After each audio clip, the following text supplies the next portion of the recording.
legends everywhere. If you know anything about me, you'll know that I am all about the legends. I'm all about the past. I'm stuck in the past. I absolutely love that era of like Hulk Hogan and Ultimate Warrior and Bret Hart and Shawn Michaels.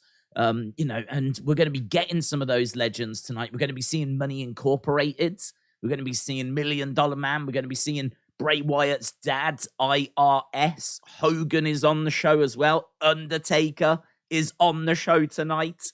I don't even care if they just say hello in the background of some awful backstage segment. Just them being around is giving tonight such a energy, such a big feel. Like you just don't know what's going to happen. And obviously, there's big reports about what they might have planned for some of the legends. So we're not going to spoil those. I have done a video.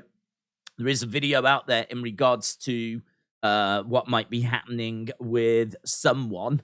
But as I said, we're not going to, or at least I don't have any plans to talk about that. But yeah, super excited, man. So excited. Hence why we've just started about 15 minutes early so that we can get stuck into everything. Because not only have we got all the legends around, we've got the trial of Sami Zayn to talk about. There is no acknowledgement ceremony.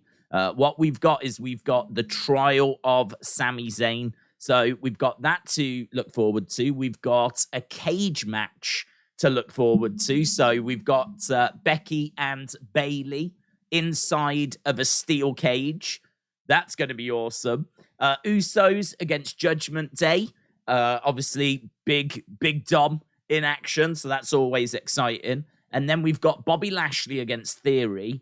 I could probably do without that, but what I would say is that we've got a whole Hurt Business going on there as well, with a Hurt Business reunion to look forward to. So that's exciting. Honestly, from top to bottom, I am so excited. I genuinely cannot remember the last time I was this excited for a show.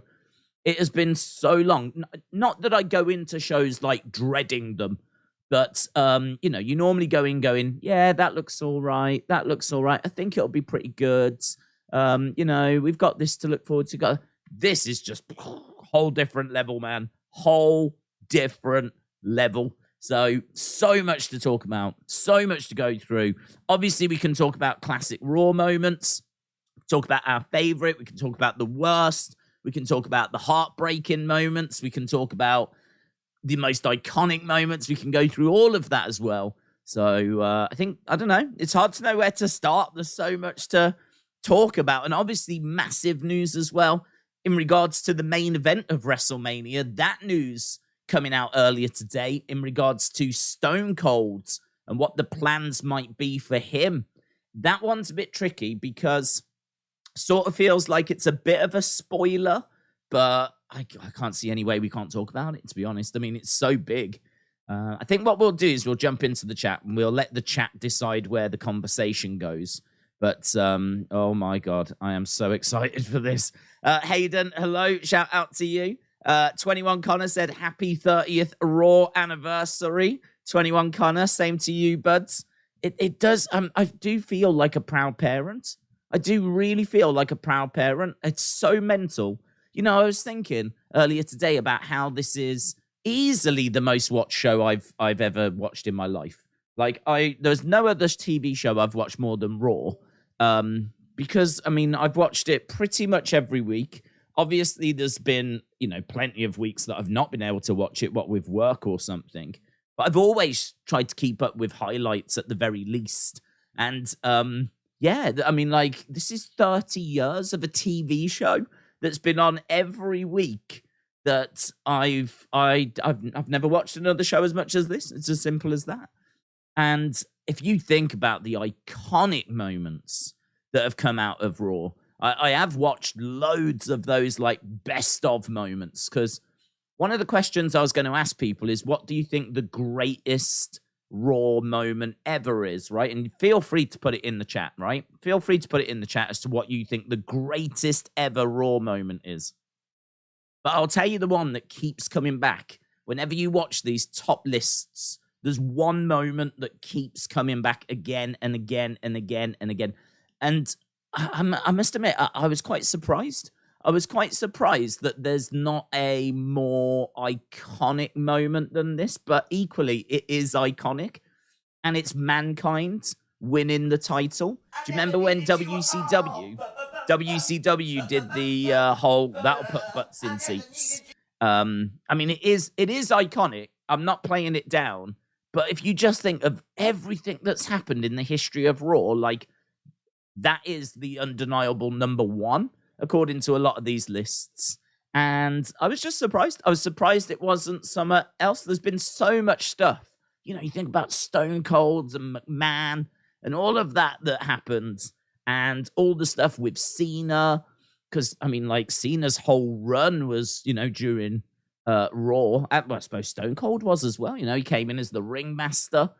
You know, think about what Raw has seen. It's in all of the Attitude Era. It's in all of Stone Cold's. Even before he was Stone Cold and he was ringmaster. You know, it's in all of that. It's in all of prototype John Cena and all this kind of stuff. It's in all of Cena. It's in so much stuff.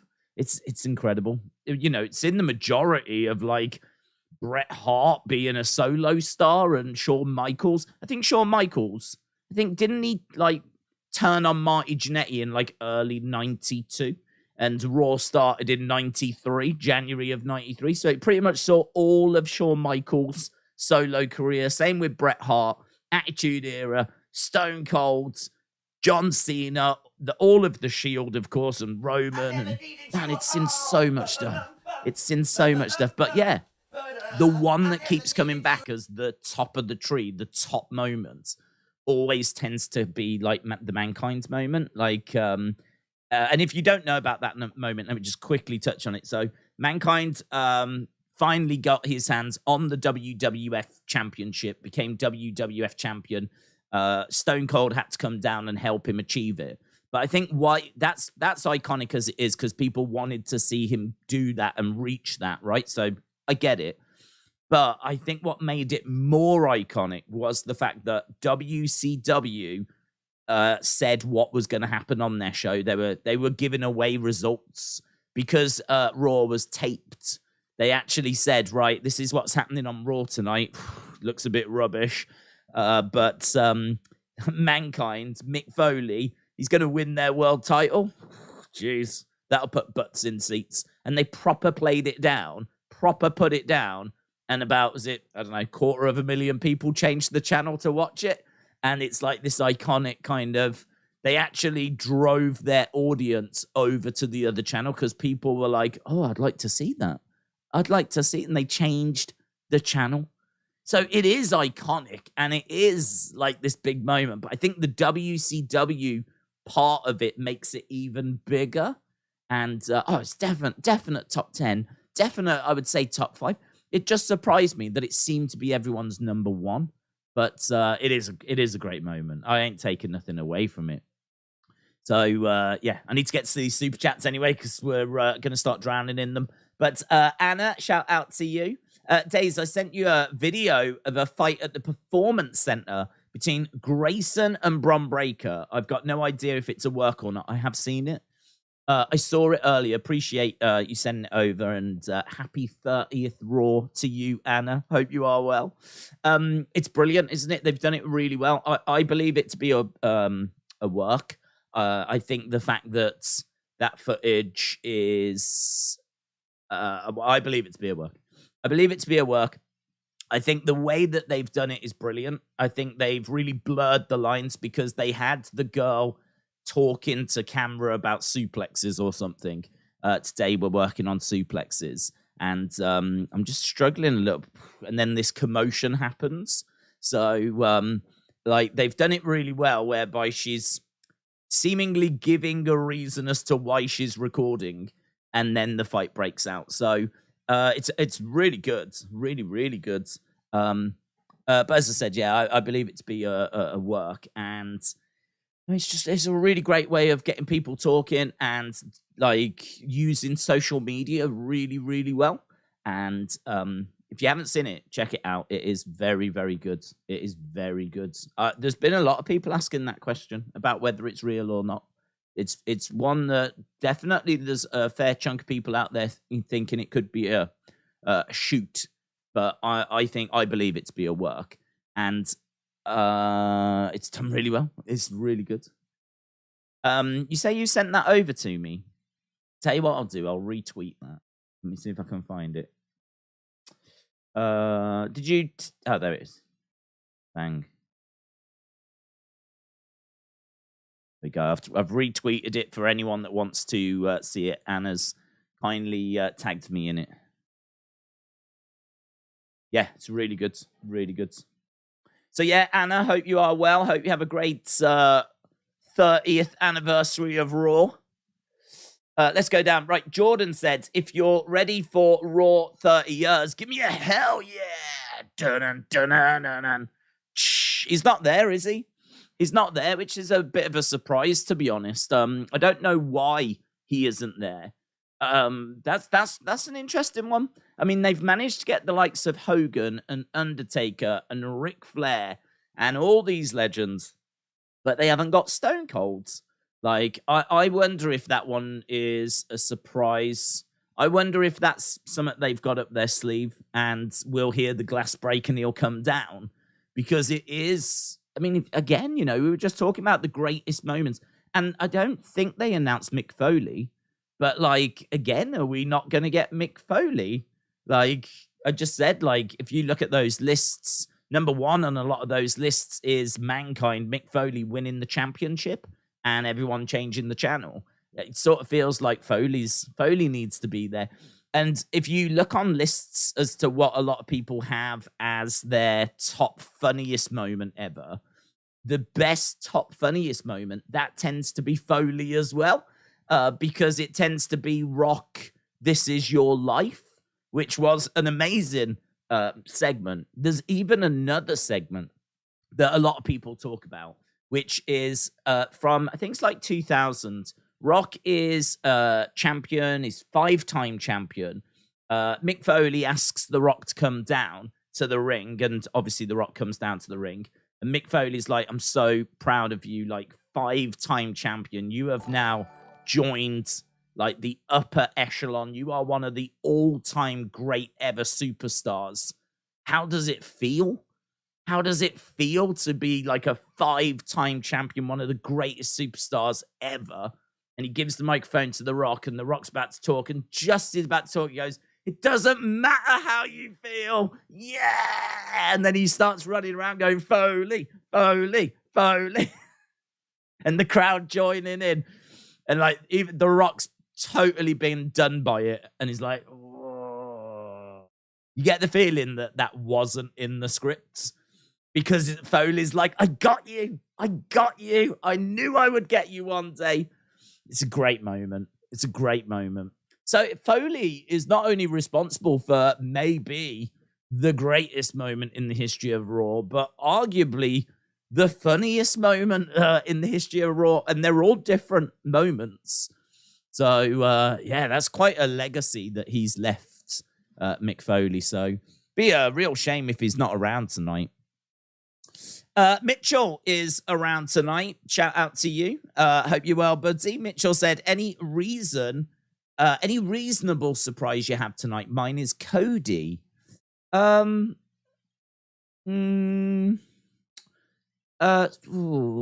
difficult because I'm wondering if it could be Stone Cold.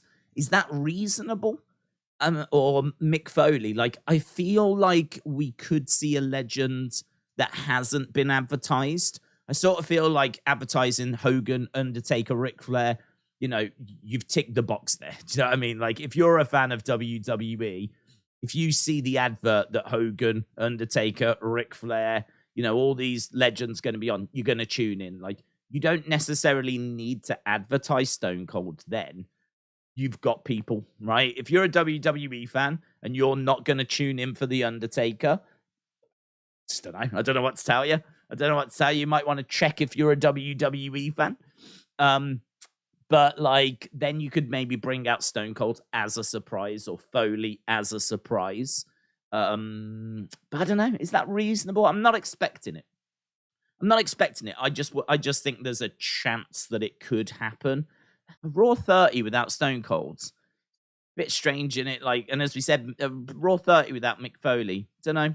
Perhaps there's like little niggling injuries or clash of schedules. You know, there could be anything like that, I suppose. We'll have to see. We'll have to see. But I think we see Cody at the Rumble, to be honest. I think we see Cody at the Rumble. They've made it clear that he's going to be there. So they've already sort of spoiled that he's going to be there. I think, like, to actually see him, I think that they might make us wait. They might make us wait until the Rumble for that. So, don't know, though. Yeah, you could be right. Could be right. Vince is an interesting one, isn't it? Are we going to see Vince tonight? Is Vince going to be around? Oh, man. So good, isn't it? So good. Like, we're sitting here saying, could we see Vince? Could we see Stone Cold? Could we see Mick Foley? Could we see Cody? And none of them are unreasonable. Like, they're all on the table. So exciting. E. Wilkie, 1993, said Brock Lesnar, I think, will show up. That's a good shout, actually. That's a really good shout because obviously he got battered by Bobby, and Bobby has got a big opportunity tonight. And so it could be that Bobby is about to beat Theory, but Brock Lesnar comes down and prevents it. And then we have got like this feud continuing basically into the Royal Rumble. And then they'll go at each other probably in the Rumble. Eventually, ultimately, I'm guessing, I don't know if they face off at WrestleMania. They're gonna face off, but they could face off at Elimination Chamber. I don't think they'll face off at the Rumble. I don't think they will. The card's pretty much done. I suppose you could fit on another match if you needed to. You could squeeze another match in. But I don't think there's a need to be honest. I would probably put it on the Elimination Chamber cards. And there's a few thoughts that we could end up getting Brock and Gunther, but I haven't seen anything like concrete report-wise. Haven't seen anything saying, yeah, they're interested. This is what they're going to do. The build for that would have to be quite quick. And I don't know. I don't think Brock's ever held the Intercontinental, so he might be interested in going after a belt he's never held. Or he might just fancy the challenge of going after Gunther because Gunther's so dominant. He might fancy the challenge of testing himself. That'd be really good for Gunther, actually. If Brock was to come out and say, I want to face what I believe to be one of the toughest challenges in WWE. I want to test myself man against man. I'm tired of like trying to take on Roman and have to deal with the Bloodline. I'm tired of having to take on Bobby Lashley and have to worry about the Hurt Business. Like, I respect this person, and I think that they would want to face me one-on-one, man against man, and I regard this person to be one of the biggest challenges in WWE. That's why Gunther, I'm calling you out right now. And then Gunther's music hits. Obviously, he would come down with Imperium, but he could make it very clear that, you know, for him, the mat is sacred, the ring is sacred. And Gunther could make it clear that, okay, I'll sign up for that. I'll face you one-on-one, and I'll put the belt on the line. And, you know, you've got a ready-made story there. You don't really need much to make that work. You know, the fact that Brock respects Gunther, sees something in Gunther, that would be enough. So, and then I'd have Gunther win. I'd have Gunther win clean against Brock. Do something that we just don't see. We don't see Roman beating Brock clean. You don't have Brock losing clean. Imagine that at WrestleMania. Gunther beats Brock, right? Clean. No Imperium. Clean. And they have a war. They have a proper battle. I'm thinking Clash of the Castle, Gunther, Sheamus type battle. And Gunther wins clean. That would be sick. That would be so good. That would be so good. Oh, God, there's so much good stuff going on. I'm excited. Niall said, mate, just joined. What's your opinion on Austin versus Roman?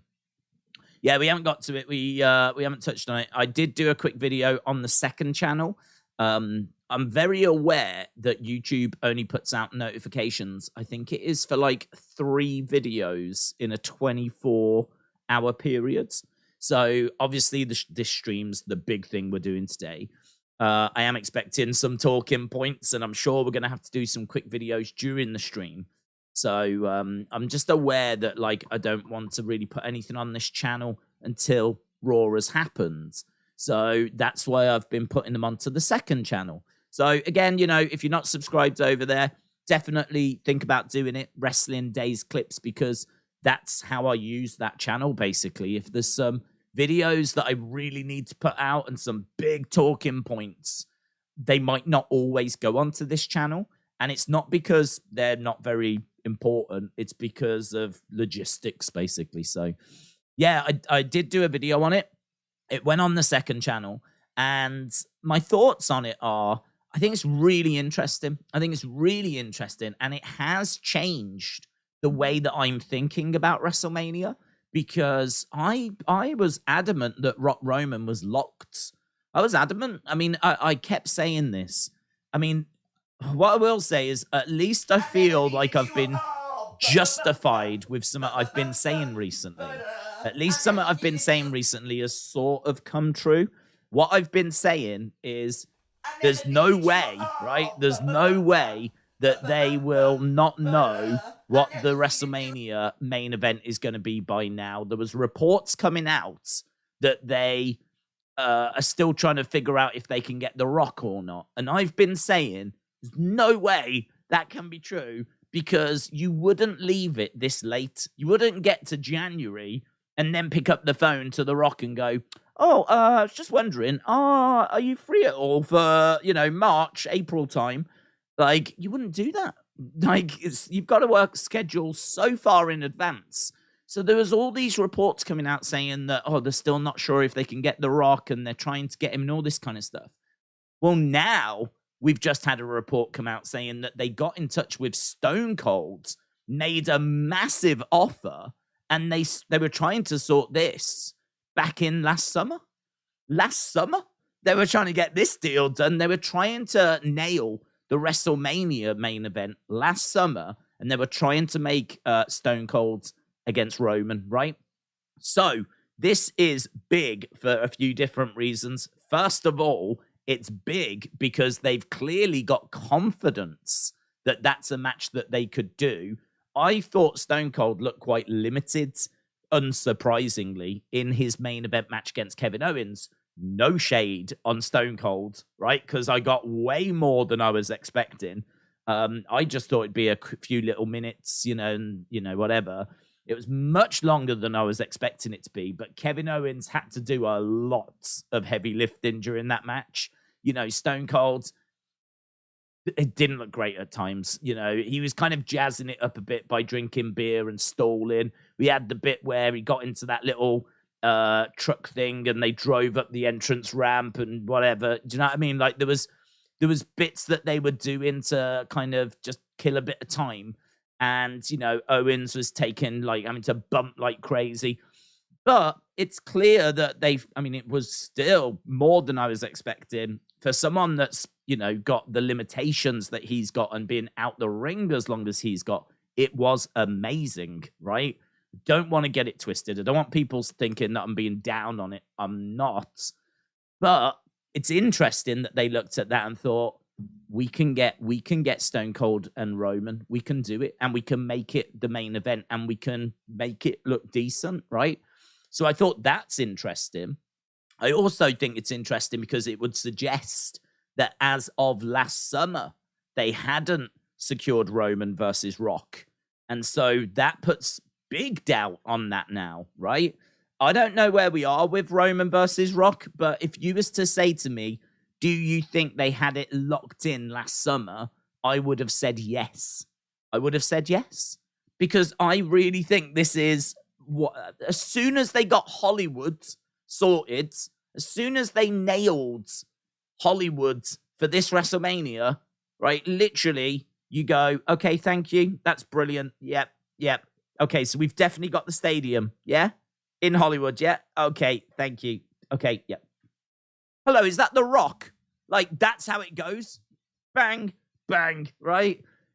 So the fact that last summer we're scrambling around trying to get Stone Cold all of a sudden now makes me think, oh, perhaps we did go bang, bang but perhaps the answer came back, no, or something. I don't know. So I think that's interesting. So there's loads that we can talk about. The other thing as well, and this is me putting on my conspiracy theory hat. What if they have got The Rock sorted for WrestleMania, and it's like so obvious that it's going to be Rock Roman because it's in Hollywood and the Bloodline storyline and all that kind of stuff, that they've actually started to put out some fake stories just to throw off the journalists and all of that kind of stuff. Like, okay, we've got The Rock sorted. In order to muddy the water now, let's get this fake story out about Stone Cold. I'm not saying that Sean Ross Sapp is reporting fake news. I think what he's been told is this, and it could be true.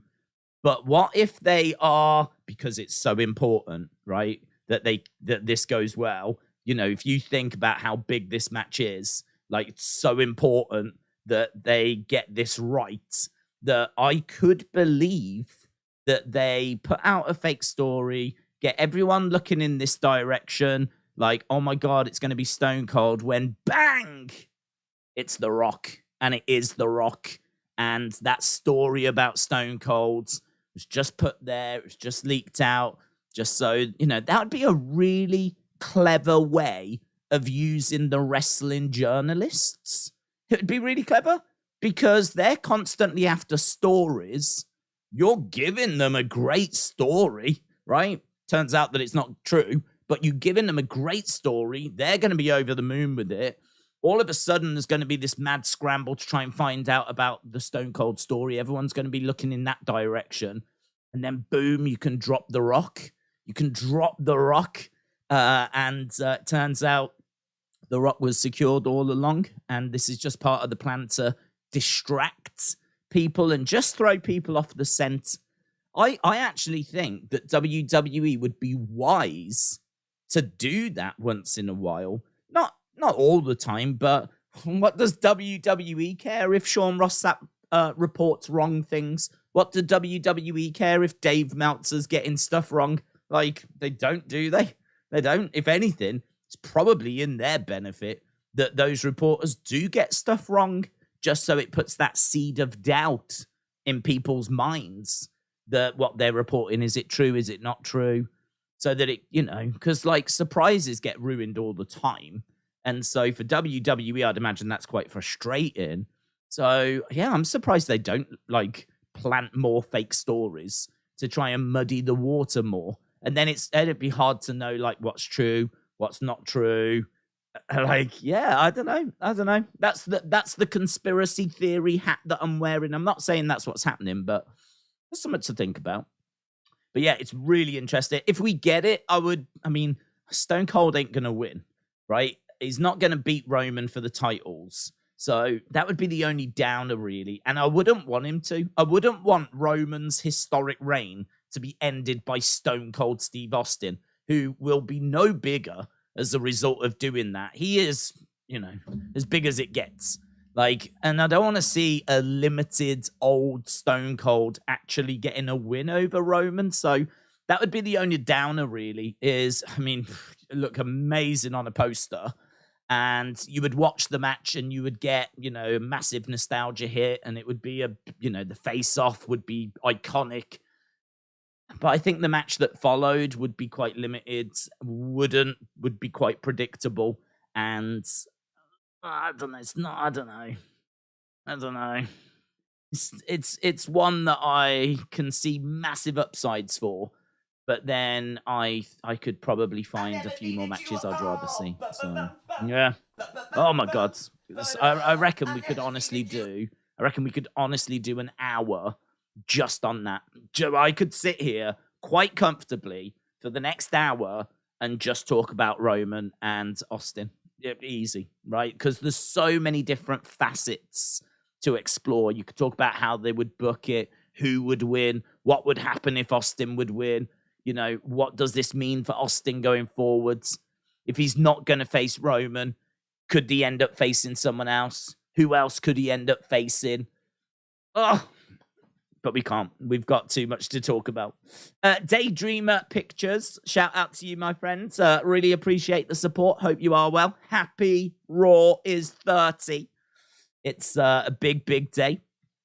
Elliot said, could you see Sami turn on the Bloodline at Royal Rumble and side with Kevin Owens and try and cost Roman the title unsuccessfully? Then tag titles versus Usos at WrestleMania. I mean, look, I'm trying to keep an open mind on things as the story is now reaching its end. I'm keeping an open mind on the story. This story can go in a few different directions. That's not how I would do the story.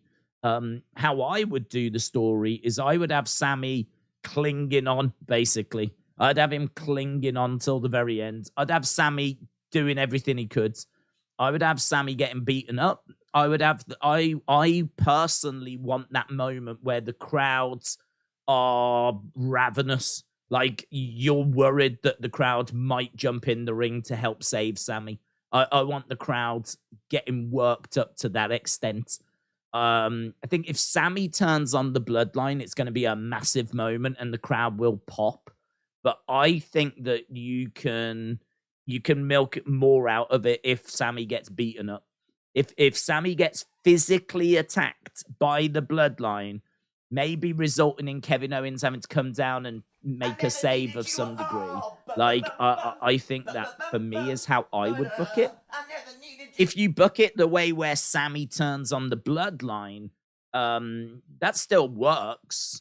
It still works. I just don't know that it works as well. I don't think it builds the sympathy as much because Sami is, had enough and he's taken a stand, and people will pop for that, and rightfully so, and it's still going to be a great story.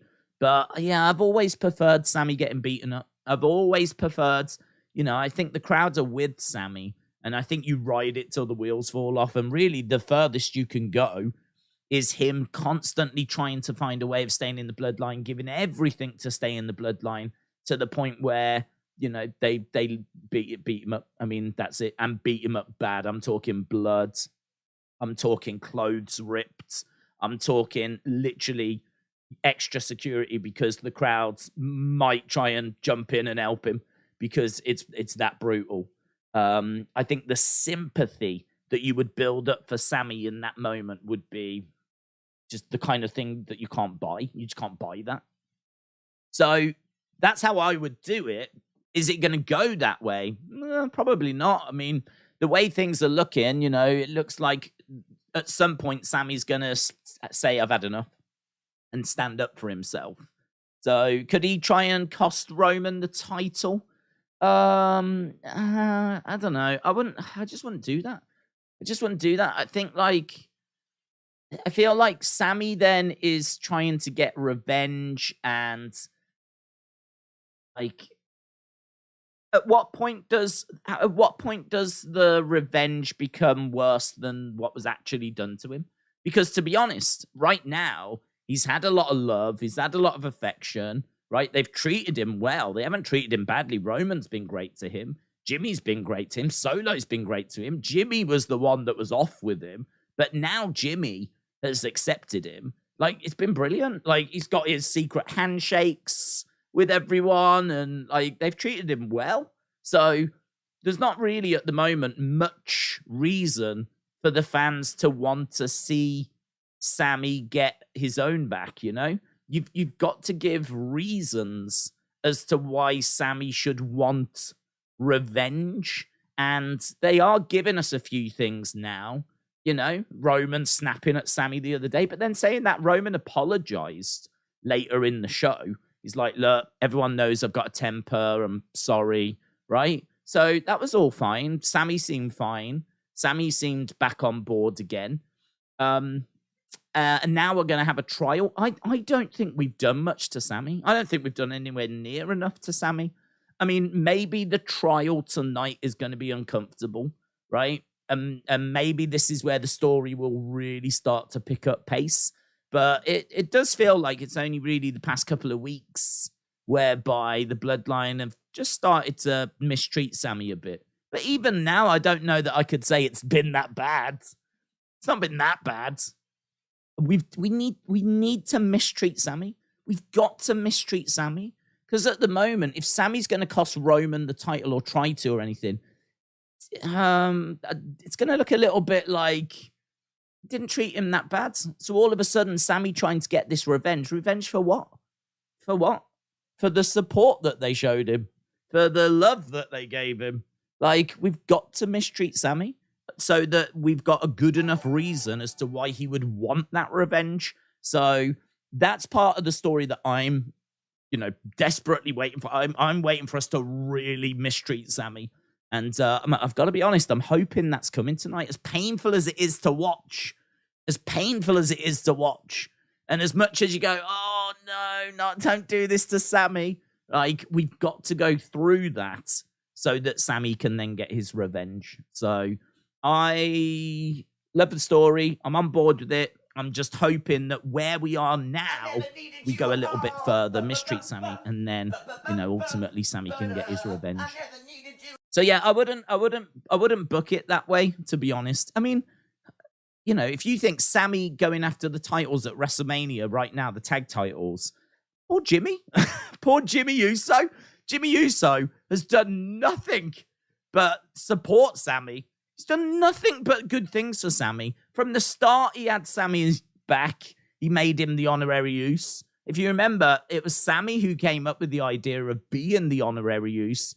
And he went to the Usos, and Jimmy was like, yep, you can do that. You can be honorary Uso. Jay obviously wasn't on board. But Jimmy has had Sami's back from the start. So, I mean, right now, if we're going to get Kevin Owens and Sami taking the tag titles from the Usos, part of me is going to feel really sorry for Jimmy Uso. So this is what I'm saying. We need to see some brutal beatdown. You've got to give me a reason as to why I should be celebrating Jimmy Uso losing the tag titles to Sami and Kevin and whatever. So it's a good story, but let's see where it goes. We've got a few super chats that we need to get to, and I want to try and get to as many chats as possible, ideally. Right, let's go to Ryan Gambler. Ryan Gambler said, Days, hope you're having a great evening. Do you think we get Cody Rowlands after the Rumble? Do you think it will be Sami Roman at Elimination Chamber? Sami Roman at Elimination Chamber was reported. Doesn't give us much time, but it doesn't give us much time at all, in all fairness. I mean, Elimination Chamber's not that far away. Like, we need a big segment tonight.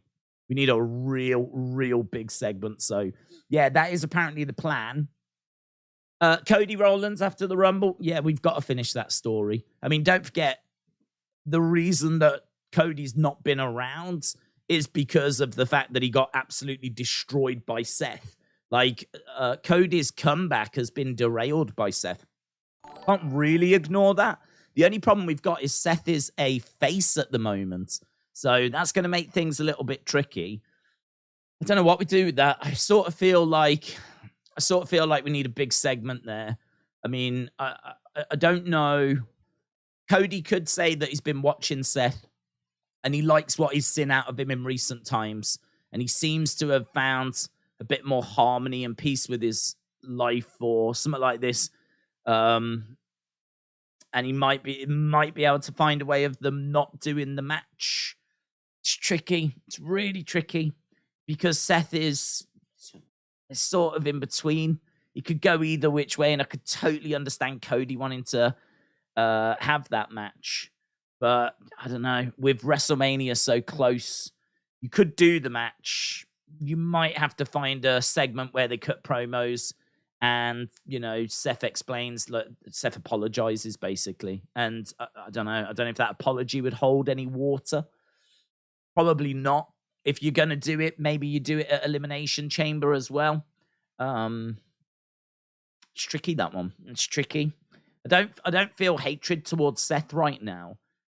Seth's not really acting the same way that he was when Cody left.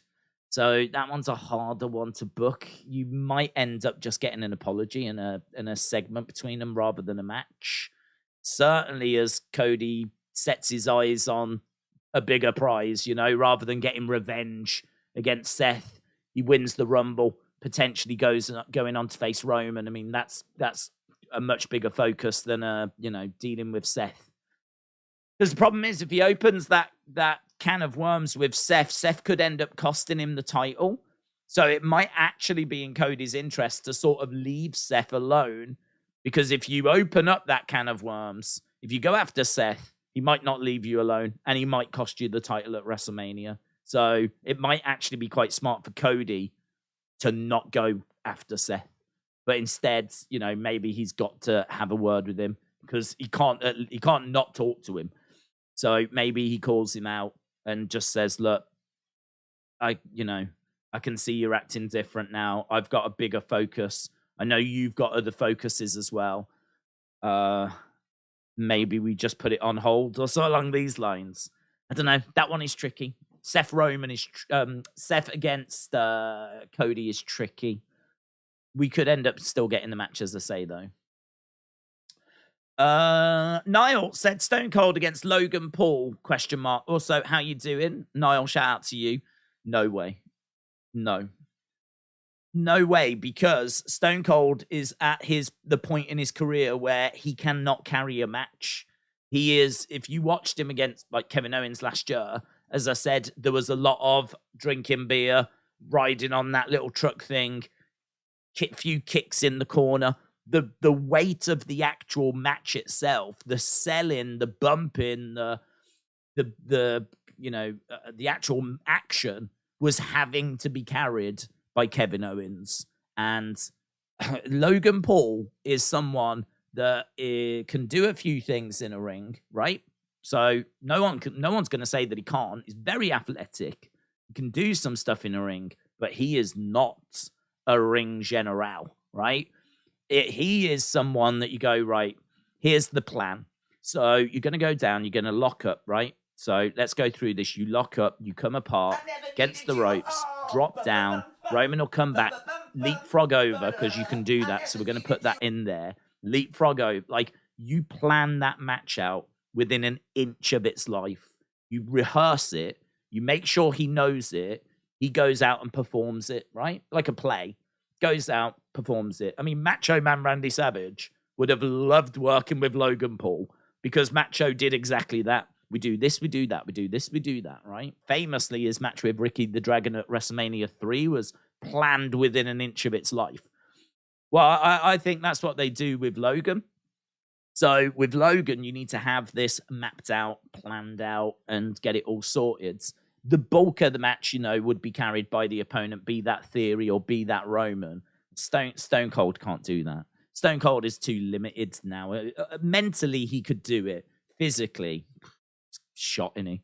So I sort of feel like having them two against each other, nah. I think Stone Cold's just a bit too far gone. There are rumors and thoughts that Cena could come back and face Logan, though. And I'd be a little worried on that. I suppose in a way, Cena doesn't really have any long-term injuries like Stone Cold's. I mean, his neck is trash. His knee braces are very real. That's not a gimmick. And I suppose we don't really see any of those issues with John Cena. And Cena, has had matches as recent. It was a tag match, in all fairness. Of course it was, to protect him. But I think you could probably get away with it with Cena. But even Cena, you'd be a bit like, it's not an active superstar, is he? I think Logan's going to have to carry a bit more weight in that match, actually, than he would against Austin Theory or Roman. They are active superstars. So, yeah, I don't see Stone Cold Logan. Cena Logan, I think there's a chance we get that, though. I mean, look, it's WrestleMania. Logan will be there. Logan is like a hibernating bear. Only tends to come out for big meals. And that's it. This is the biggest meal, WrestleMania. So I do expect Logan to be there. But yeah, Niall, shout out to you. I hope you're well, buds. Hope you are well. Retribution, shout out to you. Hope you're well. Hope you're excited for Raw is 30. Svarta Branda said, thoughts on Bobby versus Austin now becoming a no DQ match tonight. I hadn't seen that, to be honest. I hadn't seen that it had become no DQ. I think that is interesting. I think Brock it has got real potential to get involved in that match. So I think that's interesting. I mean, no DQ. I don't know where would we stand with a count out? I don't know where we'd stand with count outs in no DQs. If you have a no DQ, does that mean that there's no count outs as well? I could see. I mean, look, it doesn't really matter. Brock could still attack, and then Theory could get the pin, so it doesn't really matter. I'm not expecting a new champion. I mean, like, God, it's been so messy with Austin Theory because he was United States champ, then he lost it. I think, did he lose it the same night he won the Money in the Bank? So he lost the US title, got Money in the Bank easily. The worst cash-in in the history of Money in the Bank. There has never been a worse cash-in. Never, right? Because not only did he fail, but he failed on a mid-card title. It is staggering that idea was not only proposed, but green-lit, right? In my mind, that is the moment that Vince went, I need to come back. I need to come back. Have you seen what he's done with Money in the Bank? Have you seen what he's done? I need to come back. This is a disgrace. This is a disgrace. Even I wouldn't book that. This is a disgrace. So as much as we can sing the praises of Triple H, right? If you do want to put an argument up for him maybe not being the greatest booker in the world, Exhibit A would be the Money in the Bank cash-in. And then, just to make things funny, right? He fails with the cash-in, but a few weeks later, he ends up winning the belt. He ends up winning the mid-card belt. So that was strange. And I understand people going, yeah, but the failed cash-in meant that he changed his character. I mean, we can change the character. He could just change his character. Like, he could become champion, and that could bring about his maturity, right? He could have cashed in and won the world title and then realized, okay, I need to mature now. I'm swimming with big fish, right? That could have brought around a change. He could have failed a cash-in on a world title, and that could have brought in the change, right? He could have done that. So we didn't need him to cash in on a mid-card belt to bring in the change, right? That argument is so weak to me that I scoff in the face of it. But yeah, I think that for him to lose the title after all of that debacle, I don't understand. I don't know what we're doing with Austin Theory. I sort of feel like they don't know what they're doing with Austin Theory. They've got this amazing young talent who can talk, looks amazing. He's got a very John Cena prototype feel to him. Randy Orton pre-evolution. Like, you sort of, you've got that vibe. He's going to go on to massive things. It's just not quite now. And, but it's coming. And so I sort of feel like they're just trying to work things out at the moment. I can understand it maybe being a bit too early, a bit too soon for him to have Money in the Bank. And I can understand Triple H going, he can't successfully cash in. I will never understand why it was a good idea for him to cash in on a mid-card belt. I will never get that. And the argument of, well, he did try, but the bloodline kept stopping him is stupid. Because why would you? He's still got months, right? You're telling me there's not going to be any opportunity between now and Money in the Bank 2023 for him to try again to successfully cash in. Like, what's going to happen at WrestleMania? What's going to happen at Royal Rumble? What's going to happen at Elimination Chamber? What's going to happen at a house show? Like, you're telling me there will never be an opportunity for him to cash in on Roman? Especially when we don't even know if Roman's going to have both belts by the time we get to Money in the Bank. There's obviously a good chance he'll lose one before then. And then Theory's dealing with a different champion, isn't he? So we're not going to sit here and talk about it. We've spoke about it. It was stupid. But yeah, I don't know what we're doing with Theory. I don't know what we're doing with him. But if he ends up losing the belt tonight, that'd be a bit random. I saw Luke as well. Luke, I don't know if you're there. Luke, I don't think I got to your super chat. It only keeps them around for about 10 minutes or something, and then they're gone. So if I don't get to them, it takes them away from me. which really sucks. And it's something that I think YouTube need to change. So yeah, I don't think I read it, Luke, but put it in again and I'll keep an eye out for you. And then I will read it that way. Don't super chat it. Just put it in and I'll keep an eye out. Dylan, though, I see yours, bud, said, did you hear the first hour is commercial free? I didn't. No, that's amazing. That's amazing. I don't think that was on the official preview, was it? Was that on the official preview that the first hour was commercial free? Man, they're going big tonight, aren't they? They are going big. Y'all want to go big? Is Big E running this show? Y'all want to go big? Let's say that. I do miss that music. And he would be great if he worked in like a fast food restaurant. Yeah, I want to go big. Jake Campbell said, finally, Undertaker is going to pass the torch to Bray, says Jake Campbell. Jake, shout out to you. Hope you're well. Hope you're excited for Raw is 30. What happens if The Rock and Cody are both in the Rumble? Who do you have winning?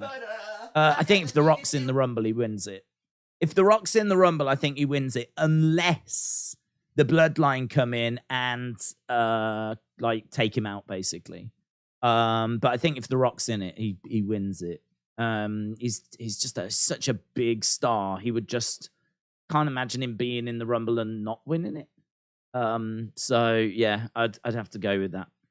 And then I think we'd probably be looking at Roman having to do both nights, or Roman's going to have to drop the belt at, say, Elimination Chamber, and then Cody could so Roman could drop the belt at Elimination Chamber, but the plans are Roman Sami. I don't think he'd lose the belt to Sami, but I'd love him to.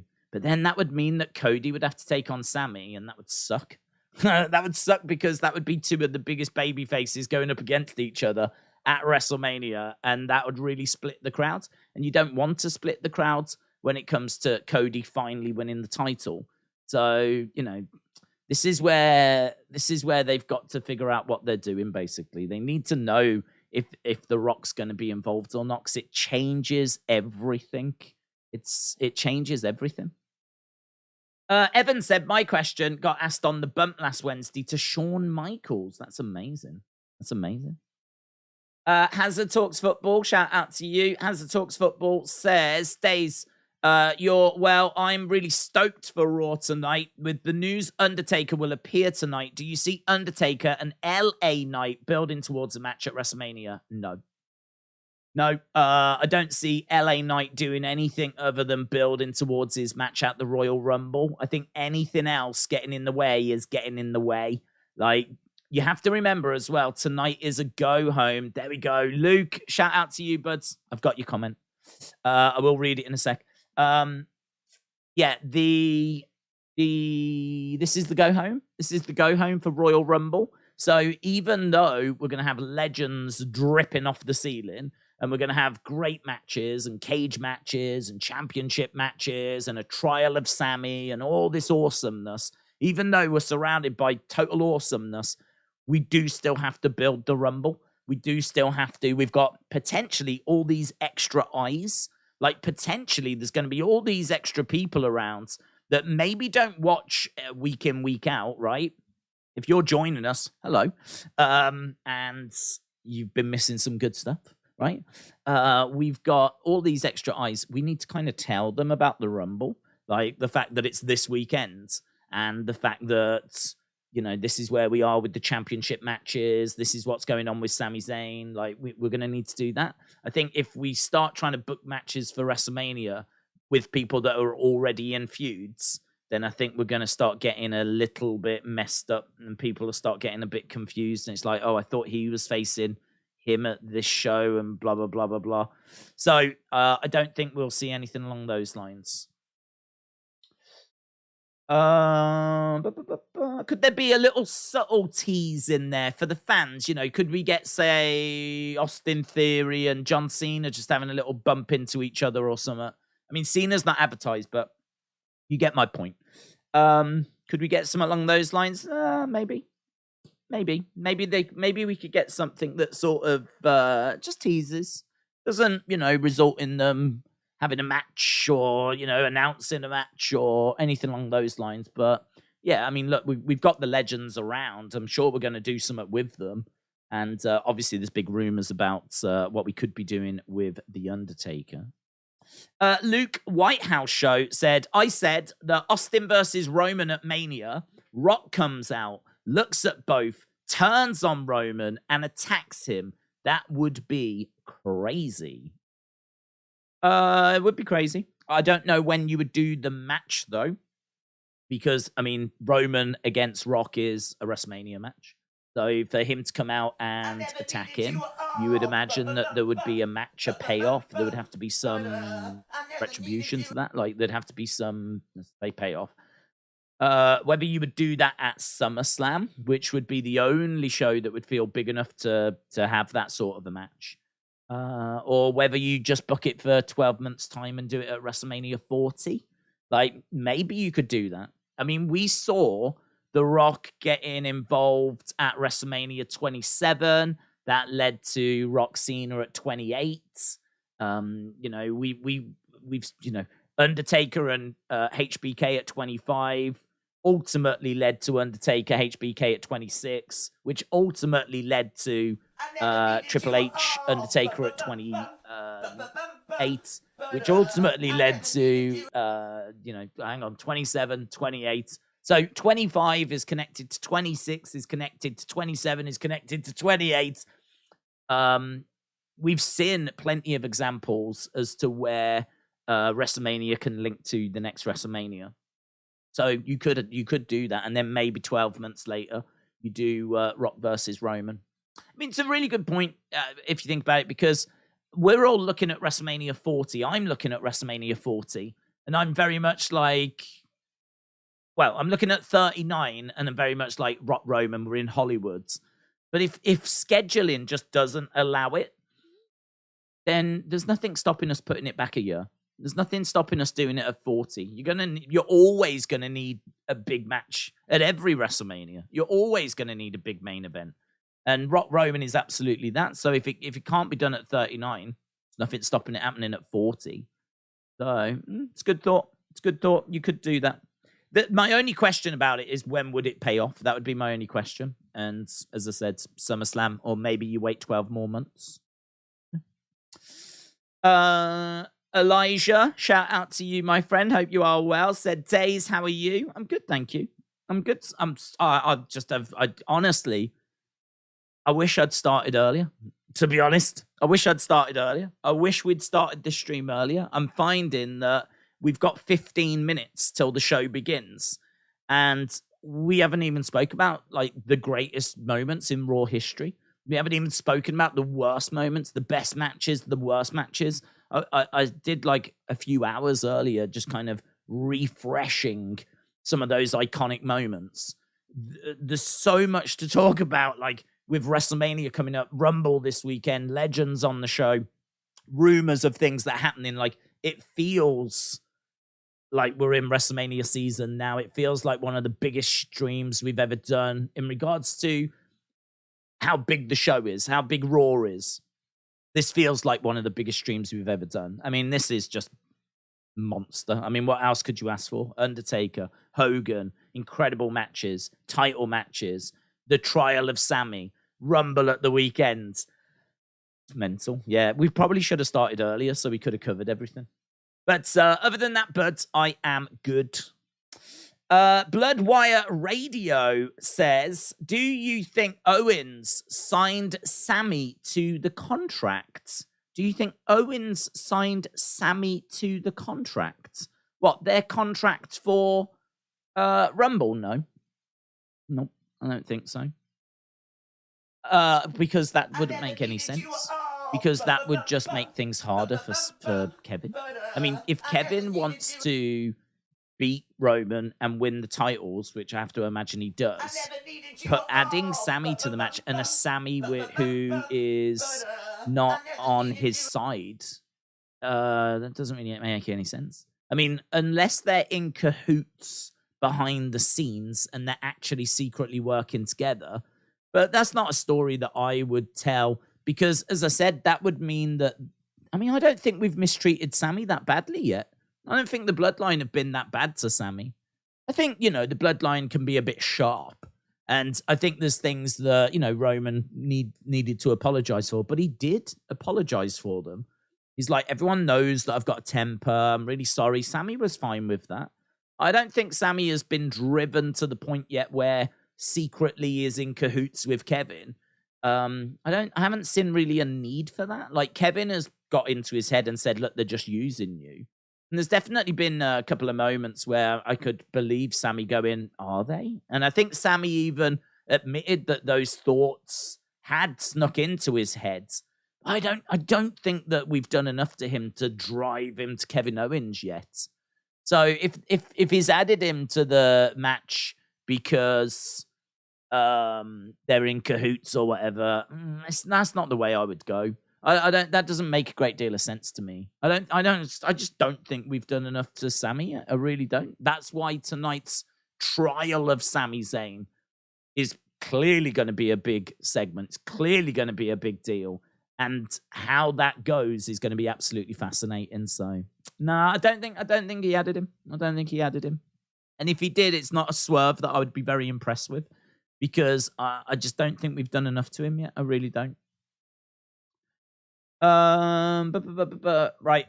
Next, we've got John. John, shout out to you. I saw a post where Roman will be forced to vacate the title, leading to a tournament, and that will end with Cody versus Seth at Mania. Thoughts? Don't mind it.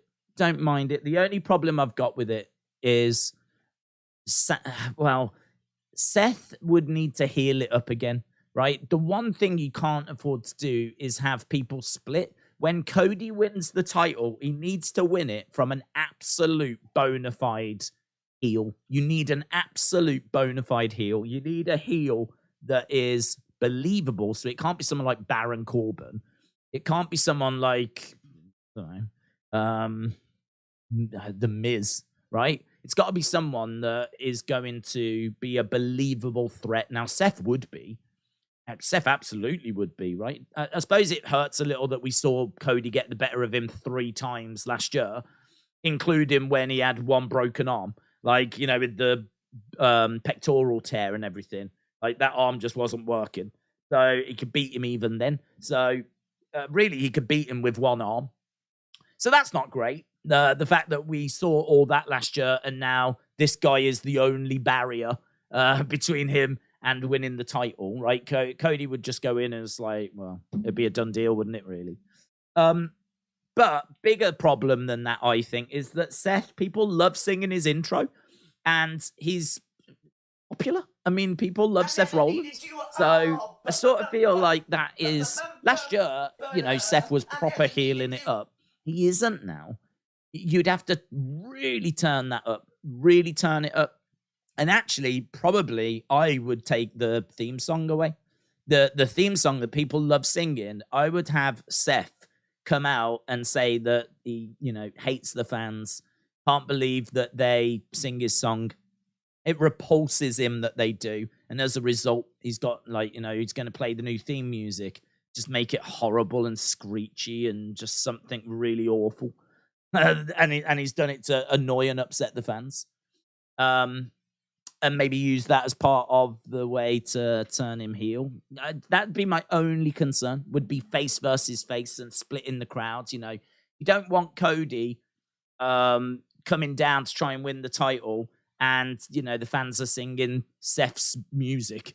And, the match is about to begin, and again, the fans are singing Seth's music because, he's popular and they love that track, and you want the crowd to be totally like, come on, Cody, you can do it. Come on. You could even have Brock in the way. That would make more sense. A heel Brock would be amazing. Imagine if you did a tournament and, just plucking some out the air. You did a tournament, you had heel Brock. I know that it's going to be hard to get back to heel Brock, right? So I'm not saying this is feasible, but I'm just saying this is the sort of thing that I think would work. Heel Brock, right, in the tournament, gets to the final. All of a sudden, Cody is now in the final of this tournament, he's got Brock Lesnar in front of him, right? Not as believable that Cody's going to be able to win that match. And the crowd aren't going to be singing Brock's theme song, right? If Brock's a heel, we know that the fans, we know what Brock's like as a heel. He's a very good heel. People can't stand him, right? People complain all the time about Brock when he's a heel. You know, he's a part-timer and, you know, all this kind of stuff. That would be great. That would be really, really great if we had like a heel Brock. But we don't. So, you know, Seth makes sense because obviously how Cody left, he needs to get that revenge, or you can understand him wanting to get that revenge. I just think there's a couple of things that don't fit. Like, I've seen him destroy Seth Rollins. I don't really see it being much of a barrier for Cody, right? He'll just beat him again. And, you know, Seth's a face. I just think that's a bit of a problem because you're sort of splitting the crowds and they love singing his song. And I just think we could book better. I think we could book better. So, I don't know. There might have to be some pivoting between now and WrestleMania if that is the plan, where we see faces turn heel and we see, you know, the stories developing, whatever. We're still that little bit out, aren't we? You know, technically WrestleMania season doesn't really start till the Rumble, and that's this weekend. So then I think we'll start seeing some pivoting as WrestleMania starts to take shape. But yeah, that would be my only concern. Those would be my only concerns about that. Roman vacating the title, I don't mind, to be honest. I mean, it keeps Roman strong. He still hasn't been beaten. It gets a title off him. I think we need to do that. I'm amazed we haven't taken that title off him sooner. Tournament, I think that's really exciting. You could get your teeth into that. Those matches are really going to matter. You know, this isn't for a US title or an Intercontinental title. This is for the WWE Championship. So those matches would be great playing out on Raw. And, you know, then we build towards the final at WrestleMania. You know, I don't know when we would do that, but it'd be good if it was a big tournament as well. Not just like 8 people, but like 32. Just put loads of people into it. You could even have like maybe SmackDown superstars trying to give it a go. Maybe NXT stars coming up giving it a go. Just really open it up. Really make it a massive deal. Because then when you get down to the final, it's going to feel even bigger. You know, sometimes these tournaments, like the tag ones we've just had, can be done quite quickly. Because we've literally just had the first full round of the SmackDown tag tournament on Friday. We just did the first full round. We're already at the semi-final stage. So I would make it bigger than that. And you know, stretch this out over several weeks. And yeah, I don't mind that idea at all. So I hadn't heard that though, John. That's very interesting. Appreciate the info, buds. Right, let's go down. Ethan, shout out to you, my friend. Ethan said, tonight I think Adam Pearce is going to give the Bloodline an ultimatum leading to Usos and Roman being stripped or relinquishing Raw belts. Okay. Was that what did you put that one in twice? But I can see it twice unless that's like a glitch or something. You'll have to tell me if I've missed another one. Because, again, if I don't get to them within like 10 minutes, they disappear. Elijah, really appreciate the support, dudes. Let me know if I missed a separate one or if that's a glitch or whatever it is. I don't know. Binky Wok said, don't know about you. I just need Asuka Kana for real. I don't mind her going back to that dark personality. For me, Asuka is the best female we've ever had in WWE, which is a big statement, right? It's a big statement.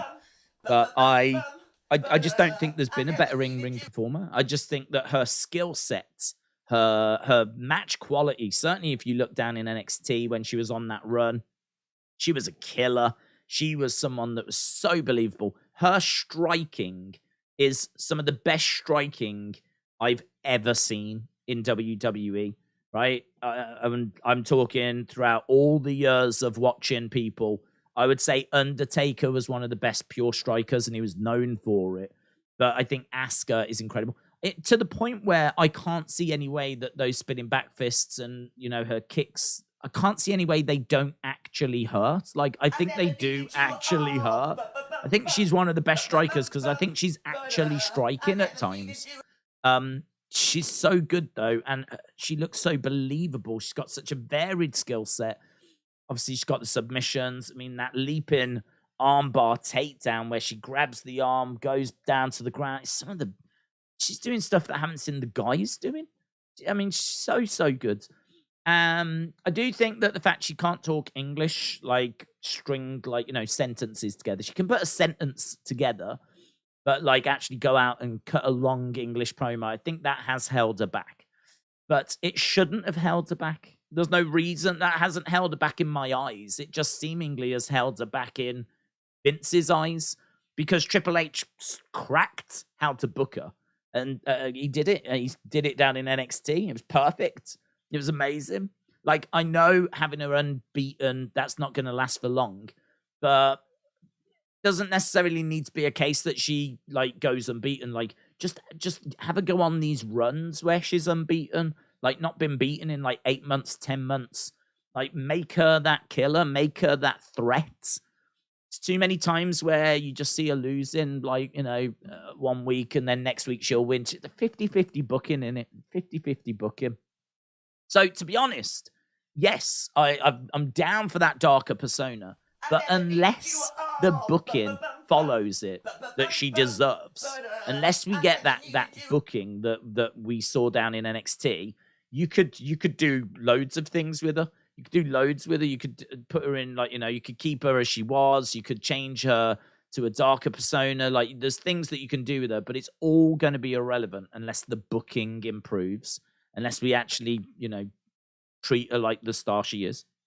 For me, I mean, she should have main evented WrestleMania. She's a WrestleMania main event star.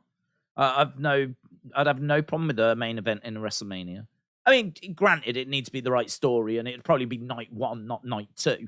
But we've seen the women do it a couple of times. Asuka's been nowhere near that conversation, and I don't know why. As I said, I think she's one of the absolute best. Sam Bellissimo said Nexus debut in 2011 is a memorable one. Yeah, amazing. The ones I'd written down, we've got a minute. Austin and Tyson. Amazing. I mean, that is just maybe the pinnacle of the Attitude Era. Jericho's debut. It's got to be one of the best debuts ever. I mean, it's so good with the Millennium Countdown clock. Amazing.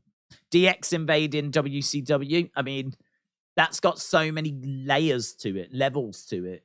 Just the fact that they actually went there, not knowing what was going to happen, are quite brave. Like, actually, because the fans could have turned on them. The WCW fans, or some of the boys backstage could have thought they were actually trying to invade and disrupt the show and took things into their own hands. They keep showing a clip on the network of Kevin Nash saying he was so peed off about that. I have not seen that Broken Skull Sessions, though, so I don't actually know what he says about it, but he said he was genuinely peeved off. So, yeah, that's amazing. Dolph cashing in. Love it. Austin Beer Truck. Amazing. Mankind winning the title. Festival of Friendship. The Pipe Bomb. Becky breaking her nose and becoming the man. So, I mean, honestly, I've got so many of them lined up. Elijah said, you missed the other one. I said, if I was booking WWE, I would do Rock Roman at 39. Here's Hogan. Then do Cody Roman at 40. I don't think Cody wins a belt this year. Oh, interesting. I don't mind that. We're starting with Hogan. Jimmy Hart and Hogan coming out. Hogan and Jimmy Hart. For the rights. Why is he in black? He's got the boa. It's Hulkamania Hogan. It's a great way to start the show. I love that Jimmy Hart has come out with him. Jimmy Hart deserves that. Jimmy Hart deserves to come out with Hogan here. So, Hogan dancing. What's up, Hulkamaniacs? Let me tell you some at WWE Universe. Don't know if I want to hear it from you.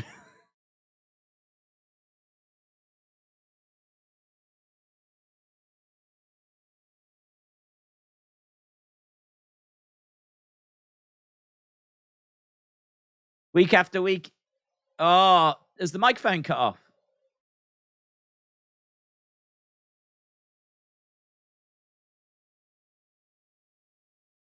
There's a sound man that's come running out. We've already had a bit of a botch.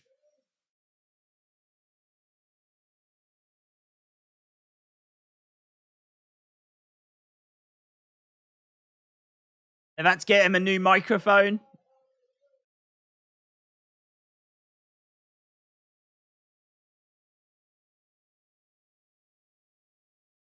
So we've had a microphone botch.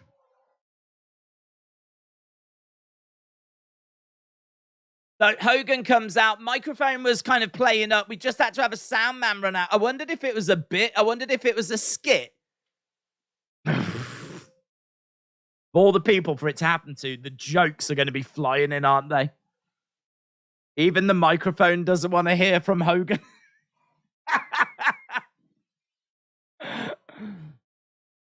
So the show opens a little bit clunkily with Hogan. He comes out. You can tell that he wasn't brilliant at like cutting the promo, was he? He was like weak. He had to turn to Jimmy Hart, and he got himself back on track. Then the mic was cutting out. Binky Walk said, "I'm in Asuka withdrawal. WWE is Asuka." Yeah, hopefully she'll be back soon. Is the show on? The show has begun, and it was botchy. Botchy open, but hey-ho, we're done. Good way to start the show, though, having Hogan out. I know people are going to be like, oh, I don't want to see Hogan, all that kind of stuff, and I get it. I do get it. It's hard because like Hogan is just one of the biggest names in the history of WWE.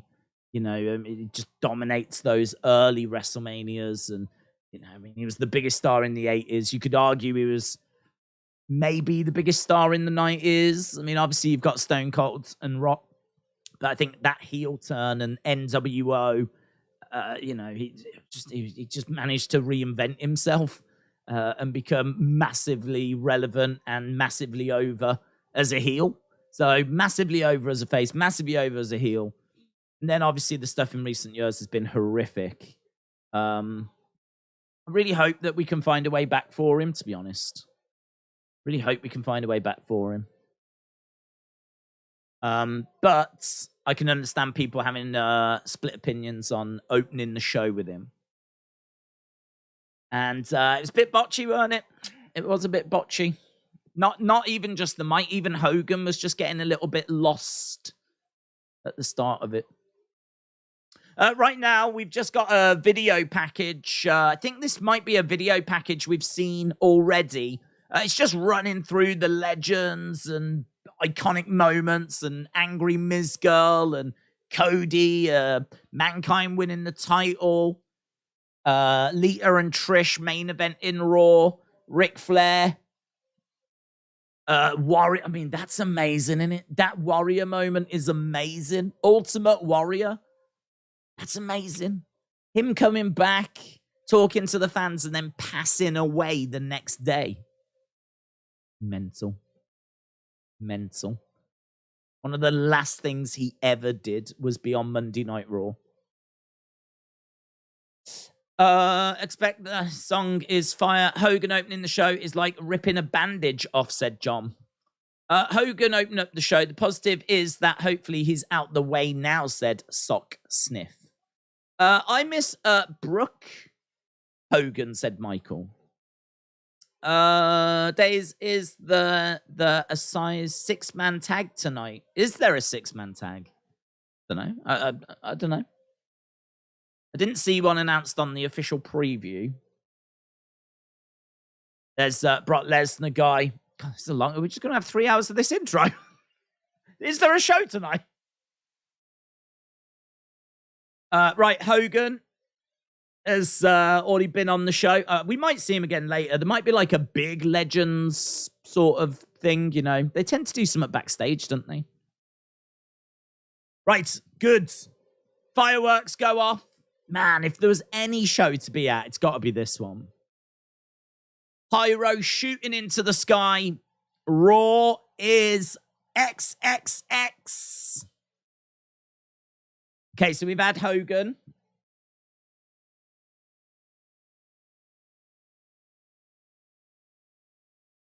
And we've got CGI, old school TV with a VHS video going in, and we're seeing all the old logos. CGI looks cool. Roman.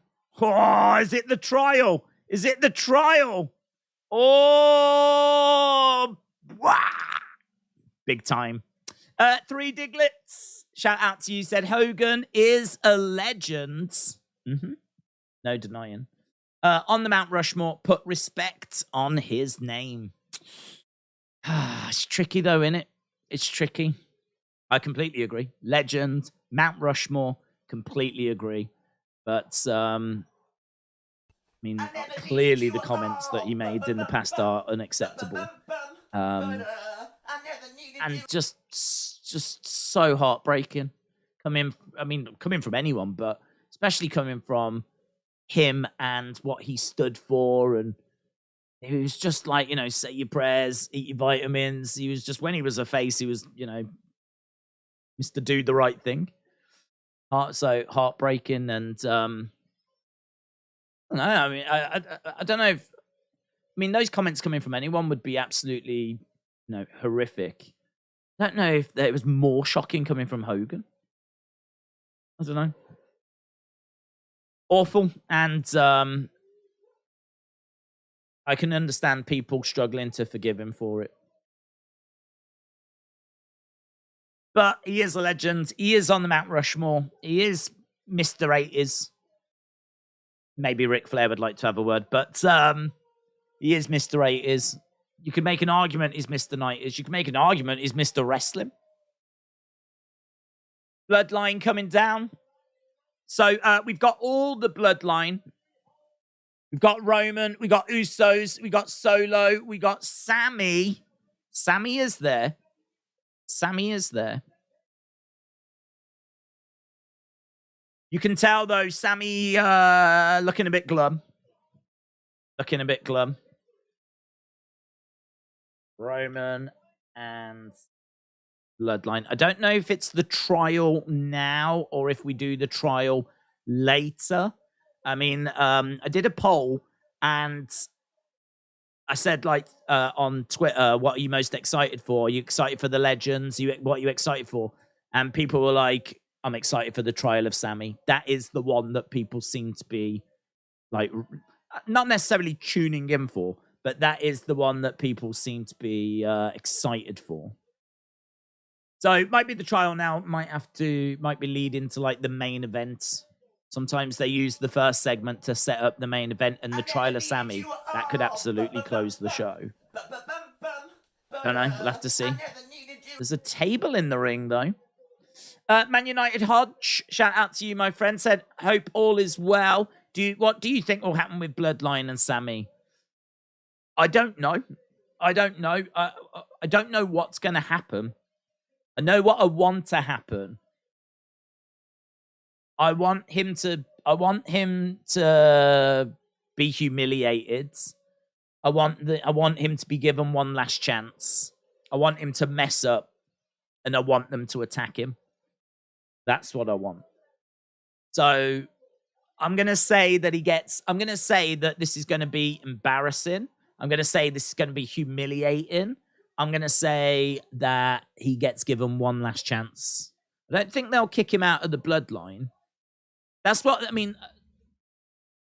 Yeah, I don't think they kick him out of the Bloodline. Sami with a very serious face. Of course, we've got Roman as the head of the table. Roman at the head of the table. We got Usos. We've kind of got the Bloodline standing on one side of the ring. And we got Sami over on the other side of the ring. Big Sami chance. Big Sami chance. I'd like to see Roman getting frustrated with these Sami chants as well. I want to see Roman getting upset with them. He never gets upset with them. They've hinted that they might be playing on his mind, but we've never. I'd love to see him just. Love to see it getting on his nerves, you know. Philadelphia.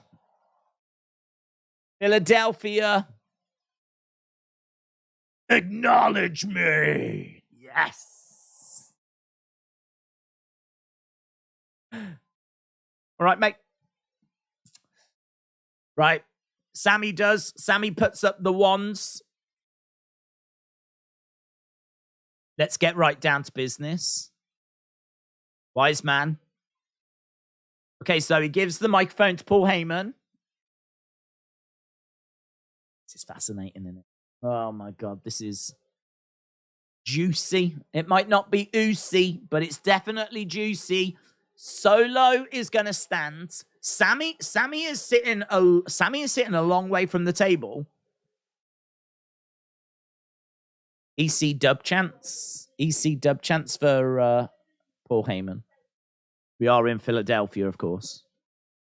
Philly crowd, don't disappoint me, said Rick. They're good. Paul Heyman. I noticed. Yep. You had a chant of 3 letters that are near and dear to me, and the crowd cheer. EC dub, EC dub, EC dub, EC dub chants.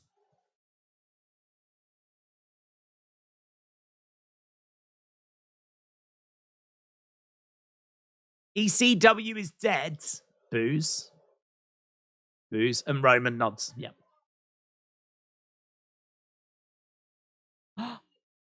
And I wish the same for Sami Zayn.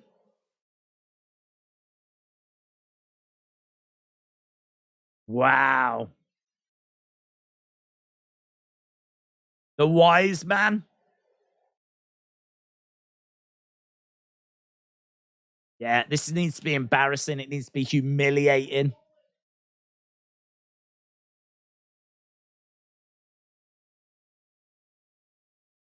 Okay, he calls him something that I've never heard. An impura bara. A Judas. A betrayer. Is a betrayer on the island of relevancy?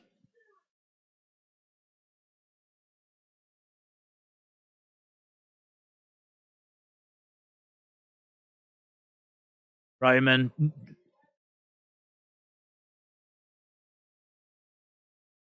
shaking his head. Heyman saying he's been betraying us since day one. He's in cahoots with Kevin Owens.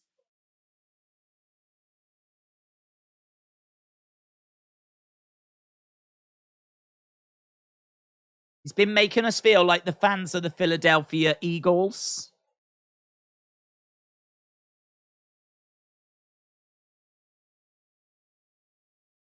Bloodline going to break down Sami and we're all going to cringe along. Yeah, welcome to this cringe along. Right. They don't like the Eagles stuff. Now boos.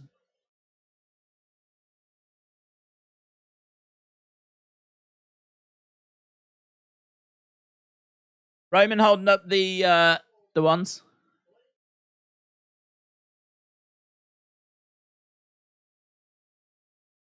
This is an open and shut case.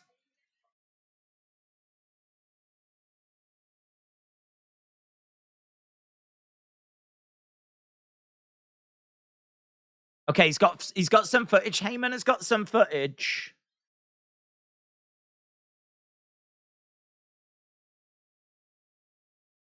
Sami is guilty. I was just listening to what created such a big reaction. It was something to do with Brock Purdy. I don't know. Some football thing, I think. Prosecution Exhibit A. So, this is from August.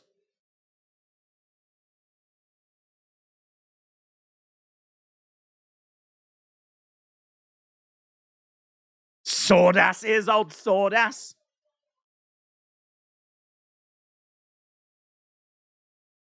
Where is Sami Zayn? Sami Zayn running away. So they show Sami running off.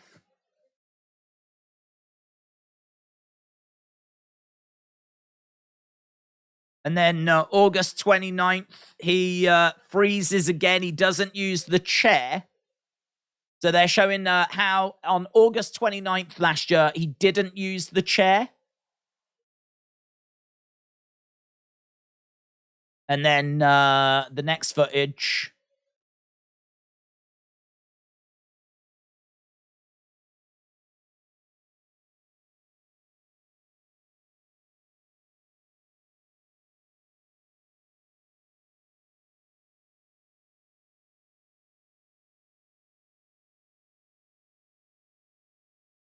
That's a bit weak, that one. So Sami's on top of the cage at War Games, and he says, "For life."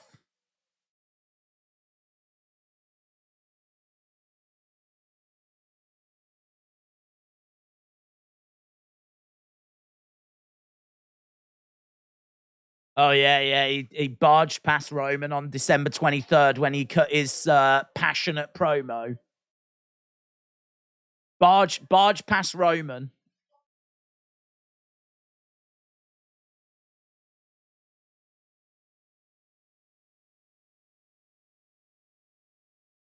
So that was December 23rd.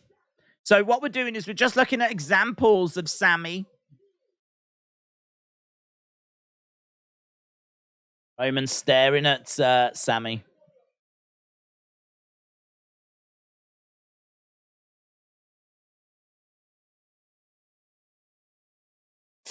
Assault. There. If you're guilty of nothing else, you're guilty of assault on the tribal chief.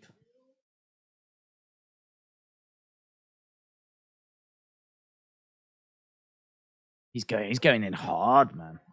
He's going in hard. Find him guilty, says Paul Heyman. Right, Roman has been sat there listening intently. So has Sami. Sami hasn't said a word.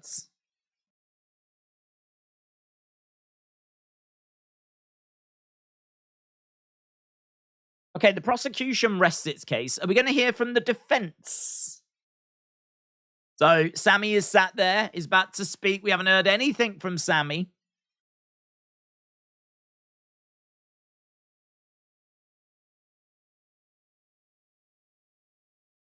I mean, you can sort of see where Paul Heyman's coming from.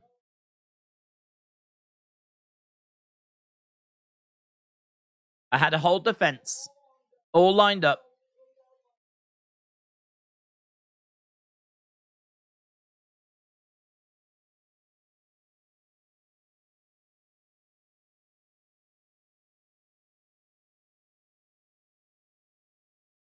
Listening to you. After every time you've hugged me. That hurts.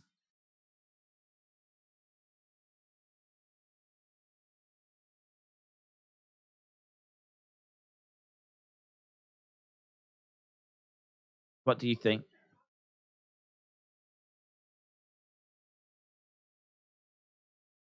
Yes. Paul Heyman says yes. So Sami's like, what? You think I'm trying to take out the tribal chief? Heyman's like, yeah. That hurts.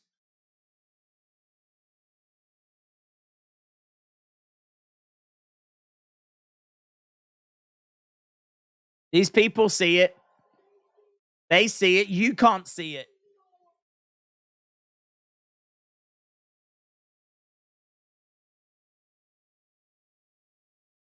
The fact that you would put me on trial to defend myself. That hurts. Good. Good, says Paul Heyman. Good.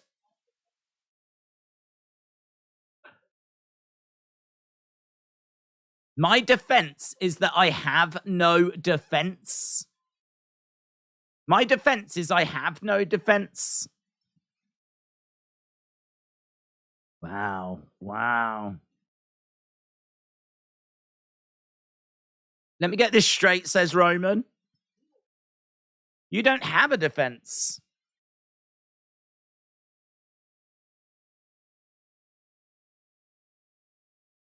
You don't care now.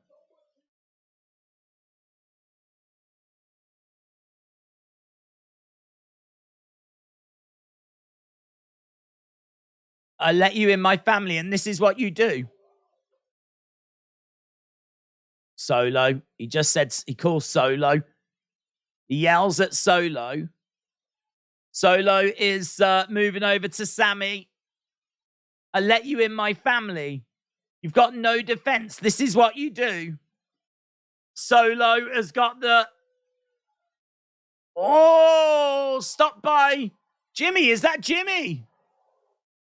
Or is that Jay? That's Jay, isn't it? That's Jay. Jay stopped him.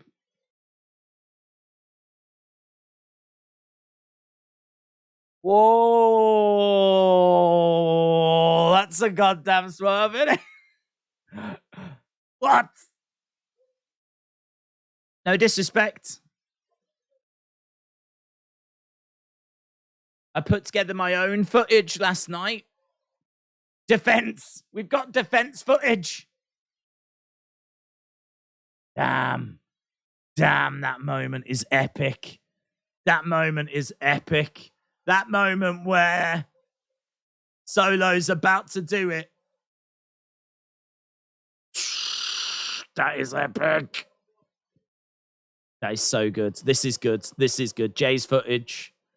That moment is so epic.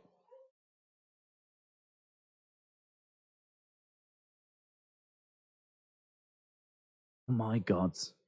This is just captivating. This is like award-winning television. This isn't like something you expect from a wrestling show. It's just amazing. It's just amazing TV. This is like up there with the flipping Sopranos. This is like Breaking Bad levels good. This is what Breaking Bad wished it was. Right now, we're just seeing examples of things that Sami has done good for the Bloodline. This put together by Jay.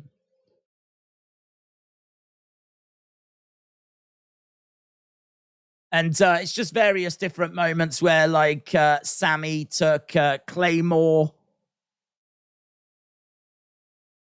Just where he's kind of sacrificed himself. Man, there's loads. There's loads. They've got loads of examples. Sami preventing the 3 count at Survivor Series. Sami getting hit with a chair.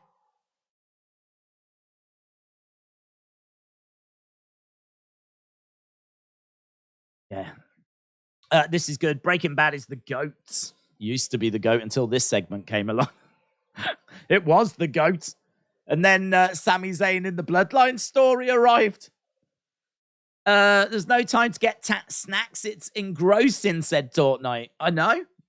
Trying to do a watch long for this is very difficult because you're just so engrossed in it. You're having to listen to everything, watch every movement, every little nuance. I mean, Sami looks emotional. It's right there on tape, on film.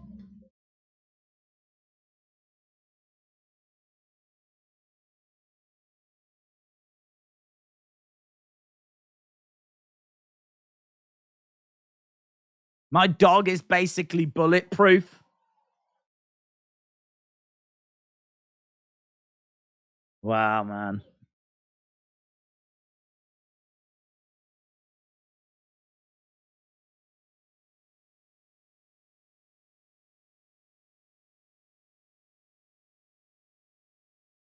Oh.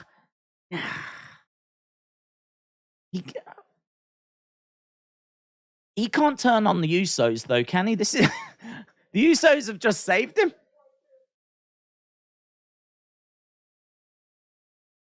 I hope they know where they're going with this story. I'm sure they do. I love you like a brother. 100 says Jay. I never needed you. Oh, if you want Sami Zayn to stay in the bloodline, then throw your wands in the sky.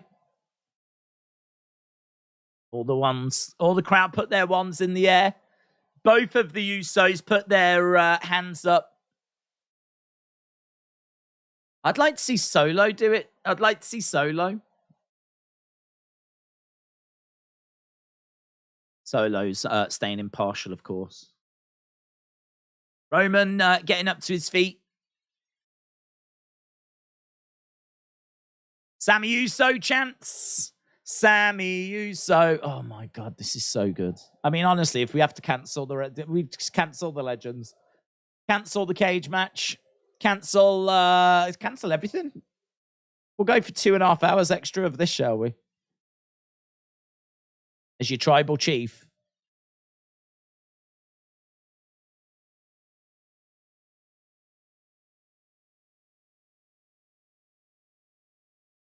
Not guilty.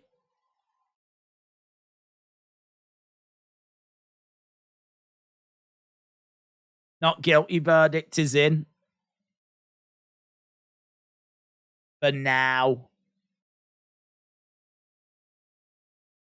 Things can't be the same, can they? Thank him. He's bought you more time.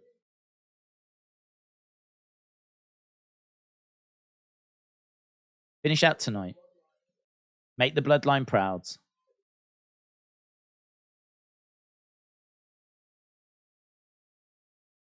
I don't want to see you again till the Rumble.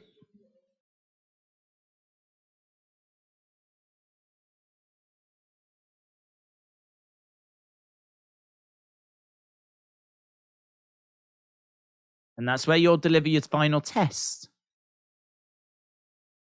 What's that?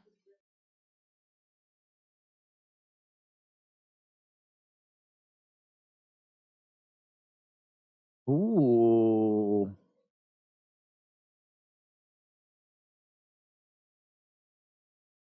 Then we'll see if the problem is, if they're going to do something whereby he's got to prove himself to be bloodline, if he doesn't, he's letting Jey Uso down. If Sami turns on the bloodline, he's turning on what Jey Uso just did for him. You can't have Sami turn on the bloodline. Can't have Sami turn on the bloodline. He would be betraying what Jey just did. What Jey just did was say, "You're my brother. I hated you at first." If he turns on the bloodline, he's going to make Jey Uso look like an idiot. Oh, it was so good. It was so good. It just makes me worried about where we're going and what they're going to do with it. The psychology of this is fascinating. It's fascinating. I really, really think that he needs to prove he is bloodline, but it not be enough, and they attack him.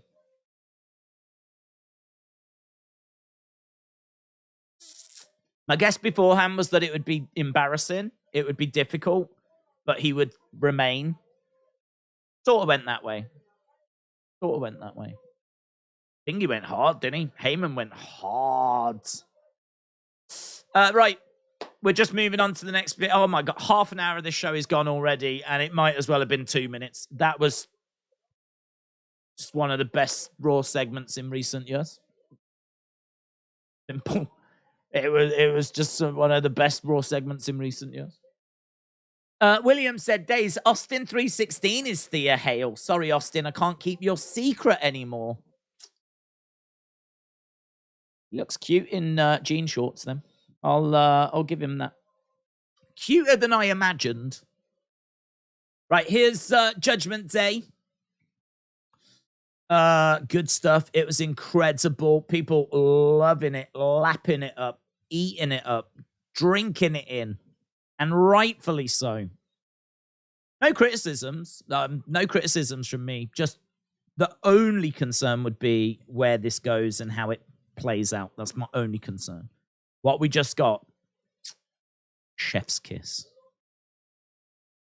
Mitchell said, that's just one of the best segments I've seen, says Mitchell. Yep. Yeah, I mean, I really would put that up there. I mean, if you think about some of the most iconic moments in the history of Raw, you know, you think about, say, the Festival of Friendship, or you think about Mark Henry retiring, you know, these kind of moments that are just so well done, and they take you on a journey. We just went on a proper journey there. I mean, every fiber in my body was expecting Solo to deliver the Samoan spike. Like, for him to be prevented by Jey Uso, like the journey that we've been on with Jey Uso hating Sami, and then he turns out to be the one that prevents the attack. It's just, oh my God, it's like, I just need popcorn. It's like cinema stuff. It's amazing. Right, Usos are staying out there with Sami. If you're a casual, you will have enjoyed it, I'm sure. Can't see how you wouldn't have enjoyed it. You might have just missed like some of the nuances and obviously the history and the journey we've been on with it, but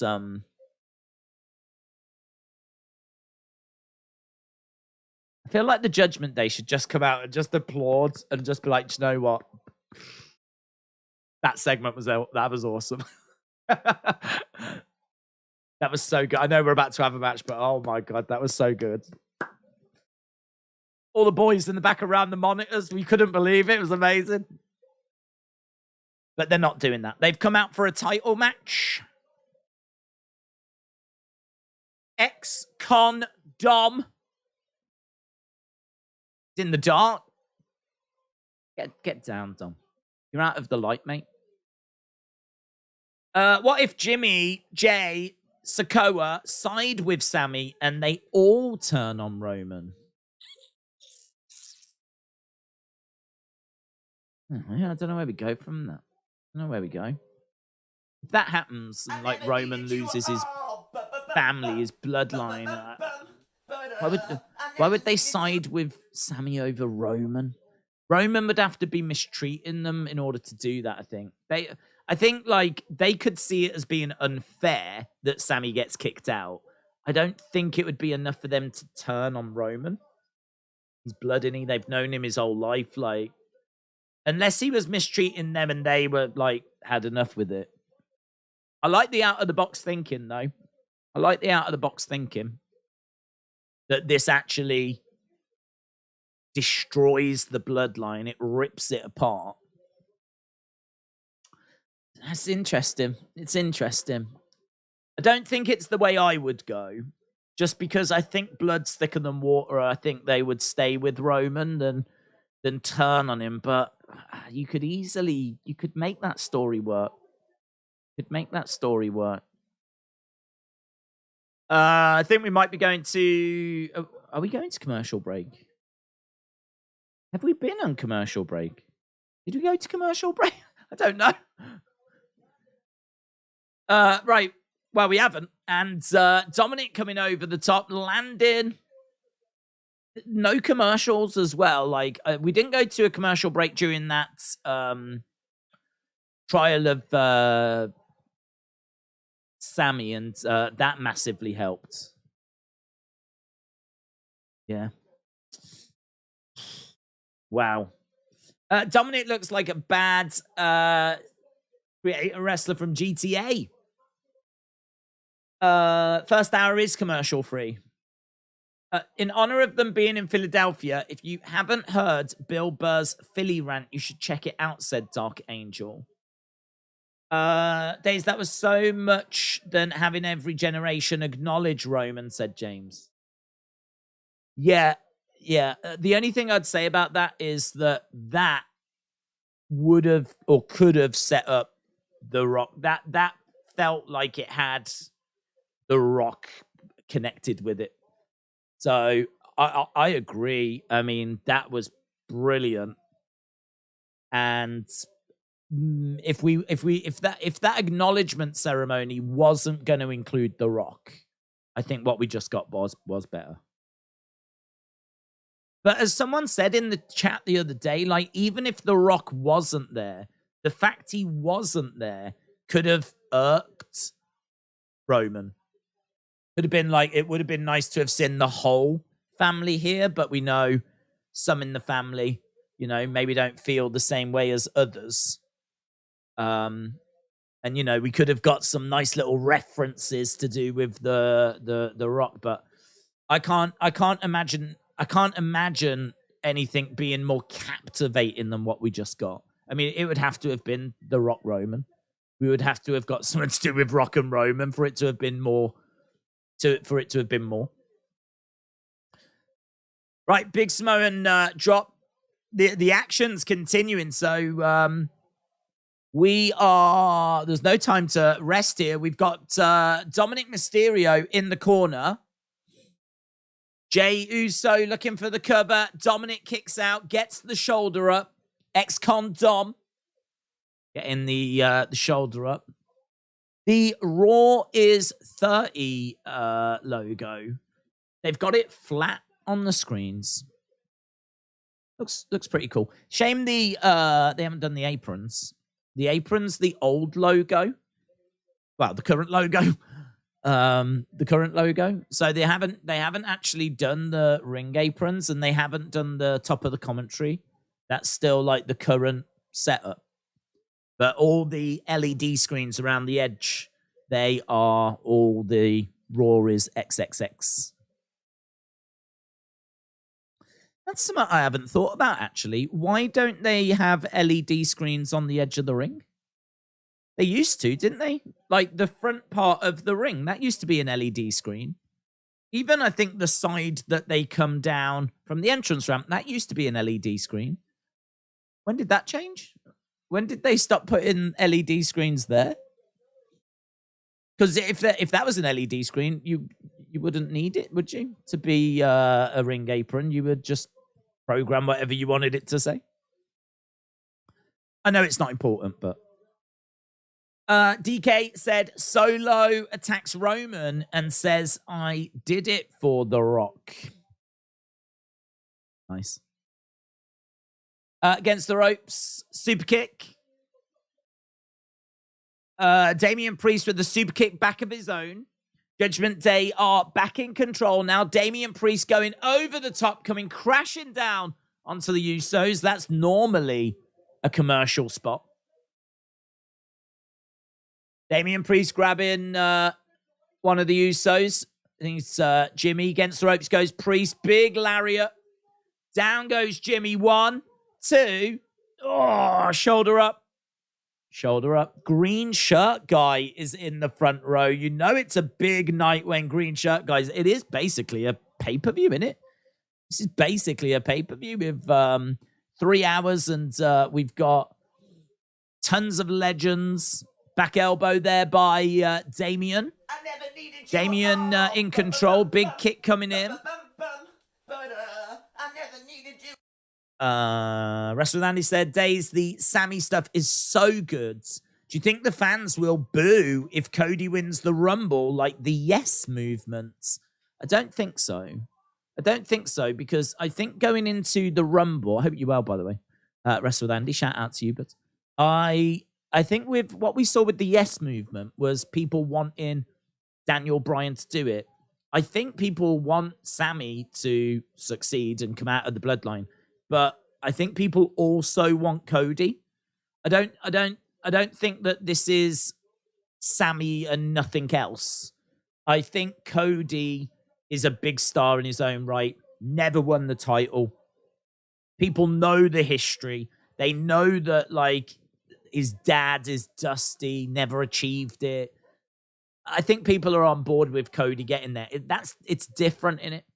There wasn't anyone else around when Daniel Bryan was, like, you know, red hot. They weren't interested in seeing anyone else succeed.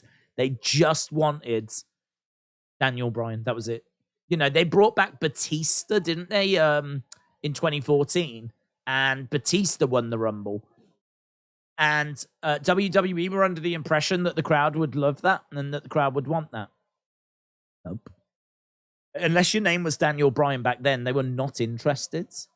I don't feel like it's quite that way with Sami. I think people are on board with Cody winning the title.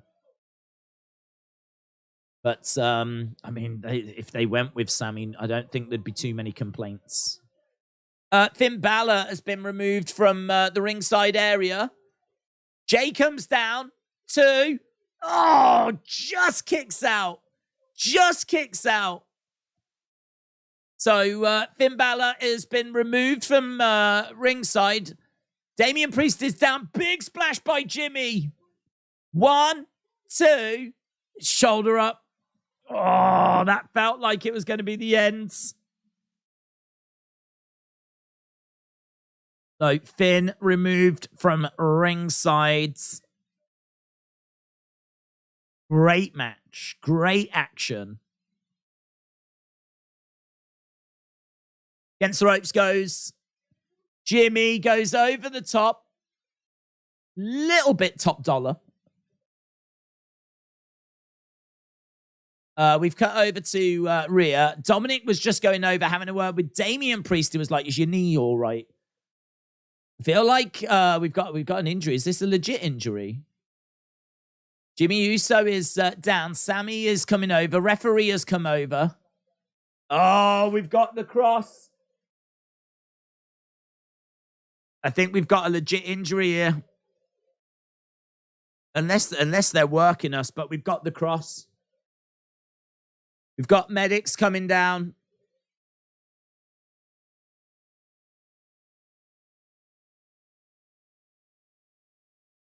Oh, what does this mean for the title, though? I mean, look, if an injury causes the match to not conclude, should be. Here's Adam Pearce. Adam Pearce has come running out. Oh, they're going to have Sami take his place. Are they going to have Sami take his place? Is that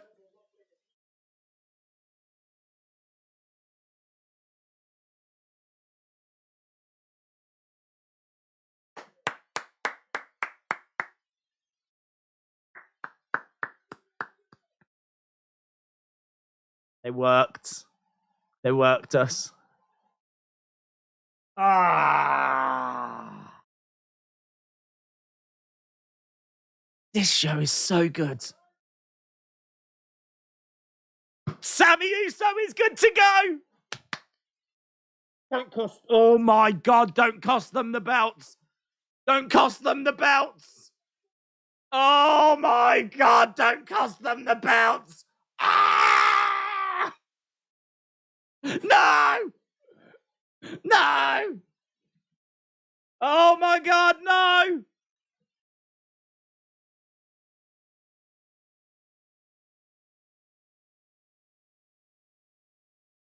Someone get help! Oh my God! Oh, don't cost them the belts! Oh, this is going to be so uncomfortable. This is going to be so uncomfortable. I'm not going to watch. I don't want to watch. Tell me what happens. Oh, I've got to watch. Right, here we go. Sami in the ring. Oh my God, just put it in my veins. This is so good. I can't watch. Sami goes over the top. Honorary Usos in the match. Big Sami chants. Big Sami chants from the crowd. Sami on the outside grabs ex-con Dom. Damian Priest grabbing a hold. Oh, he's rolled him up. Dominic. 1, 2. Oh!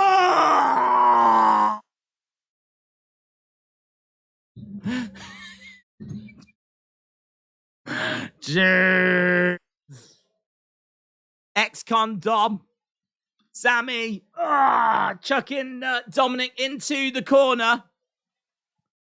Hang on, where did Jay go? Has Jay helped Jimmy to the back? Is Sami completely on his own? Why is Sami on his own? Damian Priest from behind. Catching Sami. Oh, big choke slam. Big choke slam. Sami is down. Sami is down. 2. Oh! Ah! What is this show? Ah! Ah! Oh my God. Oh, choke slam from hell. Choke slam from hell. Super kick. Jay comes back. Come on. Oh, Rhea gets in the ring. Rhea gets in the ring. God, this is all the stars in it. This is all the stars. Rhea's in there. She's like, hit me, hit me. Just hit her. Just hit her. Oh, jump kick from behind. He's in position for the 619 by Dominic Mysterio. Jay is down. Dominic going up top. Ah, frog splash. 1, 2. Ah, Sami makes the save. Come on. Boo, boo, boo, boo, boo. Boo, boo. Come on, Sami. Come on, Sami. Ah. In the corner goes Damian Priest. Moldy, shout out to you. Says the most engaging first hour of Raw in ages. It's too good. Oh, it's too good. It is too good. We'll never be able to watch TV again. Nothing will ever measure up to this. Nothing's ever gonna... Food won't taste as good. Women won't look as great. Nothing's ever gonna be as good. Oh! Dominic Mysterio... Sami, 1, 2... Ah! Sami wins it! Sami wins it! Come on! Sami wins it! Oh, so good. So good! Oh.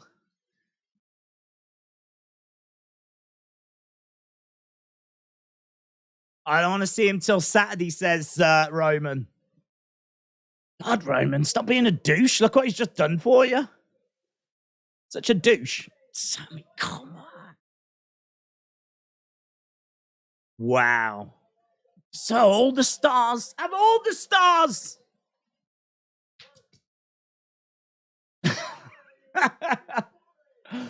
Sami. Sami has been out there for 50 minutes. And is responsible for some of the best 50 minutes in the history of Raw. I don't care. You can put that up against any 50 minutes. I don't care. Put it up against Mankind winning the title. I don't care. That was so good. That is insane. It's only downhill from here. Right, we've got Godfather.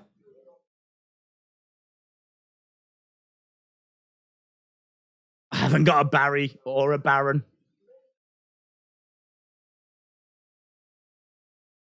So Godfather is knocking on the door. APA.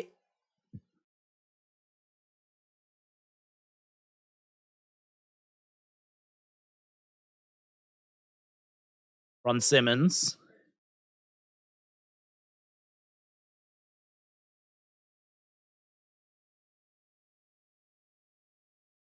So they're trying to get into the poker game.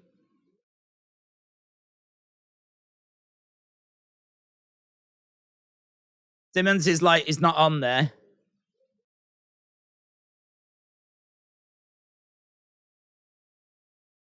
We can work something out.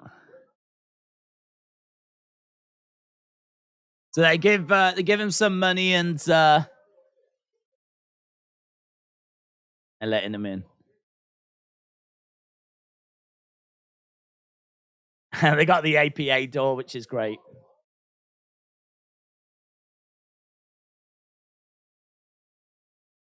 Okay, so who's in there?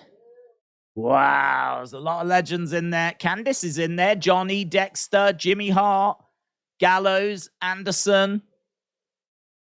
Wow, we're just seeing some iconic moments from the history of Raw. Oh, God, we all need to calm down, don't we? We all need to calm down. DDP was in there. I love that door. Right, we're just seeing moments through the history. Just brilliant. Or China and LA Knight now. Damn.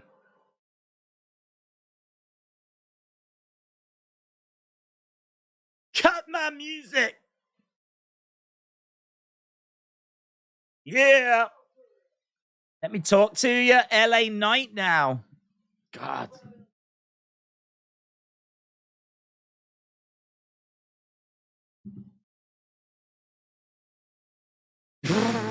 Yippee. I'm supposed to be scared of that, huh? Wrong.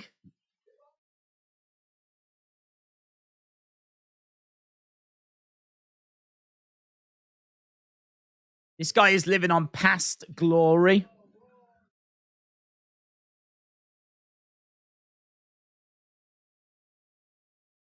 There's a bunch of legends back there living on past glory. Jennifer and Lorelei, shout out to you. Sami's got to be sore from carrying Raw. Yes. Yes. He just carried 50 minutes of the show. I think there was some other people in the ring. I don't know. I can't remember. I just remember seeing Sami for 50 minutes just kill it. Oh, so he calls out. That's pretty damn cool, isn't it? He calls out Bray. And Undertaker's music hits. Oh, actually, he called out a legend.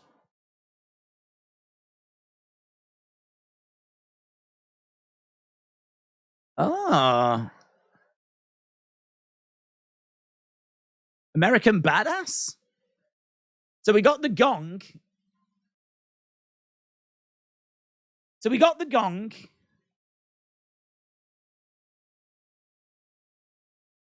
And then we get American Badass.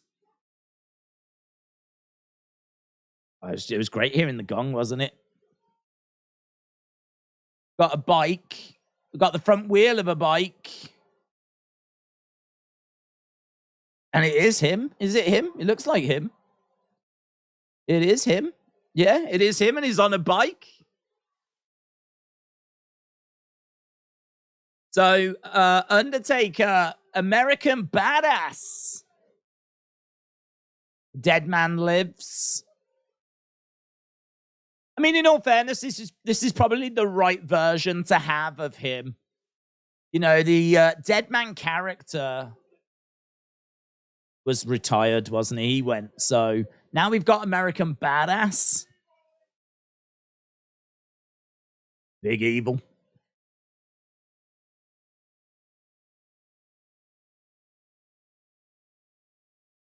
American Badass Undertaker. They move the ring steps. Undertaker's here. Undertaker stepping inside. Oh, they just got put back, didn't they? Because he just climbed back up. It's a well-oiled machine, this. I just saw a Jay Briscoe sign in the crowds.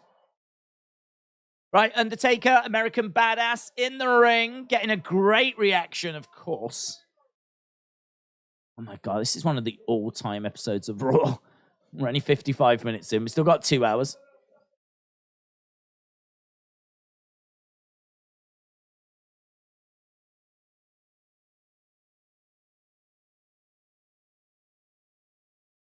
So, American Badass.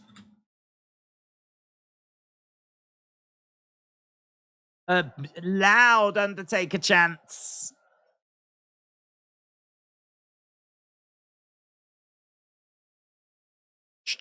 Undertaker.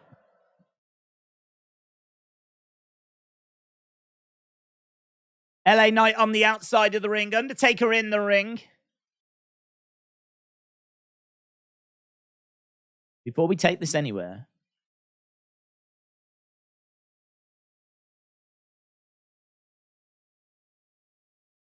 I heard what you said on Joe Rogan about the locker room being soft. I agree with you. Undertaker's pacing around in the ring. He looks like he could go, you know. Might be a bit more timber, but...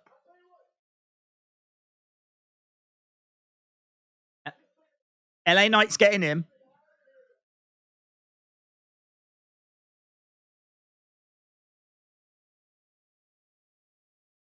LA Knight sends the Undertaker to the Undertaker.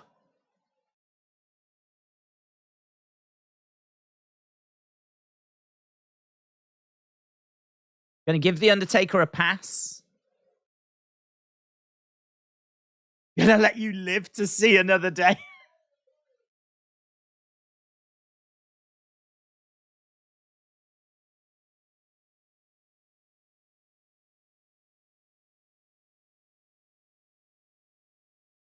He's gone all the way to the entranceway.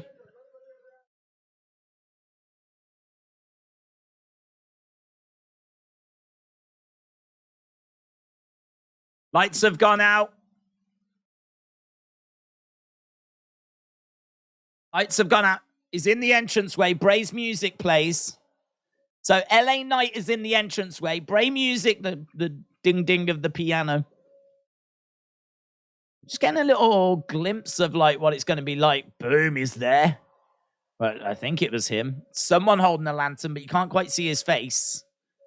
Might prove to not be Bray.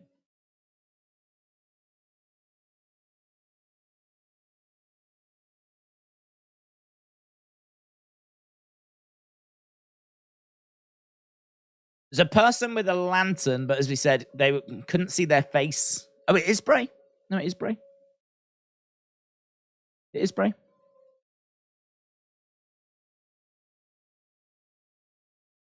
I thought, honestly, that was going to turn out not to be Bray, and then Bray would arrive, like, from somewhere else. And it would be like, oh, how's he in two places at the same time? LA Knight is getting into the ring. Sorry for him. Undertaker. Ah! Undertaker has got LA Knight. Undertaker has got LA Knight. He's got him, and Bray's on the edge of the ring. How cool is that?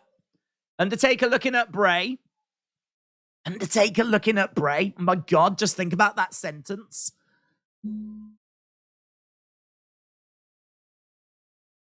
Undertaker throwing. Man, they would have made such a good tag team. Undertaker just threw LA Knight to Bray, and Bray's sister Abigail him. He had him set up for the chokeslam. Right now, we've got Undertaker and Bray looking at each other. Holy shit moments. Oh my God, Undertaker. Keeping an eye on Bray.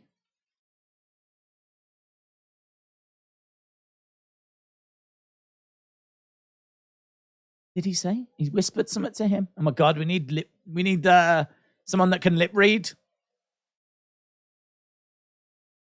What did he say? What did he say? Ah!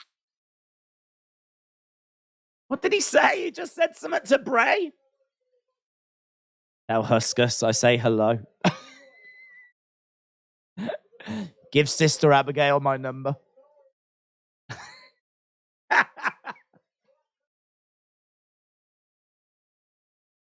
Oh, man, if Undertaker can't ride off now, this is going to ruin this segment. Right, there we go. Gets it started, and he does ride off. What did he say? I don't know what he said. That's what everyone's going to want to know. And maybe Bray will reveal it a little bit later.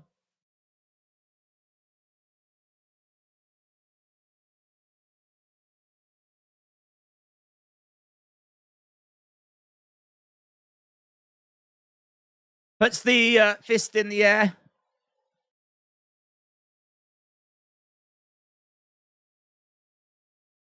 Ah, the Women's Championship. That's cool. That's the question in it. What did he say?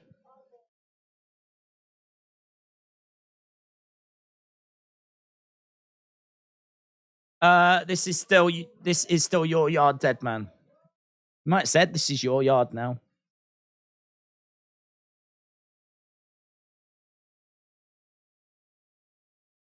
Right, we've got Diamond Dallas Page.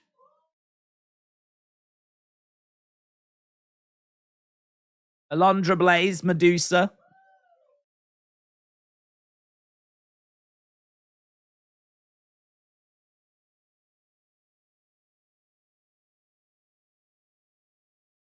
All right, DDP's won that hand. In the background, we got Candice, we got Johnny, we got Dexter. Jimmy Hart's back there. He's changed his jacket.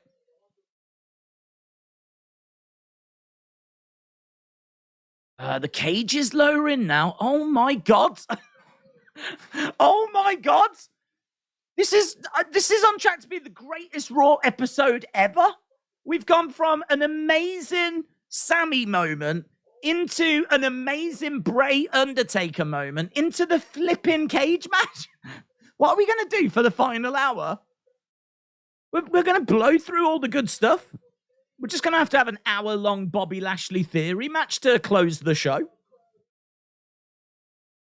Bayley is making her way down to the ring. Damn, man. Damage Control making their way down. I don't know how many screenshots I've got. I feel like I've got a billion screenshots. So many images from this show. It's such an iconic show. I mean, honestly, I genuinely would put this hour up against anything. I'd put this hour up against anything that WWE have done on Raw. As an hour goes, I think you're going to be hard pressed to find a better hour than what they've delivered there. The show has been lit. Yep. Honestly, I'm not just saying this. If this has got to be a 10 out of 10 show so far, it's got to be. If this isn't 10 out of 10, then I don't think 10 out of 10 exists. That's how I feel about this show. If this show isn't 10 out of 10, then I don't think there is a 10 out of 10. The only thing I would say is that I don't know that they're going to be able to maintain it across 3 hours. I mean, so far we've done an hour and 5. I'm sure this is going to be epically amazing. I've got no doubt that this cage match is going to deliver, but I really don't know if we're going to be able to. I really don't know if we're going to be able to keep this quality up for the next hour and 55 minutes. I hope so. Right. Let me try and... we need to do this Bray video, of course. Bray and Undertaker in the ring together. We've got to talk about it. The greatest hour in the history of our sports. Yep. Yeah. I agree. Right. I've got to quickly do this because we have got a cage match to get to. Elliot confirmed. Taker asked if Bray can start a bike. Can you start a bike? Makes sense. I never needed you. Right. I never needed you. Oh, bum. Do you know what? I've got so many images. The one image I don't have is Undertaker and Bray actually talking to each other. I think I was just too caught up in the moment. Doesn't seem like anyone knows what has been said.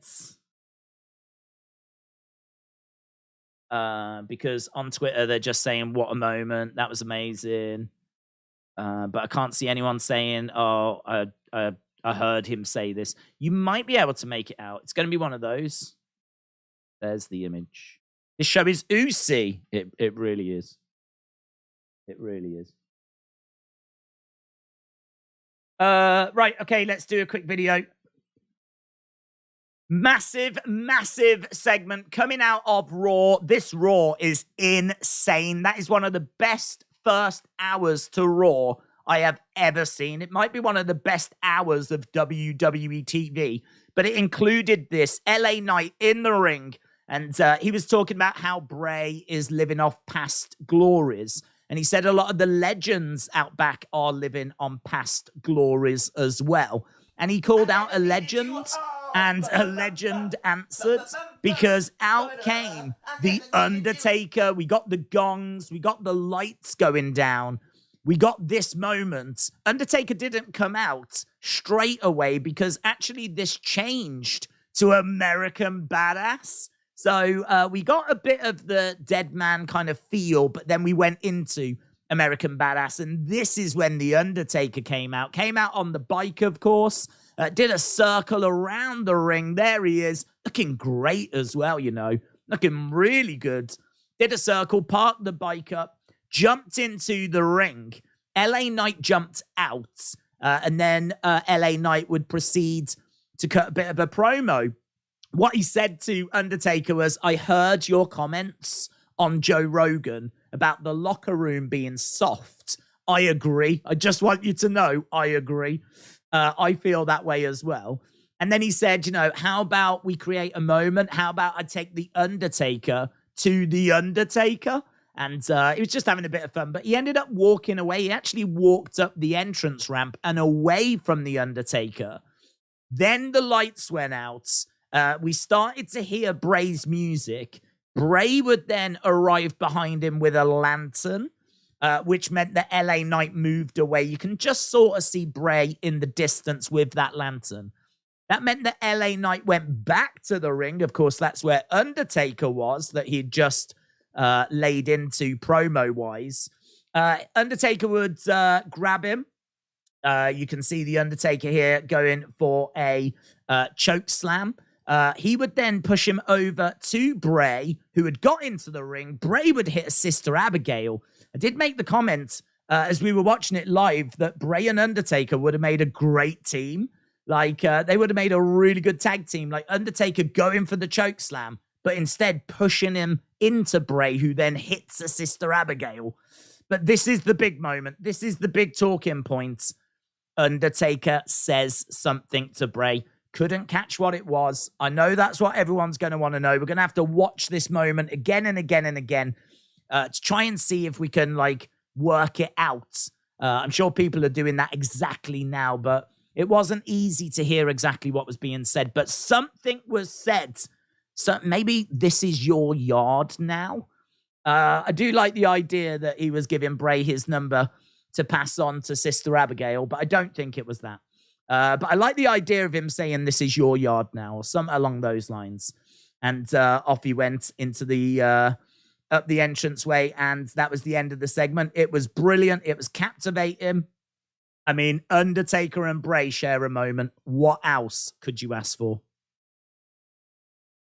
Right, I can tell you that Damage Control have padlocked themselves inside this steel cage. So Damage Control are inside the cage along with Becky. Damage Control are in there. This is not Bayley versus Becky. This is Damage Control versus Becky. So Damage Control, we've got Adam Pearce trying to get inside the cage. They are destroying Becky at the moment. Dakota is climbing up. Bayley is climbing up. Where are they going? They're all climbing up. They're sat on the top of the cage. They have managed to get in. So they've managed to get in. We've got Bayley holding up a Damage Control shirt, chucking it down into the ring. I don't think we're going to get a match here. Or if we are, maybe we're going to get it later in the show.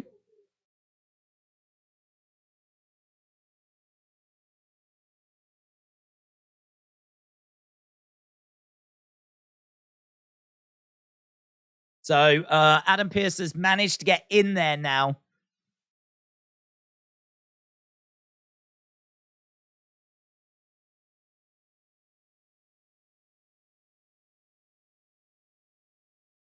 Yeah, I don't know. Maybe it's going to be a case whereby Becky's going to be backstage. She's going to be injured. They're going to say, like, there's no way the match can happen. And she's going to be like, it's got to. They need to pay for what they've done. Blah, blah, blah, blah, blah. Coming up tonight, no disqualification match. United States Championship. And I think we might be going to commercial break. If you are watching and you're not subscribed to the channel, hit the subscribe. We are really, really close to getting to 270,000. I think we're about 60 away or so. So if you are watching, we probably won't do it tonight in all fairness.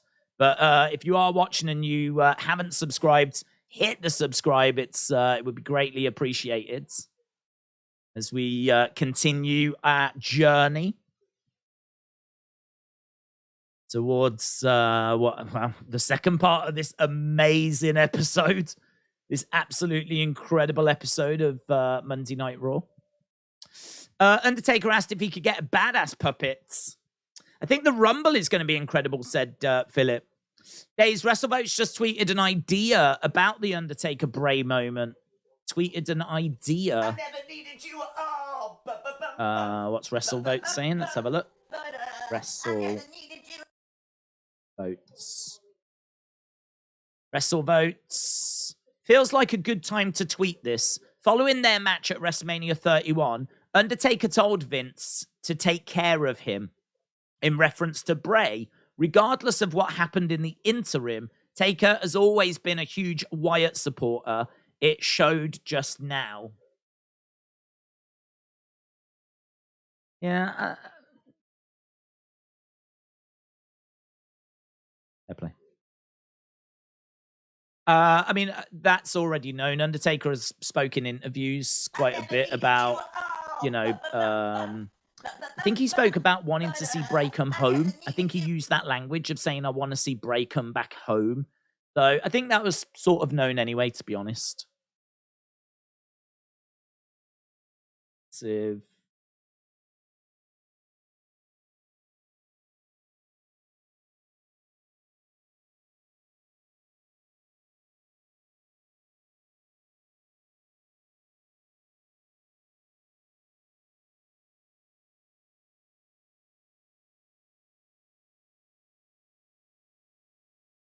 right.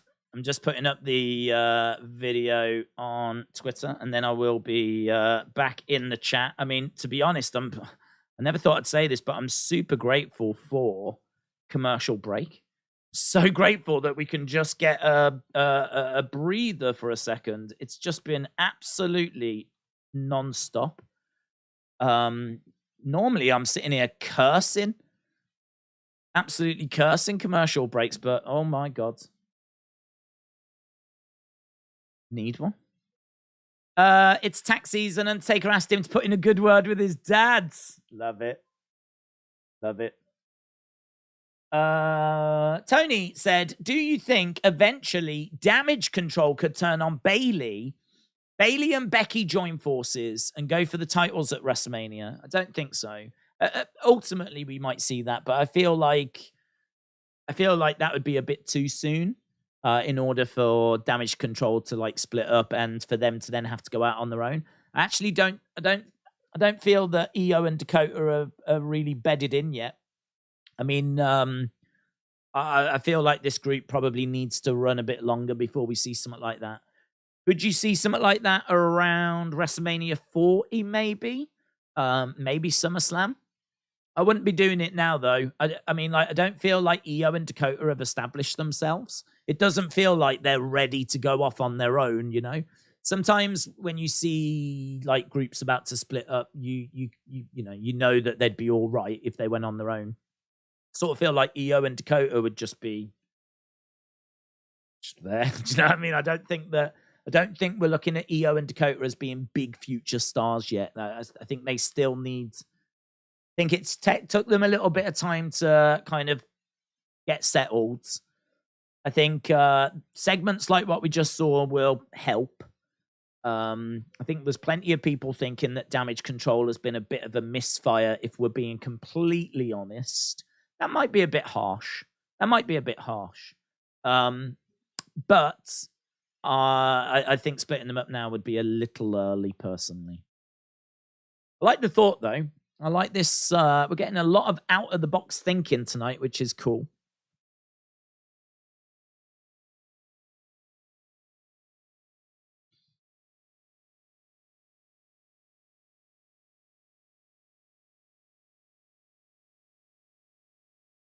So, we're about to go back to the action.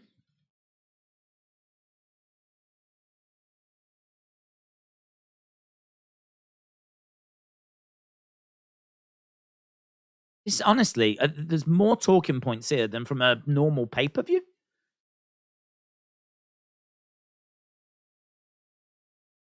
It's the Knights. The Knights. Undertaker told Bray, see you at WrestleMania. Need Damage Control to actually do something before considering splitting, said Undercover Manager. They've been together. They've done absolutely F all. A split would be pointless. A bit like Samoa Joe and Wardlow teaming 1 week and then splitting. I'm glad they picked WrestleMania 40 for Philadelphia. They also need to have one at State College. Oh, DX! DX! Oh my God! DX are coming out now. This is incredible. This is incredible. Honestly, just when you're like, how are they going to maintain this? How are they going to maintain it? Well, they are. DX coming out. We got, well, all of them, apart from China. Triple H, Shawn, X-Pac. Oh, no Billy Gunn, of course. All the ones that you would expect. What are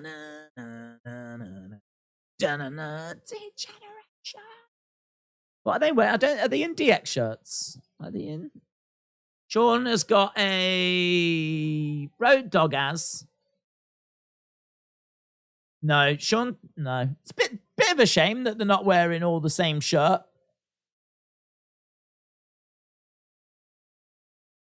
We've got Triple H in a DX shirt. Degeneration. Is Kurt Angle out there? Is that Kurt? Oh, is Kurt playing the part of Billy Gunn? I've only just noticed Kurt's out there. Corey Graves just said, am I seeing things? It's pretty fun, isn't it? Kurt's in DX now. This could be a fun moment. I'd love it if they just play it like that's Billy and we just don't reference it at all. You know, like fake Diesel and fake Razor.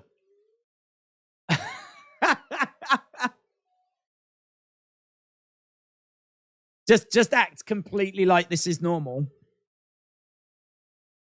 Well, look, Kurt knows all the words and everything. Goes to point to Billy Gunn and Kurt's there. Triple H comes over. Kurt? What are you doing out here? I always wanted to be in DX. Taking off the top. He's got a DX shirt on. That's cool. I always wanted to be in DX. You got to pass a test to be in DX. Okay, Kurt's ready for a test. Are you ready? Is that the test?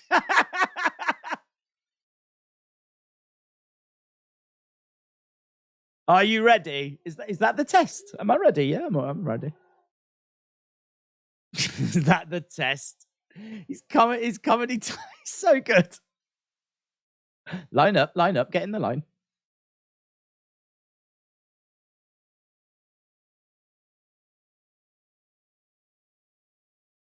For the sold out, thousands in attendance. Travis said, these guys are old. This is lame. Oh, it's nostalgia at its best, man.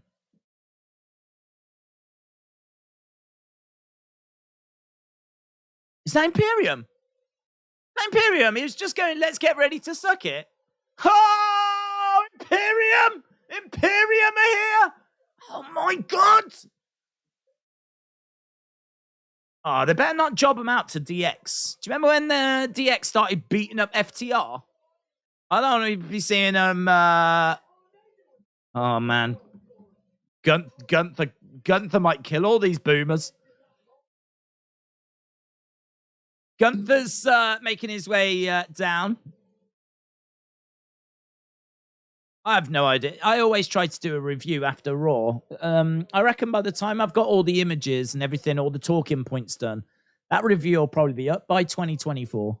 There's so much to go through. Right? Imperium have come down.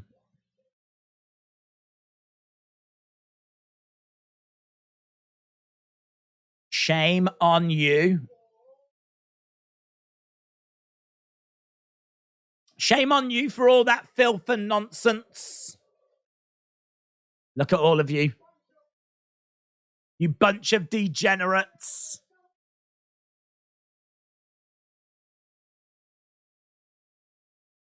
Making a mockery out of this great sport. You're celebrating.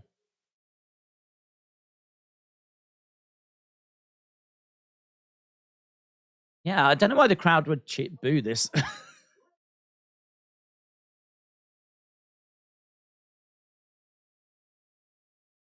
We want you out the ring unless any one of you is going to do something, but I suggest they all leave the ring. Triple H steps forward to Gunther. Oh my God, how amazing would this be? Look at Gunther and Triple H.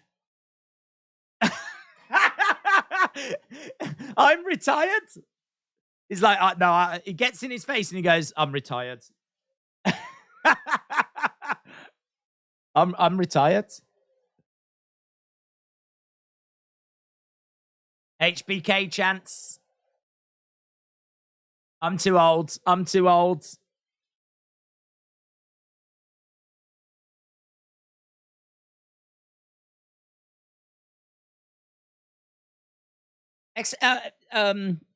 Sean Waltman looks good. Yeah, right. Doug Step. No.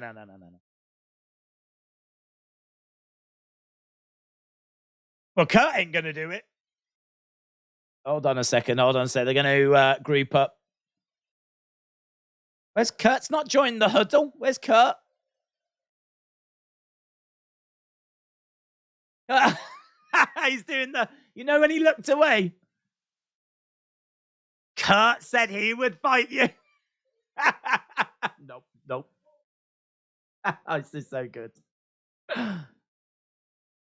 We're in a jam here. Vince will do it. I wish there was someone willing to come out and fight you guys. Seth Rollins'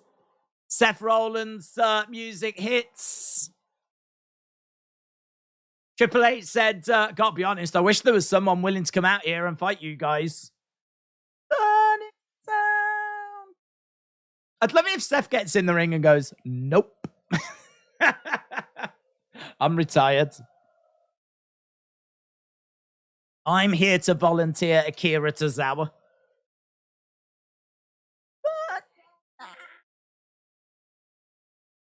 Right, we've got Seth making his way down to the ring.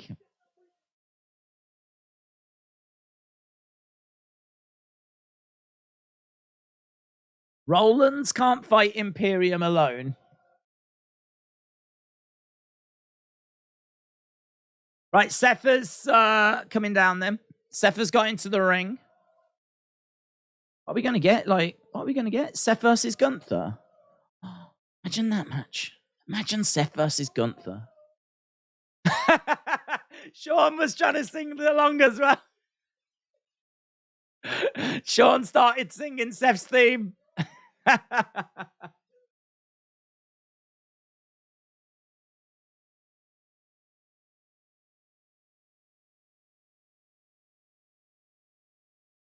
If only there was a team. Street Profits. DX. A little bit of a letdown, but Street Profits.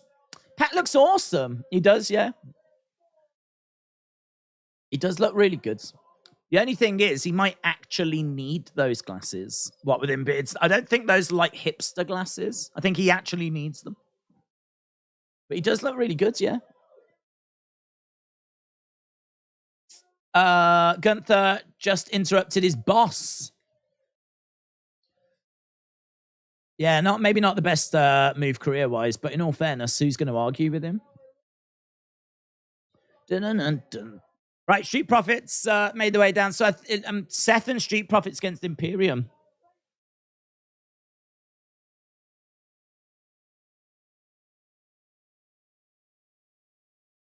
Oh, HBK singing that theme was so funny.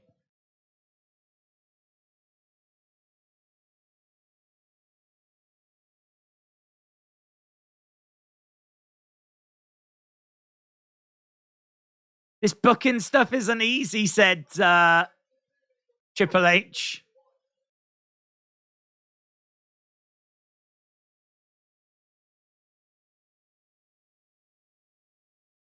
Are they bringing out Vince? Teddy Long. Oh, okay. That's a step down, isn't it? This booking stuff isn't easy. We need someone to make sense of this situation. Well, making tag matches, I mean. I hope you guys, you're going to go one-on-one with The Undertaker.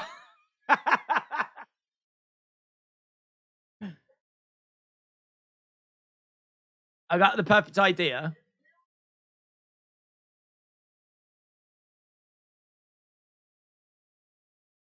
Imperium, you will face the Street Profits and Seth Rollins. And Seth Rollins in a 6-man tag team match player. Here we go. Teddy Long has made the match. Oh, we're going to have a guest ref.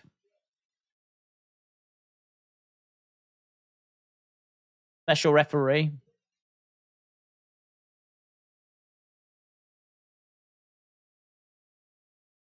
Okay, so Teddy Long makes the match.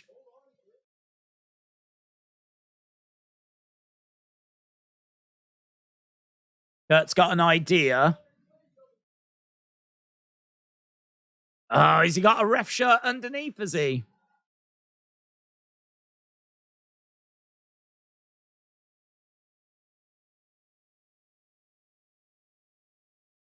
So Kurt's going to be the ref. He said the thing. He said the thing.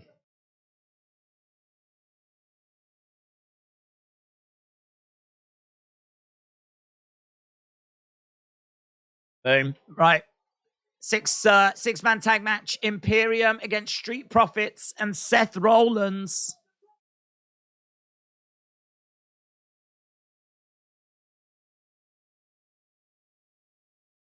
Brilliant. I should imagine they're having so much fun backstage. Halftime scores. Oh my God. I mean, is there any point? Is there any point? Halftime scores, everybody. It's the halftime scores. I really want to know your halftime scores. Put it in the chat.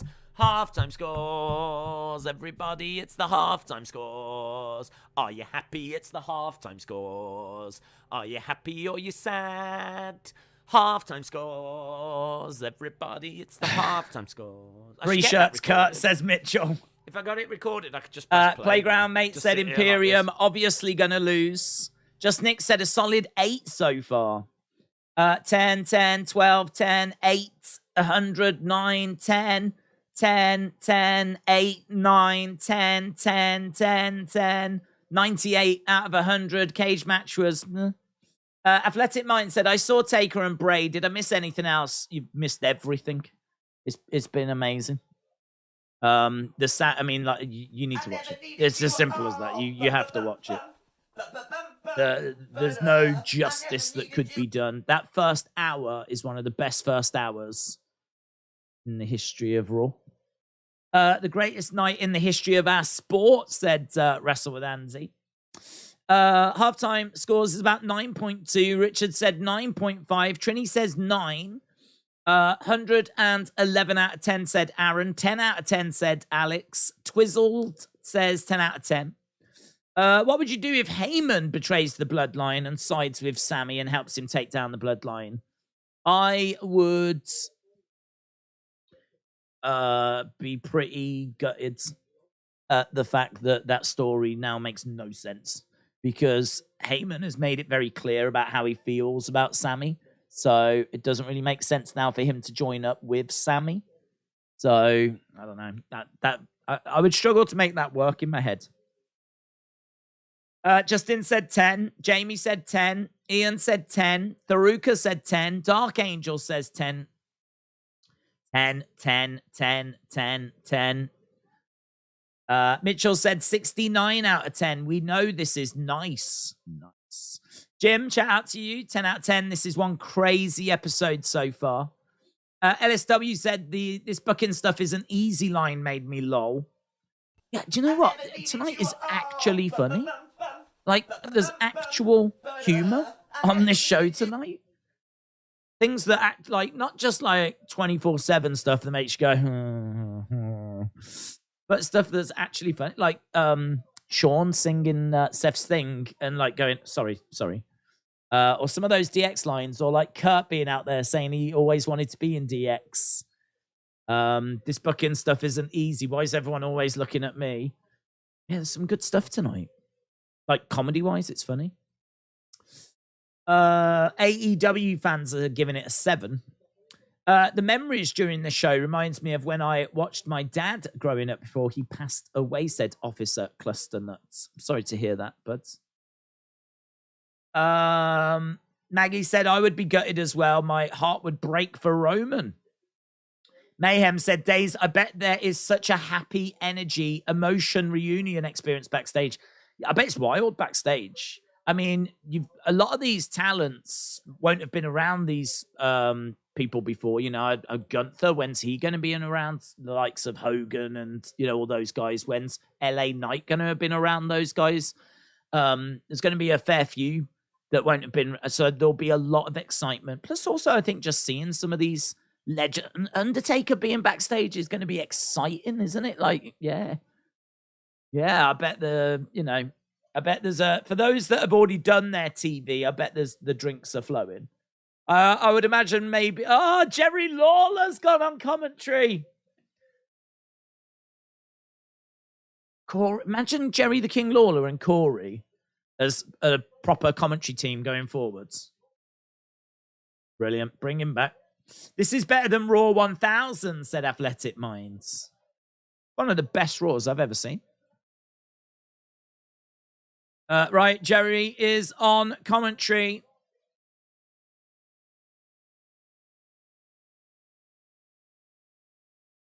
Jerry Lawler said, I think I've been on more Raws than anybody. I never needed you at all. I never needed you. So, Jerry Lawler out there on commentary. We got Kurt Angle as the special guest referee. We got Jerry Lawler on commentary. We are past the halfway point.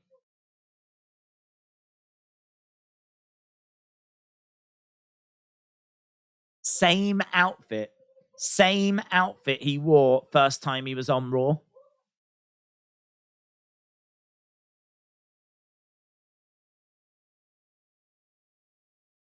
People might check that. That might not turn out to be true. But it could be true.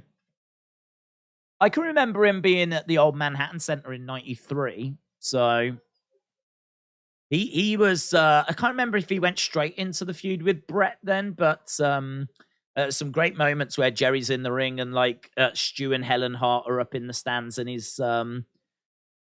I think he might have been up in the stands with them, and Brett was wrestling at the time at the Old Manhattan Center.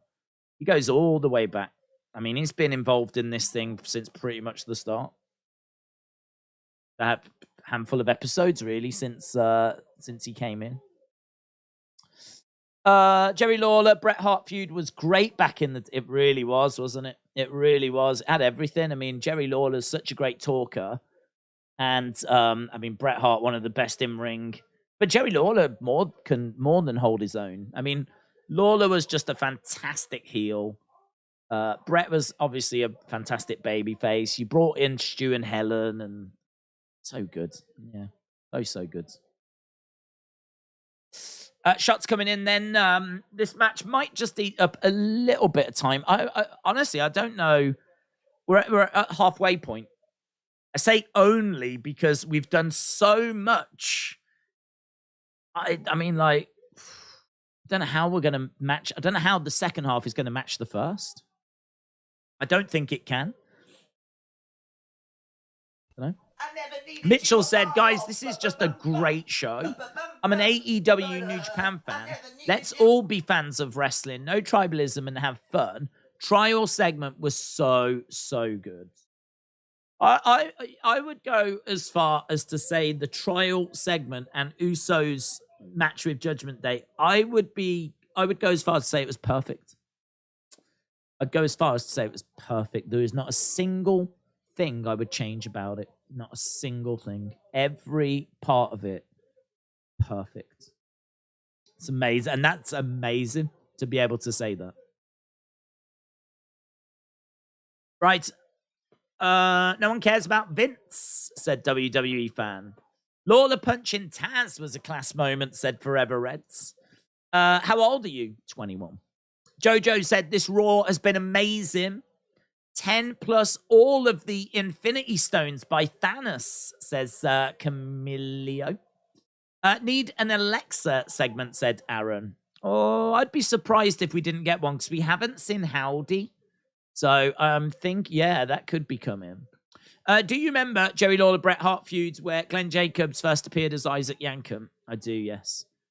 That was as a result of the Kiss My Foot match, wasn't it? Where Jerry Lawler had to put his own stinking foot in his own mouth, and that resulted in him going to the dentist. His dentist was Isaac Yankem.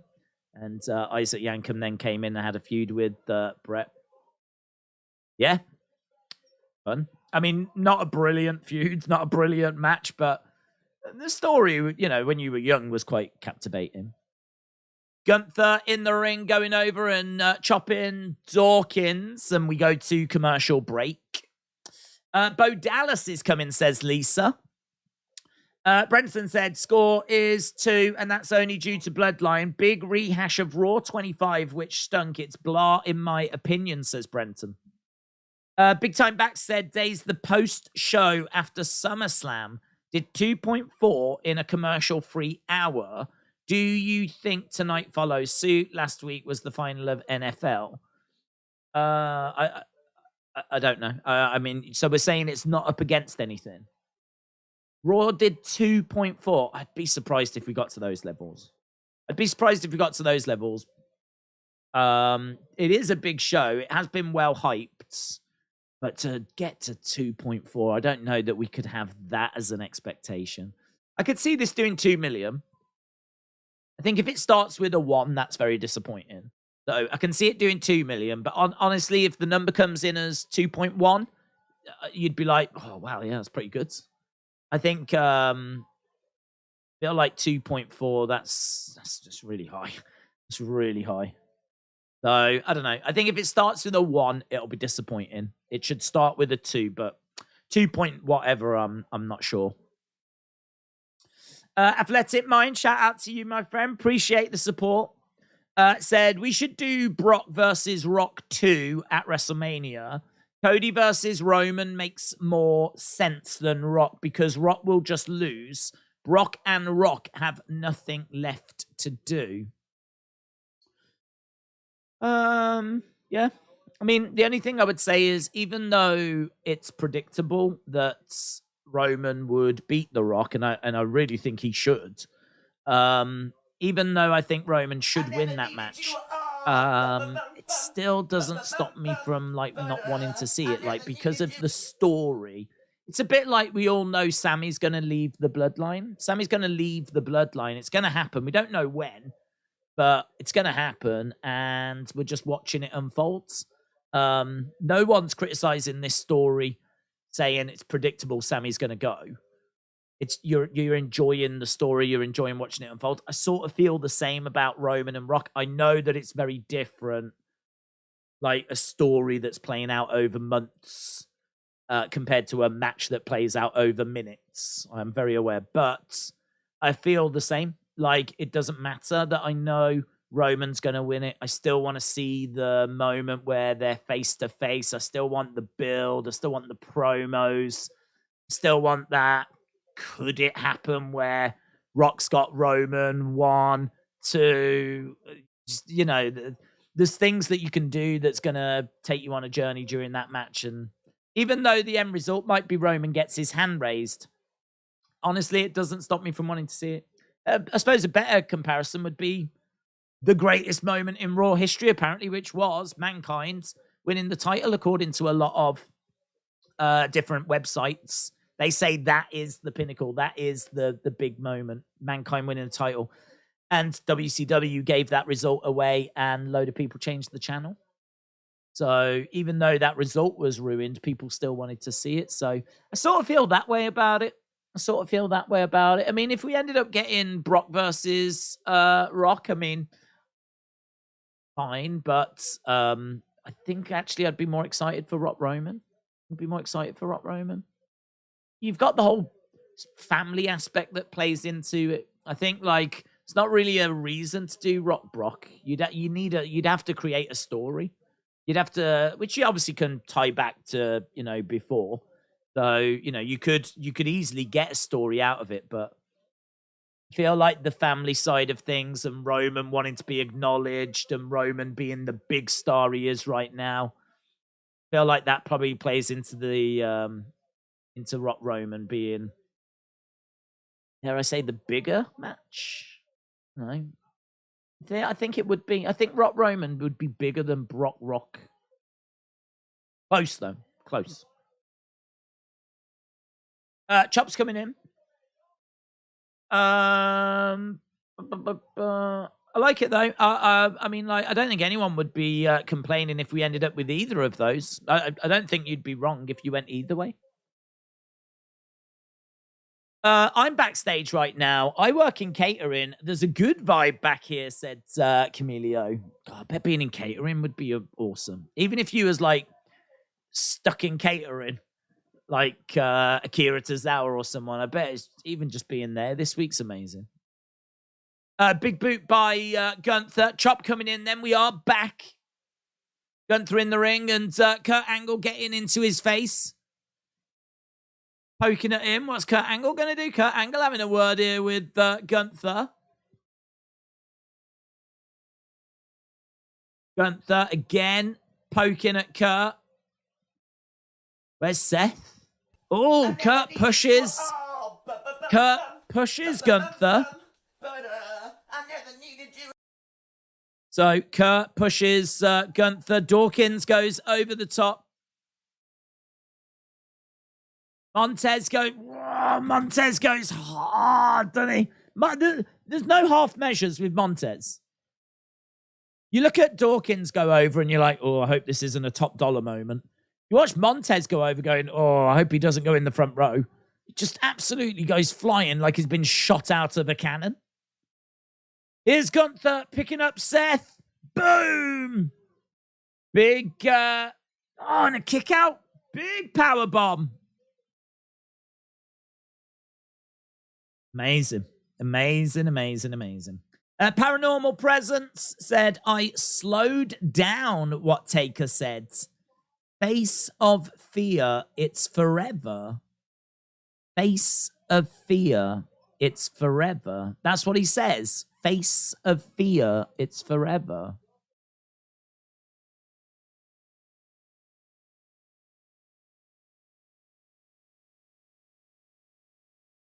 Face of fear, it's forever. Well, I mean, Bray was meant to be the new face of fear.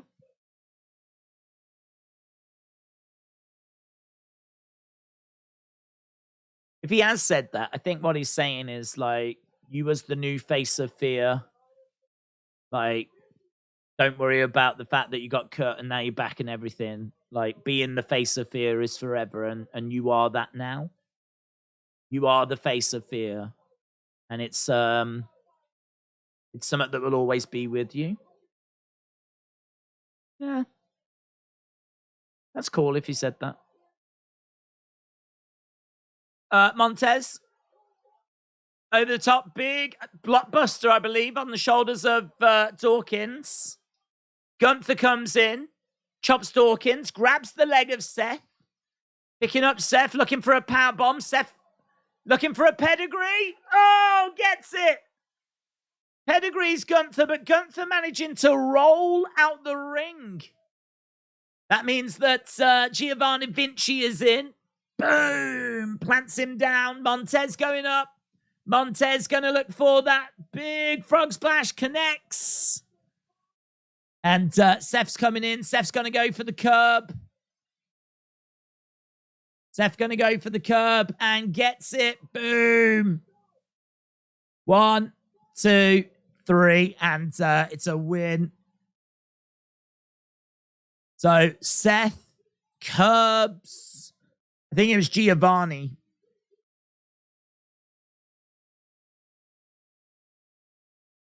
Wow. Do you think Roman Rock would work at SummerSlam or only Mania? No, it would work anywhere. I mean, be honest. I mean, Mania obviously is the biggest show, but SummerSlam has been taking place in recent years in a stadium as well. I don't think the attendance has been quite as high as Mania, but the only reason why you wouldn't necessarily do it at SummerSlam is traditionally that has been in a arena, whereas WrestleMania traditionally has been the only show outside of, say, the Saudi ones that have been in a stadium. So that's why, you probably wouldn't do it there. But I don't know where SummerSlam is this year, but if it's in a big stadium, yeah, no problem with doing it. I mean, we got Roman versus John Cena at SummerSlam a few years ago. That's WrestleMania worthy. Brock Roman last year, that's WrestleMania worthy. I mean, to the point where we've seen it at WrestleMania many times. So, yeah, you could do it. IRS, don't forget to pay your taxes. IRS is here to take the money. So, Corbin and JBL. $1 Million Man laughing away. Everyone's got a price. $1 Million Man walks off. That was cool. Ron Simmons. Come in. Damn! Yay! Damn! So, Bray Wyatt's dad taxes Corbin. Charlotte Flair is she next? Is she next? Damn! They made us wait for that. Damn, didn't they?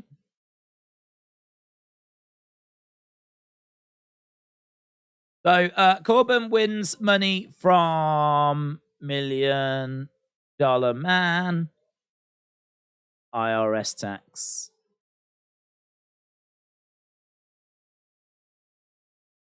On Simmons. Damn. Right, let's go down. Paranormal Presence. I appreciate that, by the way, but I appreciate you letting me know what was said. Apparently, Face of Fear, it's forever. That's what Undertaker said to Bray. We are at commercial break. We are also not far away from the final hour of this show. We've got Charlotte apparently coming up, which is pretty fun. We've got Bobby and Theory. Don't know what we're doing with Becky and Bayley and the cage match and all of that. So don't know quite what we're getting out of that. Just an advert for Against the Ropes, which is going to be on January 25th. Oh, that's... When's that? Wednesday? That goes on to Netflix. It is worth mentioning. I don't even know why I'm bothering. Of course, we're doing the watch-along for the Royal Rumble, so you can hit the notify me thing. That stream's already set up for this weekend. It's going to be massive. I mean, this stream is massive, but I feel like Royal Rumble will go to a whole nother level. Royal Rumble this Saturday. It's all we're doing on Saturday. We're going to start nice and early as well. I think I read somewhere the pre-show for the Royal Rumble is 2 hours. 2-hour pre-show for the Rumble. Then the show starts at 1 a.m. UK time, which I believe is 8 p.m. Eastern. So that means the kickoff show starts at 6 p.m. Eastern. We'll start before that as well. So I think we're starting an hour before the kickoff show. So yeah, it's our only thing we're doing this weekend obs. And my prediction's already up for that. Really appreciate everyone that checked that out. And we are at commercial break. Right, Stone Cold, too old to last 5 minutes in a ring with Roman. Even Roman bumping for him, says Maggie. Chance Becky has an injury, and that could be a way to write her off. It was a very odd segment, said Elliot.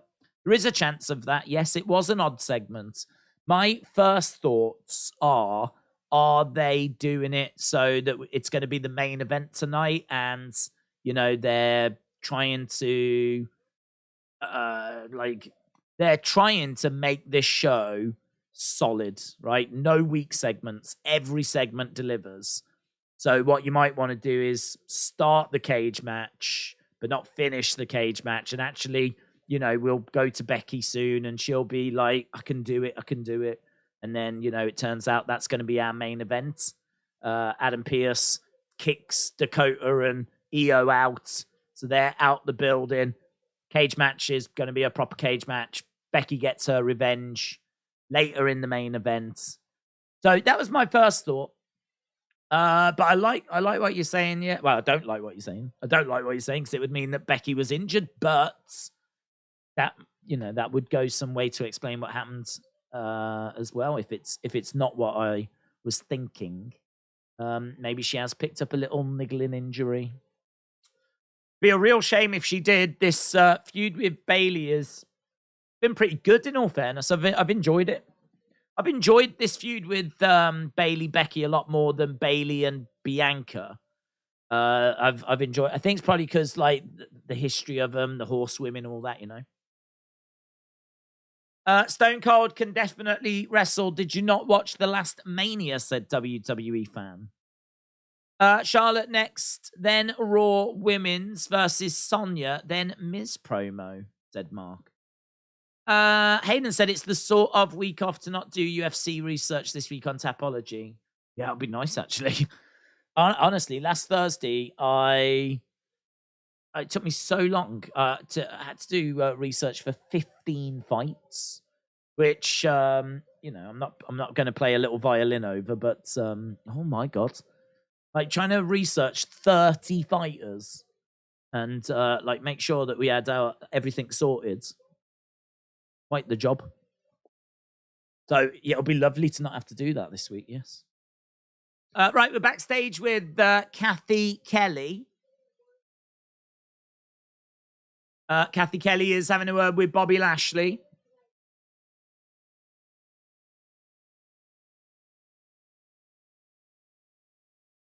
Can you tell us why that match is a no DQ? No DQ means no excuses, no way out, says Bobby. I can't get disqualified for what I'm going to do to him.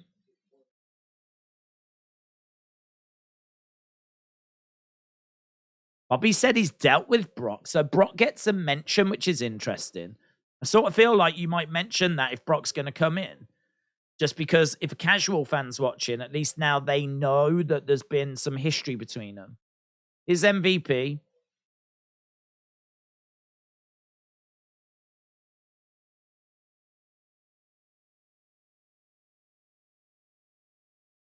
I've got no doubt you're going to do everything you say you're going to do.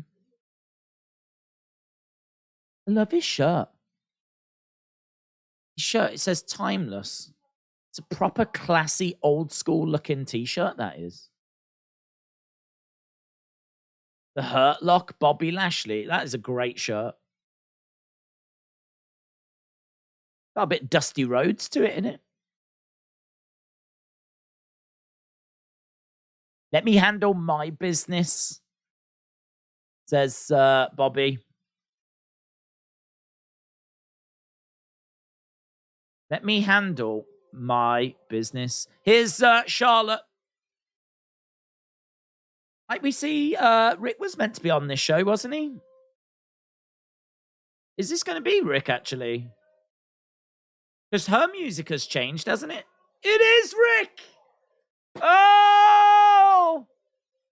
It's the Nature Boy! Look at that suit. Has he borrowed that from Seth Rollins? Looks fluorescent yellow with, like, someone's thrown black ink on him.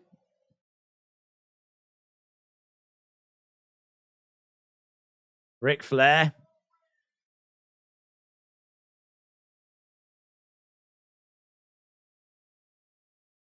You keep our light shining. Nature Boy styling and profiling. Diamonds are forever. And so is Monday Night Raw. Woo!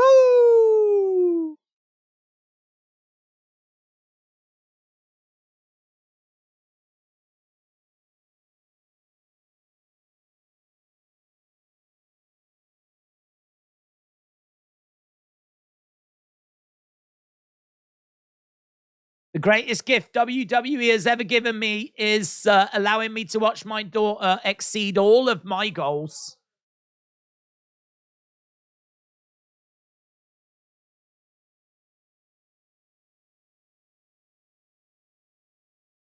So he's going to introduce... Oh, a very special guest. Very special guest. His daughter.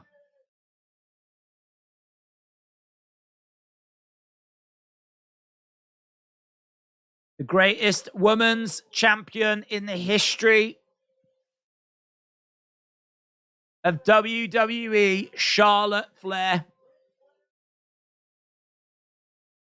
Where is she? There she is. I'm amazed he's not crying. I'm amazed he's not in tears. Charlotte making her way out.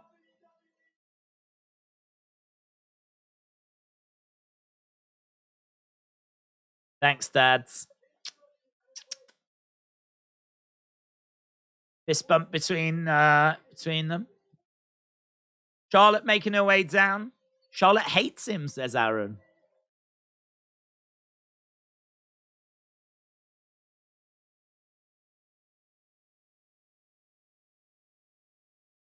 Charlotte putting her arms out as Pyro goes off. It's new music for Charlotte. I don't really like it. I think it's like a voice that comes in at some point going, bow down.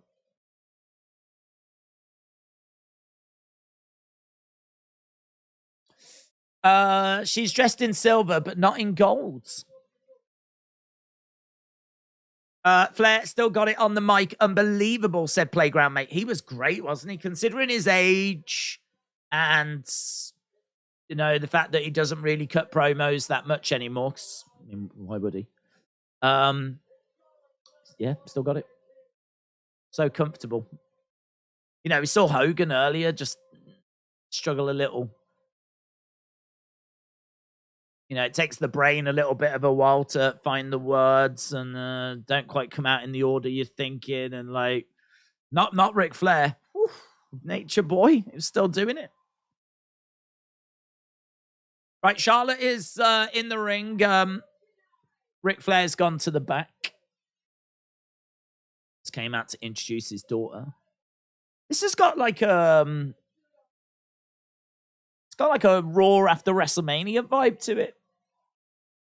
Just don't know what's going to happen next, but it's all epic.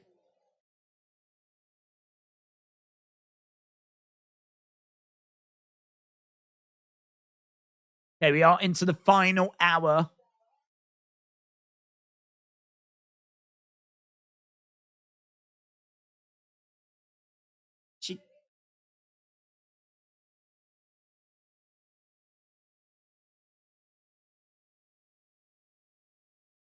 Women's athlete of all time.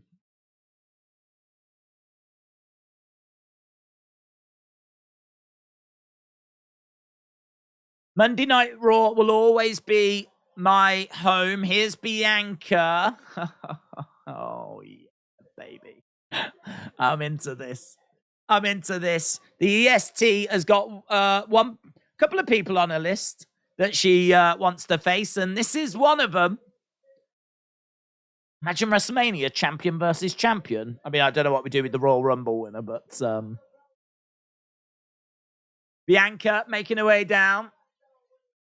Oh, watch me shine now. I never needed you at all. Bianca in the ring.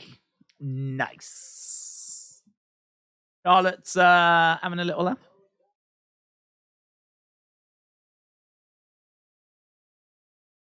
These both got belts.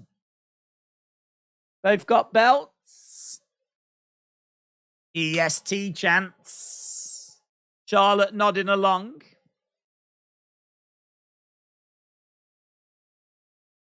I respect everything you've done. No one wears a crown like you. But just not here. This is my show.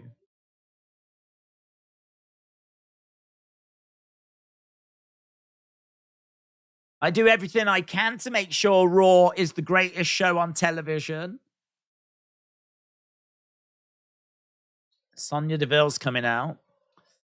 Alexa and Bray on the same show. Yeah, we haven't seen Alexa yet.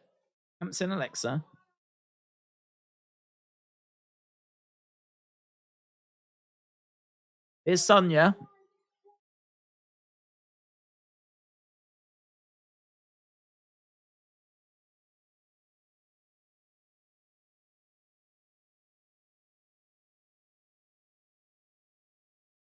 Was it really necessary to fly Daddy all the way out here?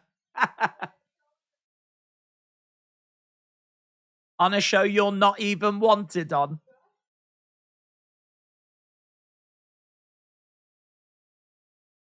You don't think people tune into Monday Night Raw to watch you, do you, Bianca? She's so good on the microphone. She is so good as a heel. The only problem with Sonya is she doesn't get wins. If she'd been booked like a problem, people would respect her. But when she comes out, I think people are like, "Oh, it's Sonya." She's very good on the microphone.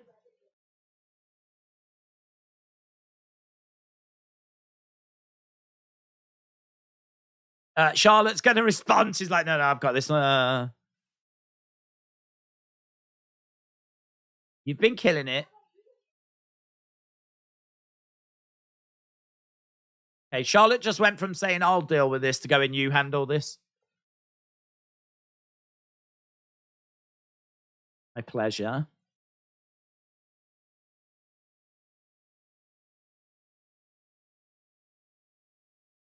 I think we're going to get Sonya against Bianca.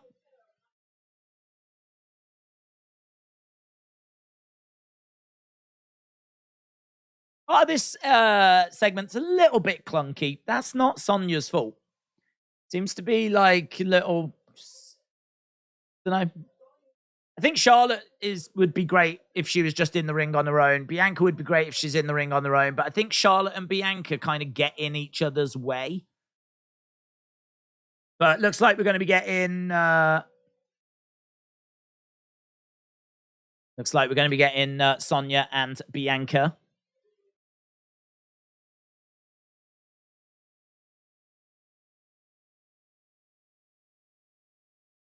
Not a good segment, said Camvlogs. Yeah, it was a bit of a wobble. Well, EST pulled the segment down, said Chris. I love Sonya. She's beautiful, said Sunny. Mr. Canuck said, Uncle Howdy is probably sweating uncontrollably in his mask backstage. It's the 3rd hour. Cody versus Roman will have the most pyro ever used in one match. Could you even imagine? First hour should have been the last hour, said Camvlogs. Horrible Sonya was better, said Paul. Charlotte is so-so, but used to have an epic entrance. That pyro. It seems like Sonya isn't on the show for months, then comes back and then leaves again for ages, said Russell Andy. Austin said Sonya proved herself as a top heel back in 2020. She loses way too much now. I agree. I feel so sorry for her because on the microphone, she's very good. She's been excellent in that GM role as well. But yeah, she loses too much. So like when she comes out, I mean, she just doesn't seem you don't see her as a credible threat. You know, that's the problem with her. But it's not really her fault, is it? It's creative. We are at commercial break. Tharuk said, I can't believe we're already in the last hour. At least the first hour and a half was good, said Snoop Dogg. Yeah, I mean, first hour is amazing. Second hour, I think we definitely do take a bit of a step backwards. No, I don't know. I sort of feel like the Imperium segments. This is all right. You know, the match, it was all right. There wasn't really much need for it, but I mean, we got Gunther on the show. We got Seth on the show. They found a way of getting Street Profits onto the show. Jazzed it up by having Jerry Lawler on commentary, by having Kurt in the ring as guest ref. I think they tried to find a way of like trying to jazz it up, you know? I suppose you can make the argument we didn't need Imperium on the show, but I think it was cool to see them. We got that great moment between them and DX where, you know, you've got one of the biggest killers in WWE and Gunther basically saying, is anyone going to step up to me? And, you know, we got that great moment where Triple H tried to, and he's like, no, I've retired. I sort of feel like having them on the show just for that interaction with DX was worth it. And then it led into that match. I can understand people being a bit down on the match, but I don't think for me it derailed the show. I just think it was all right. You know, the match was all right. And then, you know, this segment, Ric Flair, amazing, legends. Charlotte came out. What she got to say? Bianca came out. Okay, I'm interested. And then, yeah, we did have a bit of a wobble. I don't know. I mean, the reason why I'm saying this is because for me, this is one of the best episodes of Raw I've ever seen. First hour is stunning. Second hour is definitely a step down. But how much? And at what point do you say this isn't a 10 out of 10 show? Halftime scores, we were 10 out of 10. I think we can agree this is a step down, but is it a step down enough for us to now be going into the 9s? Or are we just being a bit picky? Or would we be being a bit picky? I don't know. I really, it's going to be, I've loved it. I do think, you know, there's a real argument that if Raw was 2 hours, we all know it would be better. And this is a great argument for that, isn't it? You know, if you was to take the best 2 hours out of the 3 that we're about to see, this is a 10 out of 10 show. I already know that because we're pretty much there anyway. So it'd be a 10 out of 10 show, but where's it going to be after this final hour? Don't know. Only one way to find out, isn't there? There's only one way to find out. That's to watch this final hour and see where we end up. Could still have some pretty big planned for the finale. So, Bianca versus Sonya is what we've got now. Mike thinks it's a 10 out of 10. Camvlogs thinks it's 10 out of 10. Cody thinks it's 10 out of 10. Undertaker has tweeted. Oh, what's the dead man got to say for himself?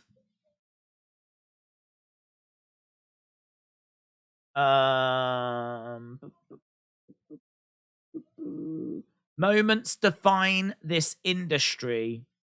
This one was special.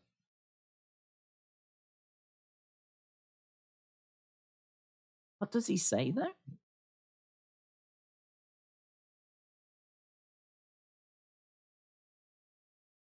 Yeah. Something forever, yeah. I mean, Face of Fear means forever, like that. It could be that. Billy Gunn is trending. Billy Gunn is trending.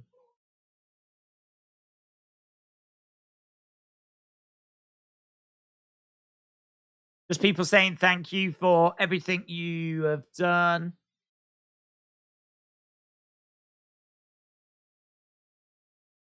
An epic moment, wasn't it? An epic, epic moment. Right, we are underway with Sonya and Bianca. Bianca's over. At the side of the, in the corner, she's getting shots to the midsection. Undertaker reveals himself as Uncle Howdy.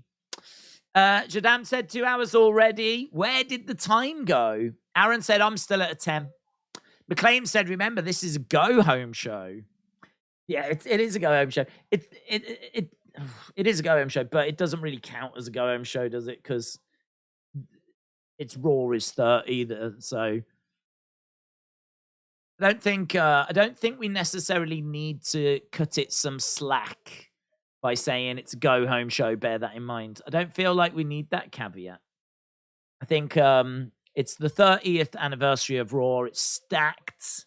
It's delivered. Yeah. The one thing I'm wrestling with is, for me, this was 10 out of 10 at the halfway point. I do concede that there's been a few little moments in there that you'd probably want to tighten and maybe just tweak a little bit. But I don't know if that drops the score. That's where the conversation was.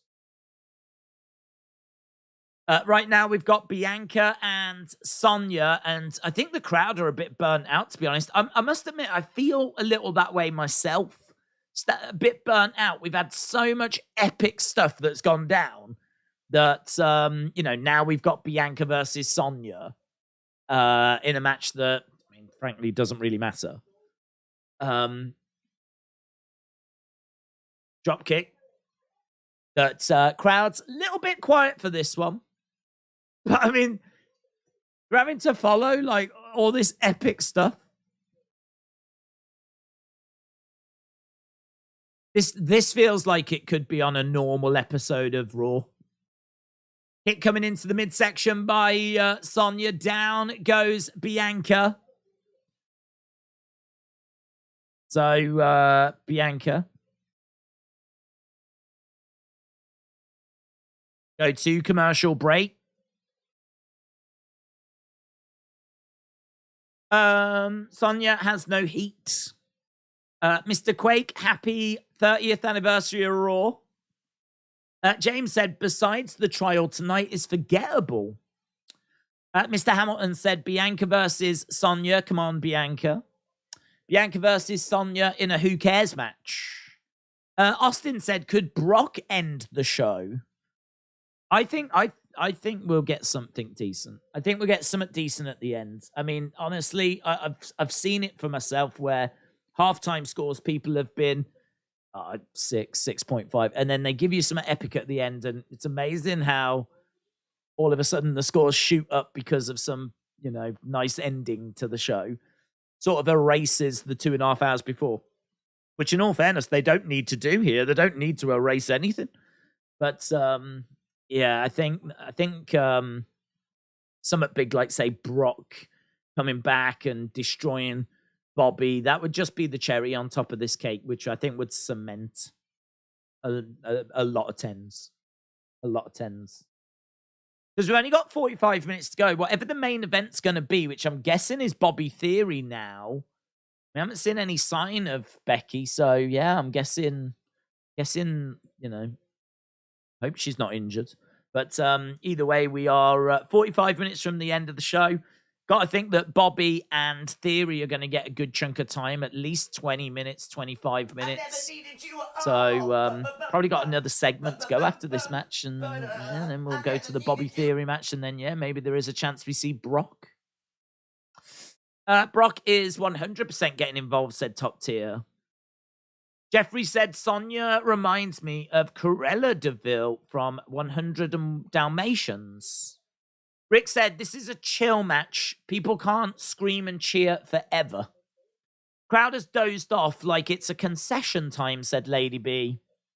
Have the Bellas been on? Do you know what's interesting? They haven't been they got shown in that one graphic, and they weren't shown in the updated graphic. So unless they've been in the background of the poker game, they weren't actually shown in like the graphic for the Legends. So I don't know what we're doing with the Bellas. Daisy, Ty Dillinger back with all these tens. It sounds like Royal Rumble 2017 at the 10 spot. I wish he was. I always liked Ty Dillinger. I understand he was he would have been good as being part of a tag team or something. I think we could have done something with him. He isn't. I mean, like they had the chair. I don't even know what he's doing in AEW now. Is he just not even getting on TV? Because he used to be the chairman, didn't he, when he was with Wardlow? But now we just don't see him at all. I don't know what we're doing with him. Maybe he's injured. I don't know. Yeah, I always liked Ty. I liked Ty when he was down in NXT. I get, though, that that's a gimmick that was going to run out of steam. We got Bianca doing. She had Sonya up, and then Bianca started doing the Ryback stomps. Was that a tribute to Ryback? I hope so. Shame she didn't like parade around with her. That's what this Raw needs. It not enough Ryback. Oh, imagine that. Imagine that pop. Bobby Lashley against everyone's expecting Brock, but it's Ryback that comes out. Feed me more. Yeah. Back, Ryback. Dun, dun, dun, dun, dun, dun. Scott Sonya up. KOD. 1, 2, 3.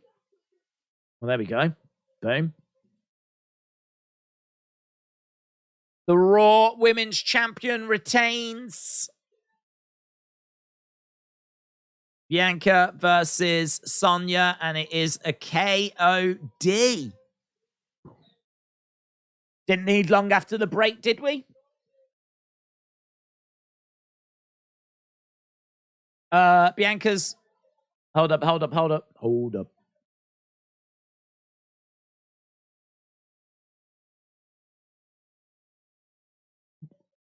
What I did to Sonya is just a preview of what I'm going to do to Alexa Bliss.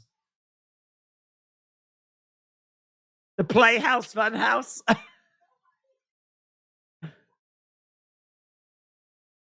No one is going to stop me from saying and still. Oh, Bianca's hair's caught on the Velcro. Here's Alexa.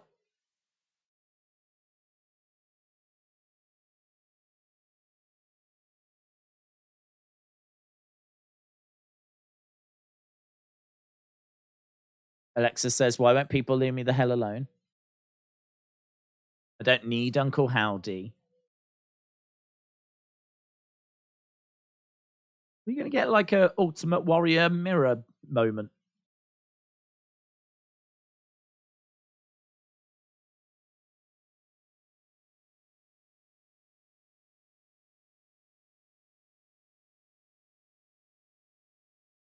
Alexa looking in the mirror.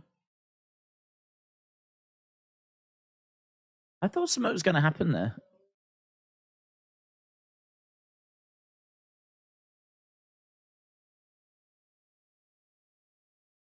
I don't need Uncle Howdy.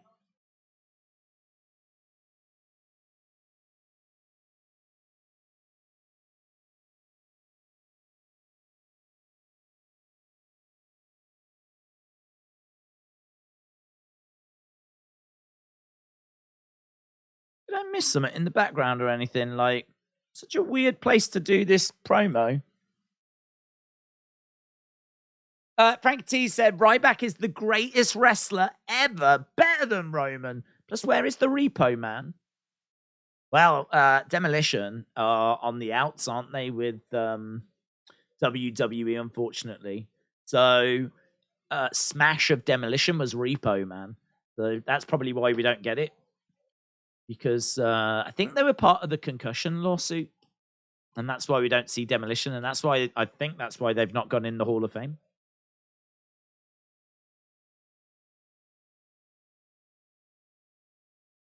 I think she said, I don't need anyone's help to rip your face apart. I never needed you at all. But I'll leave your eyes. It's pretty dark. So you can see me leave with the Raw Women's Championship. They're really pushing Cody. Yeah.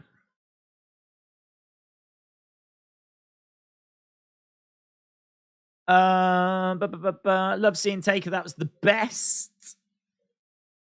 Brooklyn Brawler showing up would be great, actually. I'd love that. I'd love to see the Brooklyn Brawler. Right now, we got a Cody segment. Justin said Alexa probably had to poop last minute. That'll be it. They had a big thing planned in the ring. Howdy was going to come out, and just before she was about to make her way out, she's like, oh, I need to poop. Oh, it's coming. And she was like, just bring the cameraman. And they were like, She was like, no, not for that. I'll just poop, and then I'll do the promo after in the dressing room. And they're like, okay. That probably didn't happen, by the way. Frankie T said, Ryback is the greatest. Agreed. They're really pushing Cody. Are there no women legends to say 2 words in the ring? That is a shame. We have had Medusa backstage. We have seen Alondra Blaze. She was allowed to say a few words. But it would have been nice. I must admit, I was expecting Howdy. I was expecting Uncle Howdy. Not that he's a female legend. Who knows? We don't know who Uncle Howdy is. Perhaps Uncle Howdy is Michelle McCool. I don't know. But, yeah, it is a bit strange that we haven't got anyone out there. Like, where are the Bellas? Where is AJ Lee? Where is Gail Kim? Where is Linda McMahon? Where is Stephanie? There is a lack of McMahons, isn't there? I mean, for understandable reasons. One of them's retired / forced out. One of them's Vince. Shane has been forced out. Linda, I should imagine, is just sat at home crying. So, but there is a lack of McMahons. The way they book Raw tonight has been great. I can't wait to see what they do with the Rumble, said Philip. 35 minutes to go. Stephanie just had surgery. She did. What do you think of 2K23 War Games, Matt? Don't care. Don't care. But I don't play the game, so put anything in there. Is it exciting? I would imagine so. If they've not had the War Games option before, I'd imagine that's exciting news. Yeah, normally I get quite into the hype. This time I just don't care. Just being honest, I just don't care. I just can't find myself. Like, the trailer could come out, I might watch it, but I don't know. I don't know what they could do to get me to get me. What's this? Every epic rivalry.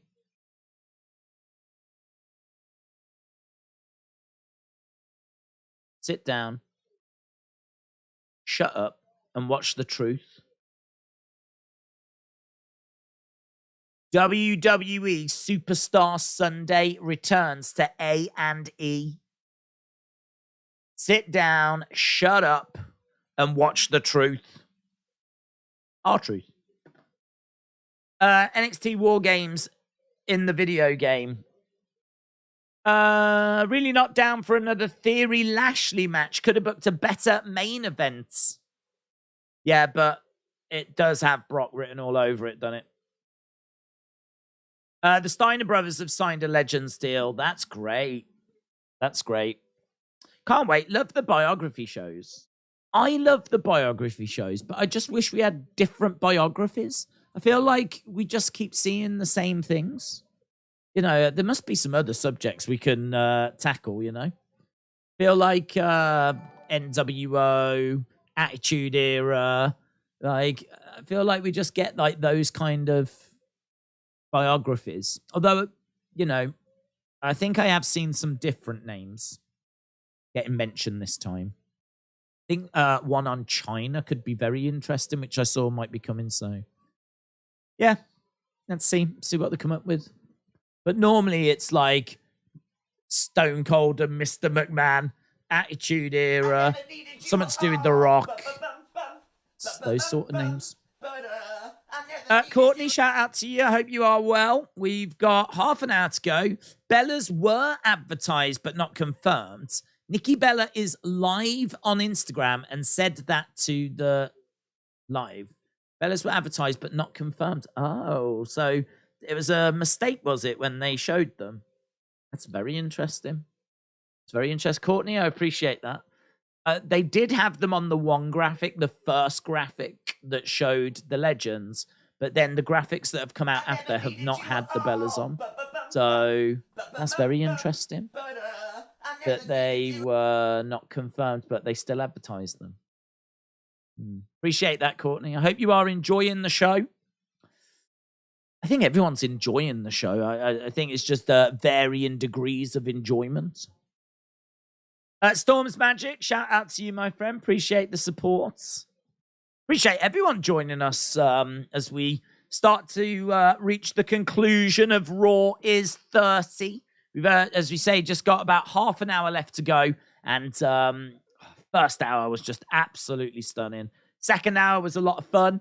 Second hour was still a really, really solid hour. First part with the likes of DX. We got the cage match. I think the cage match was in that hour as well. And then obviously the back end was Imperium against Street Profits and whatever. Maybe a little dip there, but still fantastically entertaining hour. And now this hour, I don't know. Have we took another step down? Has it been a gradual decline? Maybe. I think we need a nice main event, a good main event. We need something juicy. And I agree. Bobby against Theory. It doesn't seem to be it, but if Brock comes back, that'll be obviously fantastic. So I think there's a really good chance that he will.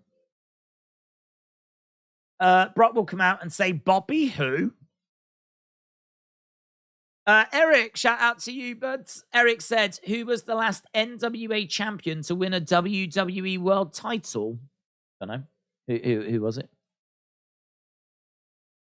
Any title. Oh, world title. I don't know.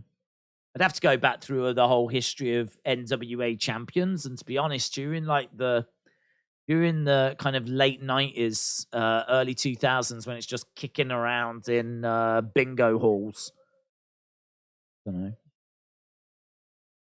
I mean, not Nick Aldis, not Cody, not Tyrus, who I think's got it now, not Trevor Murdoch, not Adam Pearce.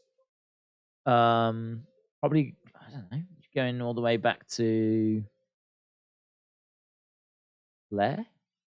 Would it have been Flair? Is there anyone after Flair?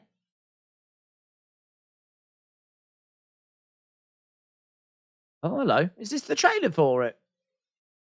I haven't seen this. Is this new? Have a look. Let's see if they can get me excited for it. John Cena, 2K23.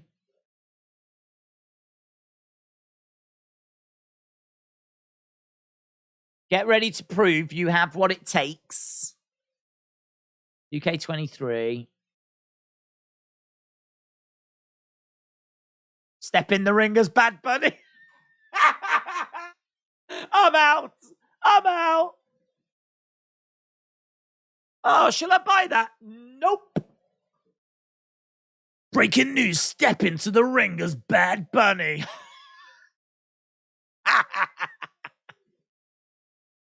Wow, there's $70 I've saved.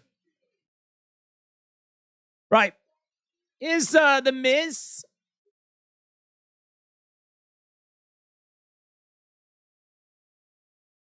Where's my celebration of all my amazingness? First ever Grand Slam champion. Miz is kicking off here. He doesn't even get an entrance. Is that Owens? Owens? Owens? Stunner! Bang! Miz gets stunned. Miz gets stunned. Miz stunned. Dun, dun, dun. Owens grabbing the microphone. KO, KO, KO. Gonna address Roman, isn't he?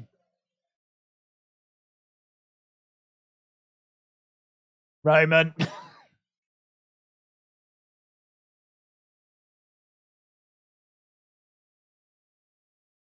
You might have said Sami's not guilty, but you're guilty. You're guilty of having held the WWE title hostage.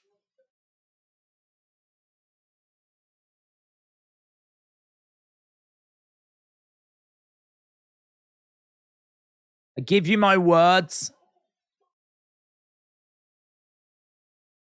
I will do.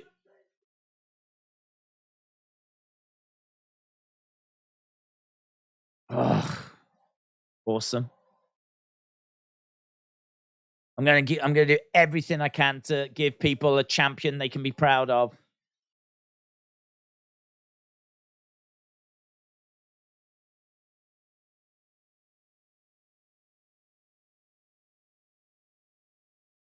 I'm gonna take that title from you or die trying.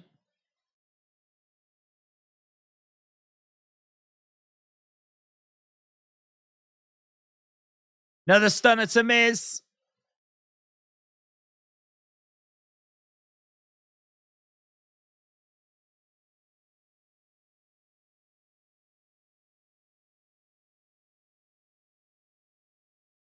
What did he say? I'll take that title.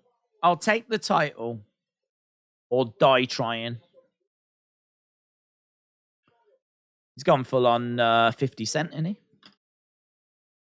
Dun-dun-dun. Dun-dun-dun. Dun-dun-dun. Right. Just realized it took SmackDown stars to make Raw good, said Just Nick. Nikki Bella has got her own show.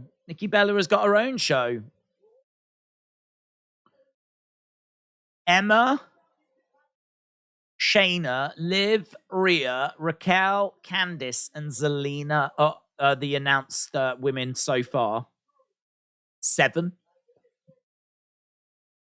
Pitch Black match. They're just running through what we are getting at the Rumble this weekend.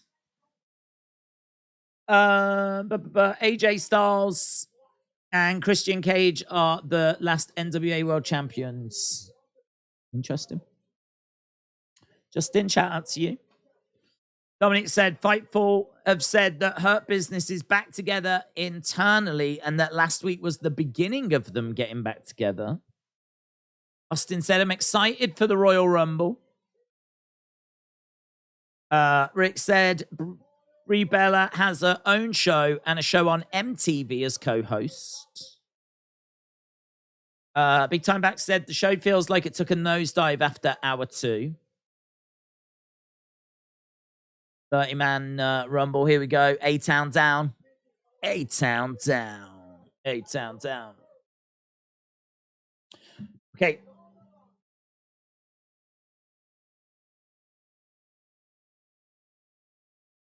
Theory versus Bobby Lashley.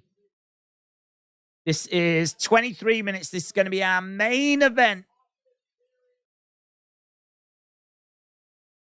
A-Town down.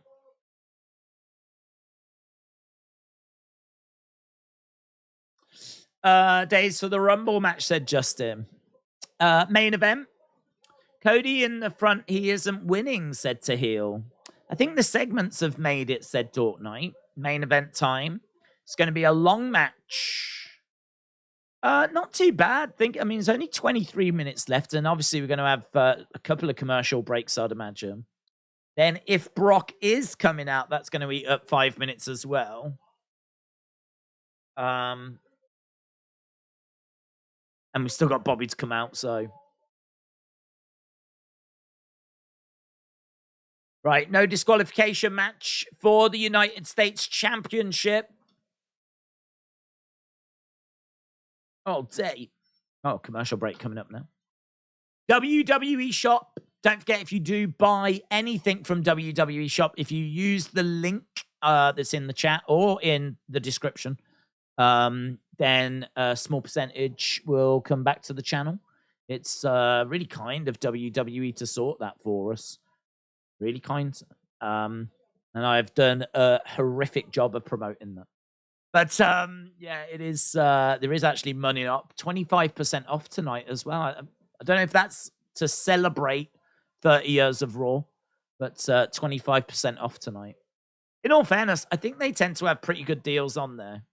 You find that with WWE Shop, they do tend to have like offers on t-shirts and offers on belts and all that kind of stuff. I was on there the other day, actually. They do sign stuff as well, which I didn't even know was on WWE Shop, but they do like signed 8x10s. And they also have like some nice plaques. There's one for Liv when she won the title that signed. One for Ronda. They've also got, oh, damn, do you know what else they've got? I'm just telling you now what they've got on there, but they've got a signed Bloodline plaque. And it's got all the Bloodline, and it's signed by all of them.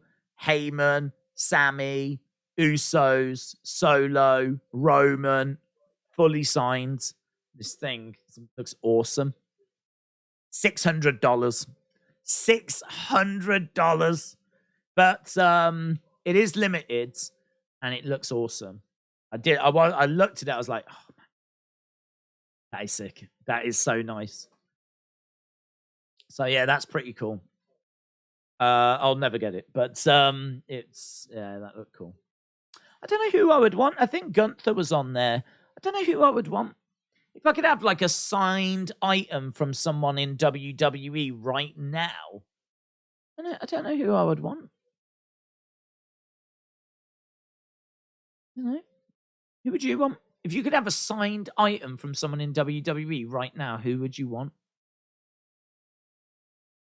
I'm running through a list of names. I'm thinking Gunther would be pretty cool, but is there better than Gunther? Do I want someone better than Gunther? I think I already have a Roman. I'd have to double check, but I might already have Roman. Roman's signature's not that great. It's just RR, I think. Well, that could be Ronda. Now I'm thinking that might be Ronda. That might be Ronda. Bray Wyatt. Randy. I would want Bray or Undertaker. Lots of Brays coming in. Brock's a good shout. Someone just said Brock. I don't think I have a Brock. I have a Bray. I don't have an Uncle Howdy, though. Uncle Howdy might be cool. Imagine someone signed by Uncle Howdy and it said Uncle Howdy and it had been written by Uncle Howdy. That would be That would be cool. They did Bray Wyatt Funhouse boxes when the Funhouse first started, going back a few years ago. And that had cards in it signed by the likes of Huskus and things like this. I mean, obviously not actually signed by... I don't know who signed it. I mean, clearly not him. But I don't know, maybe it was Bray. Maybe Bray signed it as Huskus. I don't know. But... yeah, you can get some quirky ones. Uncle Howdy would be interesting. That'd be interesting. Kevin Owens, Caden Carter, Asuka, Xia Li have got cool signatures. Asuka's is like... and then this long line down, isn't it? I've seen her signature on quite a few things. Like, so I really like Asuka, so every time there's like an Asuka signed thing, I always like, do I need that? Hers is like... yeah, it's cool. It is cool. I've never seen Xia Li's though. Rick Boogs, the Boogeyman, Sheamus, Cora Jades. Joe said Uncle Howdy would be interested. Bliss or Nia Jax. Right, here's Bibby. Dun, dun, dun. I might, do you know what I might? I might like Maximum Male Models, like with them like posed, and imagine what their signature. Imagine what Mansoir and Marseille's signature. They're gonna be. You know what I mean, proper. If they've got disappointing signatures, that would be so gutting. They need to for Mansoir, and it needs to be big. Mansoir needs to take up like the page. It needs to be like.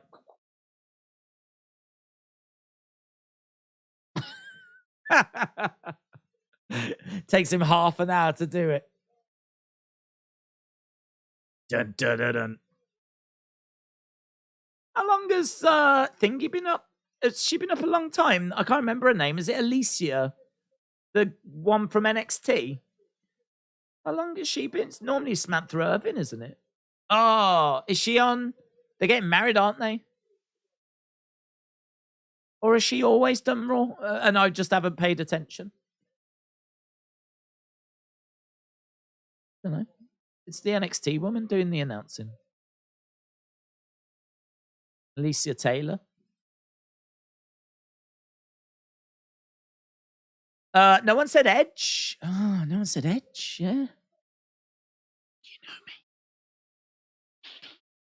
Right, both fighters, both wrestlers inside the ring. Why does the champ get no fanfare for his entrance? What, like pyro? I didn't notice if he got pyro or not, to be honest. The NXT announcer is at Raw. It was Mike Rome for Raw. Samantha does SmackDown. Samantha on SmackDown, she's getting married. Where's Mike Rome then? Where's Mike Rome gone? Liz Taylor debuting is not great. She doesn't sound great. What happened to Mike Rome? I don't know.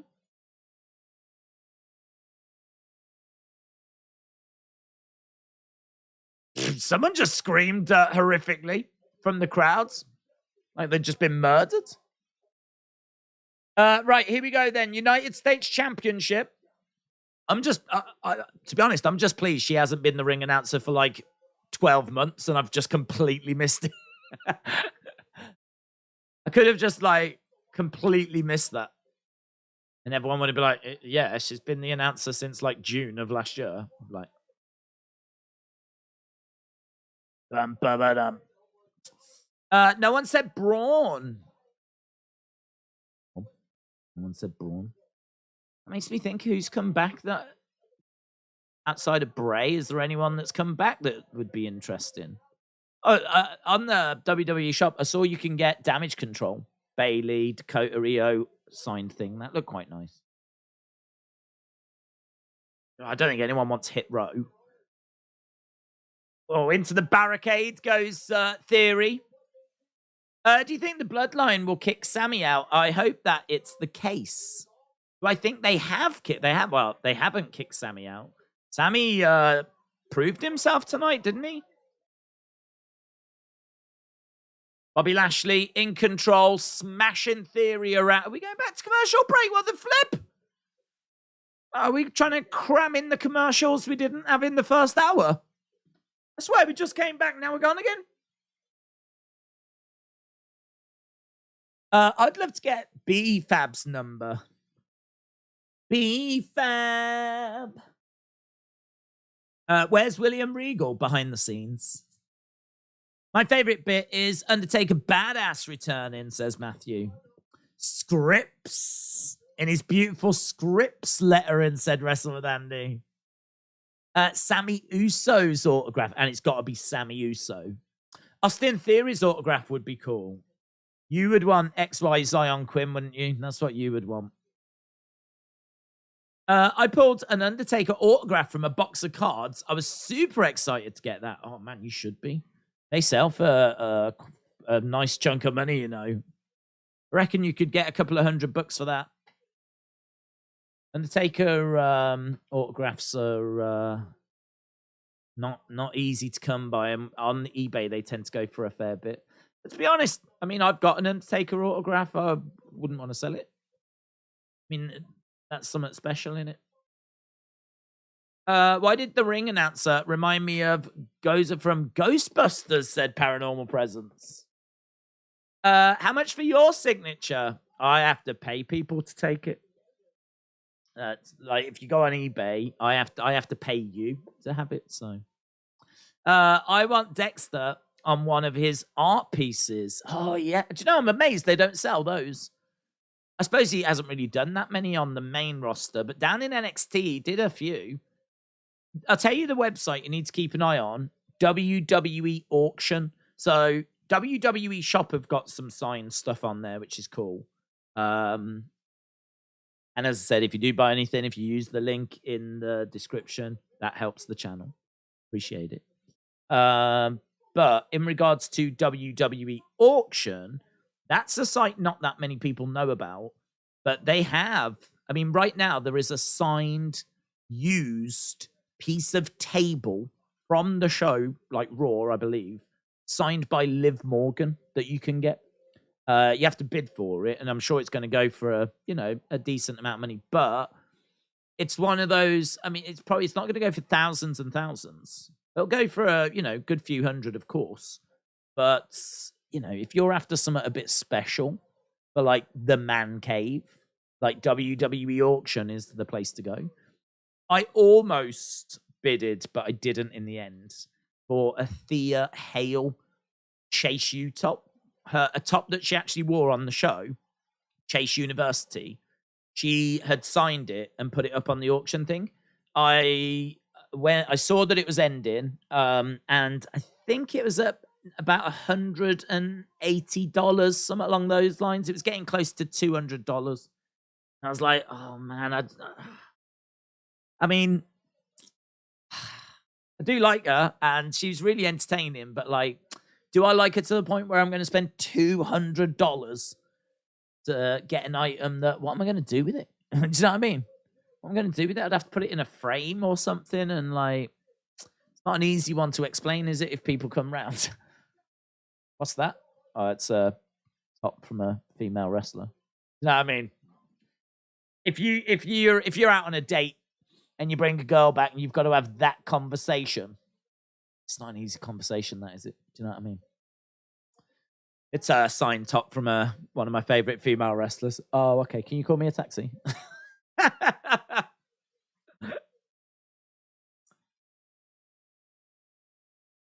Lovely little net breaker there. I need to get Prison Dom signed bandana. That's the best. That's the best one so far. That's the best one so far. Signed band. I need a signed Shank. I need a signed Dominic Mysterio Shank. Right, Theory has grabbed a chair. We're into the final 9 minutes. Boom! Across the back of Bobby. Across the back of Bobby.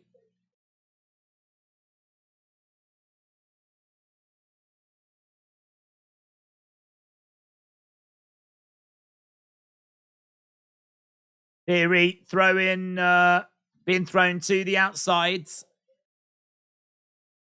Almighty goes against the ropes, collides into Theory. Theory goes down. So Theory is down on the outside of the ring. Bobby climbing through the ropes. So no DQ in this, by the way, obviously, as we know. So that chair was totes legal. I never needed you. Weapon of mass seduction. Shout out to you. As we've got a table being introduced into proceedings.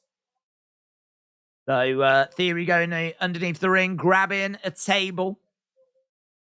I can tell you, just having a quick look at the analytics, you can see that there was a big spike at the start of the show. It held people's attention. And then I would say as we were getting towards the end of hour one, there has just been a slight gradual decline. Wonder if people will come back, though, if they... Well, show will end, won't they? If Brock comes out right at the end. I don't think people will jump into the stream because it will have the show will have ended. We've only got 7 minutes to go. Theory oh my God! Theory got hurled hard into the corner, hard into a chair. Ooh! Oh my God! Look at that! Grab Theory, bang! He does get his hand up. I thought it was like the side of his head and his shoulder. He does just get his arm up. Woof! Looked really good. Really good. Theory to the outside. Theory going under the ring. Grabbing a fire extinguisher. Theory with a fire extinguisher.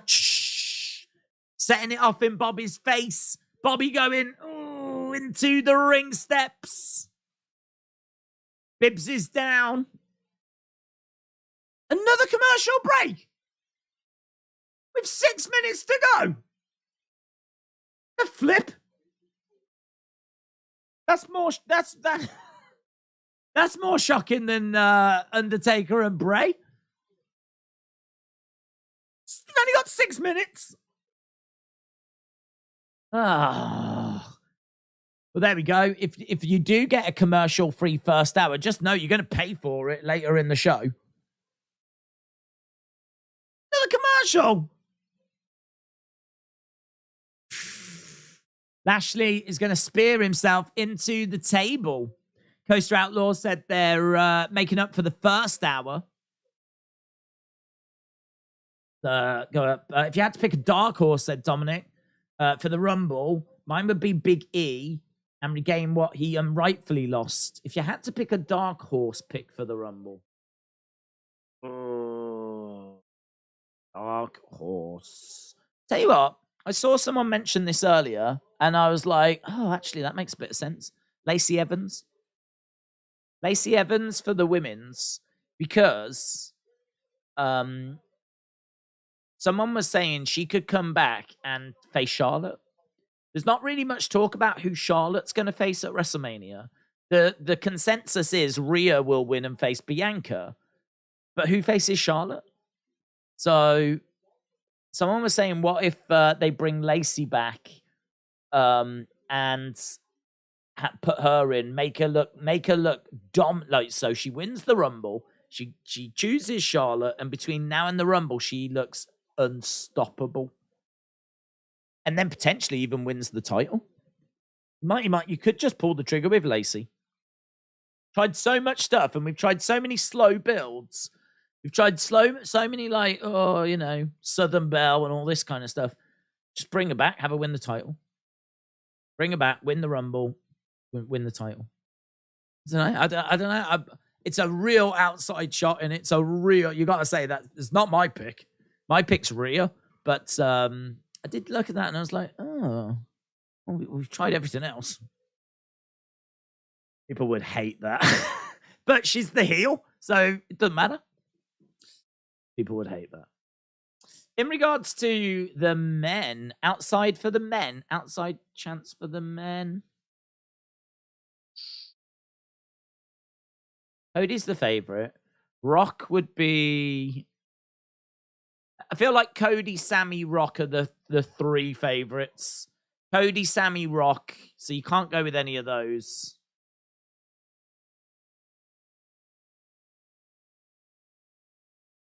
You know, I'm just so adamant that it's Cody. If it's not Cody, it's Rock. Makes it hard, doesn't it? I'm trying to pick an outsider. I don't know. Bro. I don't know. I'm so confident it's Cody. Like, trying to figure out who else it could be hasn't really entered my mind. And if it was to be anyone else, I think The Rock or Sami. Like, trying to find a dark horse tricky. Finn Balor. Right, we've got Solo. Yeah, I'm not really feeling him. Seth. Right, how long have we got? 3 minutes. 3 minutes. Theory. We've got a table set up in the corner. We've got another table the other side. Bobby throwing in a big strike. Theory throwing a shot back. Kick to the midsection by Theory. Back elbow by Bobby. Bobby grabbing Theory, picking him up in the air. Ooh, planting him down. Austin Theory in jeopardy, in trouble. Everyone's looking, everyone's thinking there might be someone coming down. You could see all the crowd looking at the entranceway. Everyone's like, because they know it's getting right to the end. Hurt Lock was in. Low blow there by Theory. Bobby goes down. He picks up Theory. Oh, plants him through the table. Plants him. That's monstrous. Here's Brock. Dun dun dun dun dun dun dun dun dun dun dun dun dun dun dun.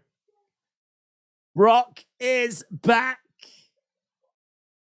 Brock Lesnar returns. I think the last time we saw him was Crown Jewel. And Bobby had choked him out. I don't know. It's maybe not the biggest shock in the world. But it's a nice way to end the show. Brock returns.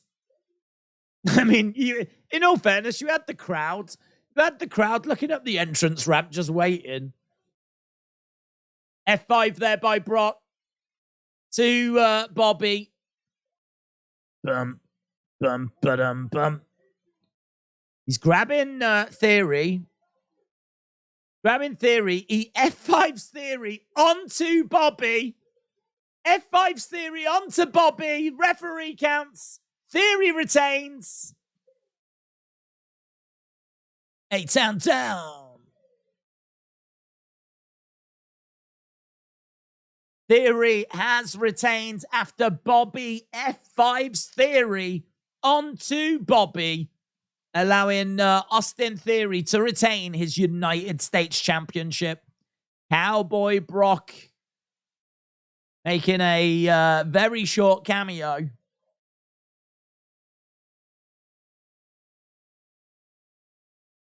I don't know what that guy said. Someone must have said something to him in the crowd. The show ends with Brock actually, like, smiling, turning over and fist bumping someone, like...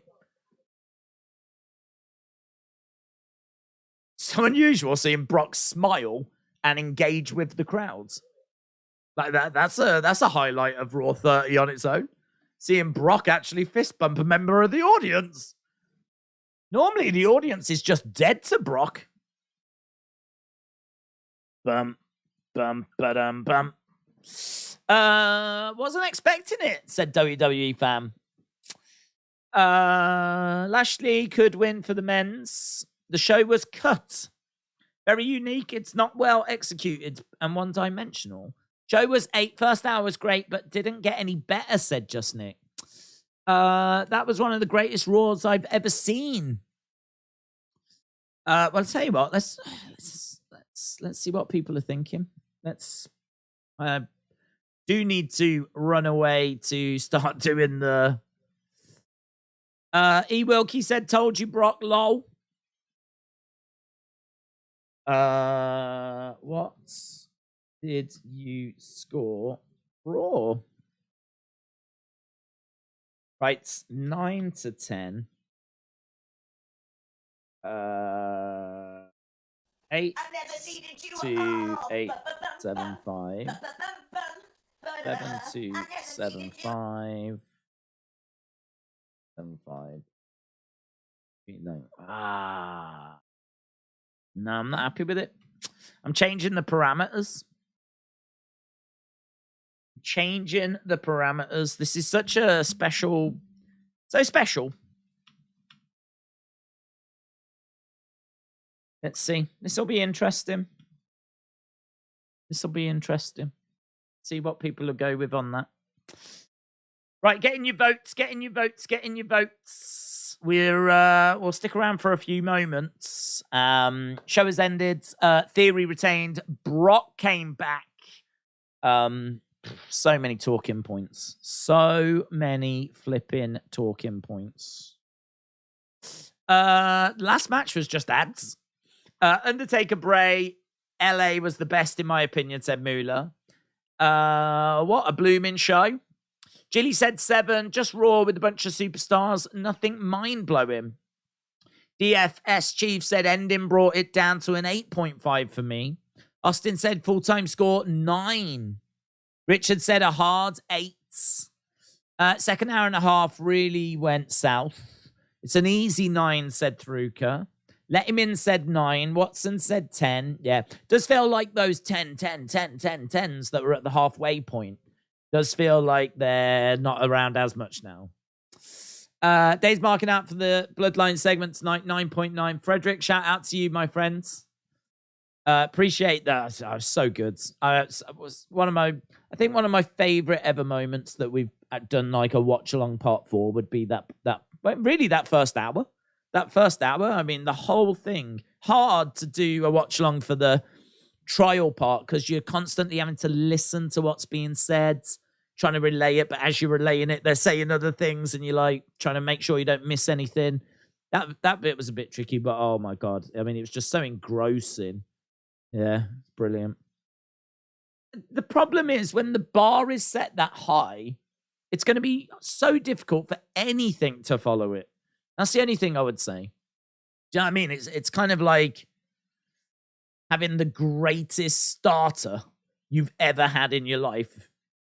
And then, like, you know, a pretty good main course comes along. All of a sudden, that pretty good main course is just going to seem that little bit not as special after the amazing starter that you've had. I sort of feel like that was certainly hour 2, hour 3. Hour 3. I mean, in all fairness, hour 3, was it Sonya Bianca? That's a pretty standard Raw match, isn't it, in all fairness? And then Kevin Owens attacking The Miz. It's pretty standard.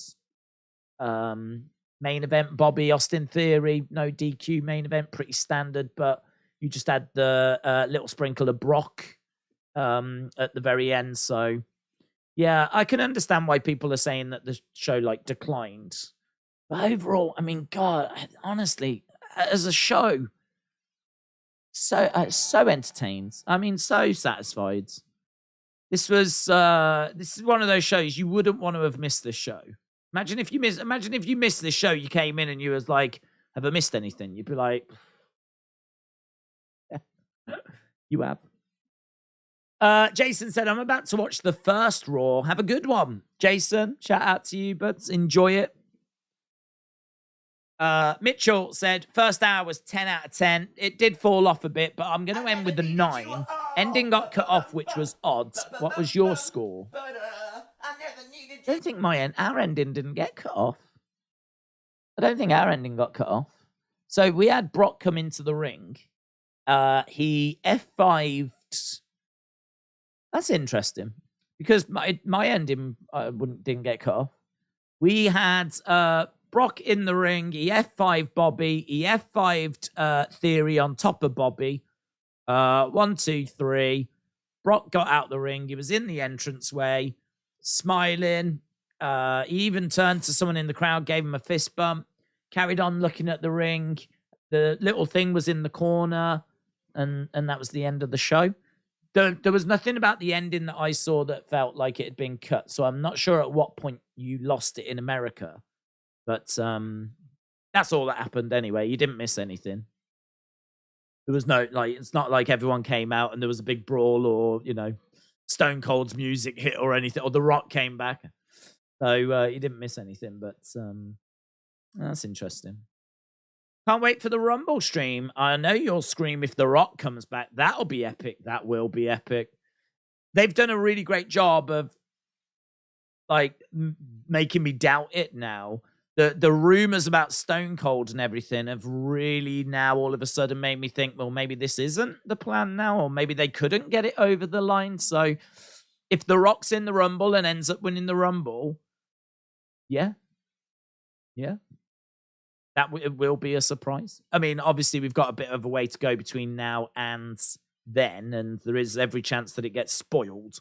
But hopefully not. It was better than any AEW show ever. AEW will never have the cachet to bring Flair, Hogan, Brock, Lashley, Roman, and Bloodline, Becky, Charlotte, APA. That's true. I mean, you know, they don't have the legends, do they? They don't have that history. They've had to, like, dig into WWE's history, really, and wrestling's history. You know, we've seen the Rock and Roll Express, we've seen Jake the Snake, we've seen DDP, we've seen Tully Blanchard. You know, they have to go into wrestling history to Greg Valentine in the stands for the dog collar match. They don't really have, like, their own stars, like, that they can bring back, because it's only been 4 years this year that they've been around. You know, as long as they keep going, they'll obviously get there eventually. Your Darby Allens, your Sammy Guevaras, they'll have to hang up the boots one day. Britt Baker will have to call it quits one day. But, I mean, that's a long way in the future, isn't it? Long way. So, yeah, that's something that WWE have got, which you could really argue they don't use enough. You could really make that argument. But where was Trish? And where was Lita? And where was... maybe we haven't got them, because if you show them now, it sort of lessens the impact at the Rumble. And you know, that does make sense. That is a good point. If you show them now here, then it doesn't make as big of an impact when they come out during the Rumble. So if you look as well, there's only, 7 women that have been announced for the Rumble. So it does sort of suggest we're probably going to get a fair few legends. Maybe that was a bit at play as well. Corey Graves said, what the, and just cut to Barmageddon. How's Barmageddon? Who won, Theory or Lashley? Theory. They said Lita would be on tonight, said Top Tier. The people that didn't turn up could be in the Rumble. Lita and Trish will be in the Rumble, said Expose Him. I heard Lita was meant to be on tonight. I wonder if that was ever true. Maybe. I mean, they did actually announce the Bellas. And obviously we've heard that that must have been a mistake. They weren't actually confirmed. All the guy legends tonight were ones that were not going to be in the Rumble. First hour was gold. Sami was awesome, said Michael. It fell off. Not enough female legends, but a great stream. Michael, shout out to you. They ran short of time at the end, said Rumble Talk. Barmageddon is one of Nikki's shows. Barmageddon? What the hell does that even mean? Does that even mean? I don't even know what that means. Barmageddon? That is the greatest go-home Raw in the history of our sport, said Wrestle with Andy. Lita being on was just rumoured, never official, says James. Barmageddon is only on the USA Network in the US. Well, I'll survive without catching an episode of Barmageddon. I'll be all right. I've just never even heard of it. Tharuka, shout out to you. Right, we've stuck around for a hot minute. Let's wrap up this poll, shall we? See where we got to with that. I can tell you that there was about 1,700 people that were joining us. Around about the peak seems to have been about half an hour into the main show. So about half an hour into the episode, that's when we had like a nice peak of people around. And then since then, it's just been a bit of a steady kind of decline down. But I would say like things never really fell off a cliff. If anything, our peak was 1700 was our peak, people watching at any one time. When Brock came out, we were at 1200. So it kind of bows down a little bit like that, but it does get back to 1200. So I think that bodes really well for the ratings. Really well for the ratings. You can't really look at this stream as like an indicator of what the ratings will be, but certainly more people have joined us tonight than normally would. I would say quite comfortably. Normally we do about, I don't know, 15,000, somewhere around that ballpark for a Raw stream. This one will probably be about 20, I would imagine. So yeah, I think that should reflect in the Raw ratings as well. So I expect the Raw ratings to start with a 2. If they're not 2 point something, I'll be very surprised. Let's just have a look at this rating for Raw then. And as we said, we'll run away. So what did you score Raw? 10 out of 10 won. 39% of you went 10 out of 10. 36% of you went 9 to 975. That means that 75% of you went 9 or above. Isn't that amazing? 75% of you went 9 or above. 16% went 8 to 875. 7% went 775 or below. Only 7% of people went 775 or below. 93% of people asked, and we asked, it was a good sample size, 461. That's a good sample size. As soon as you get over 250, you don't tend to see much movement in polls then.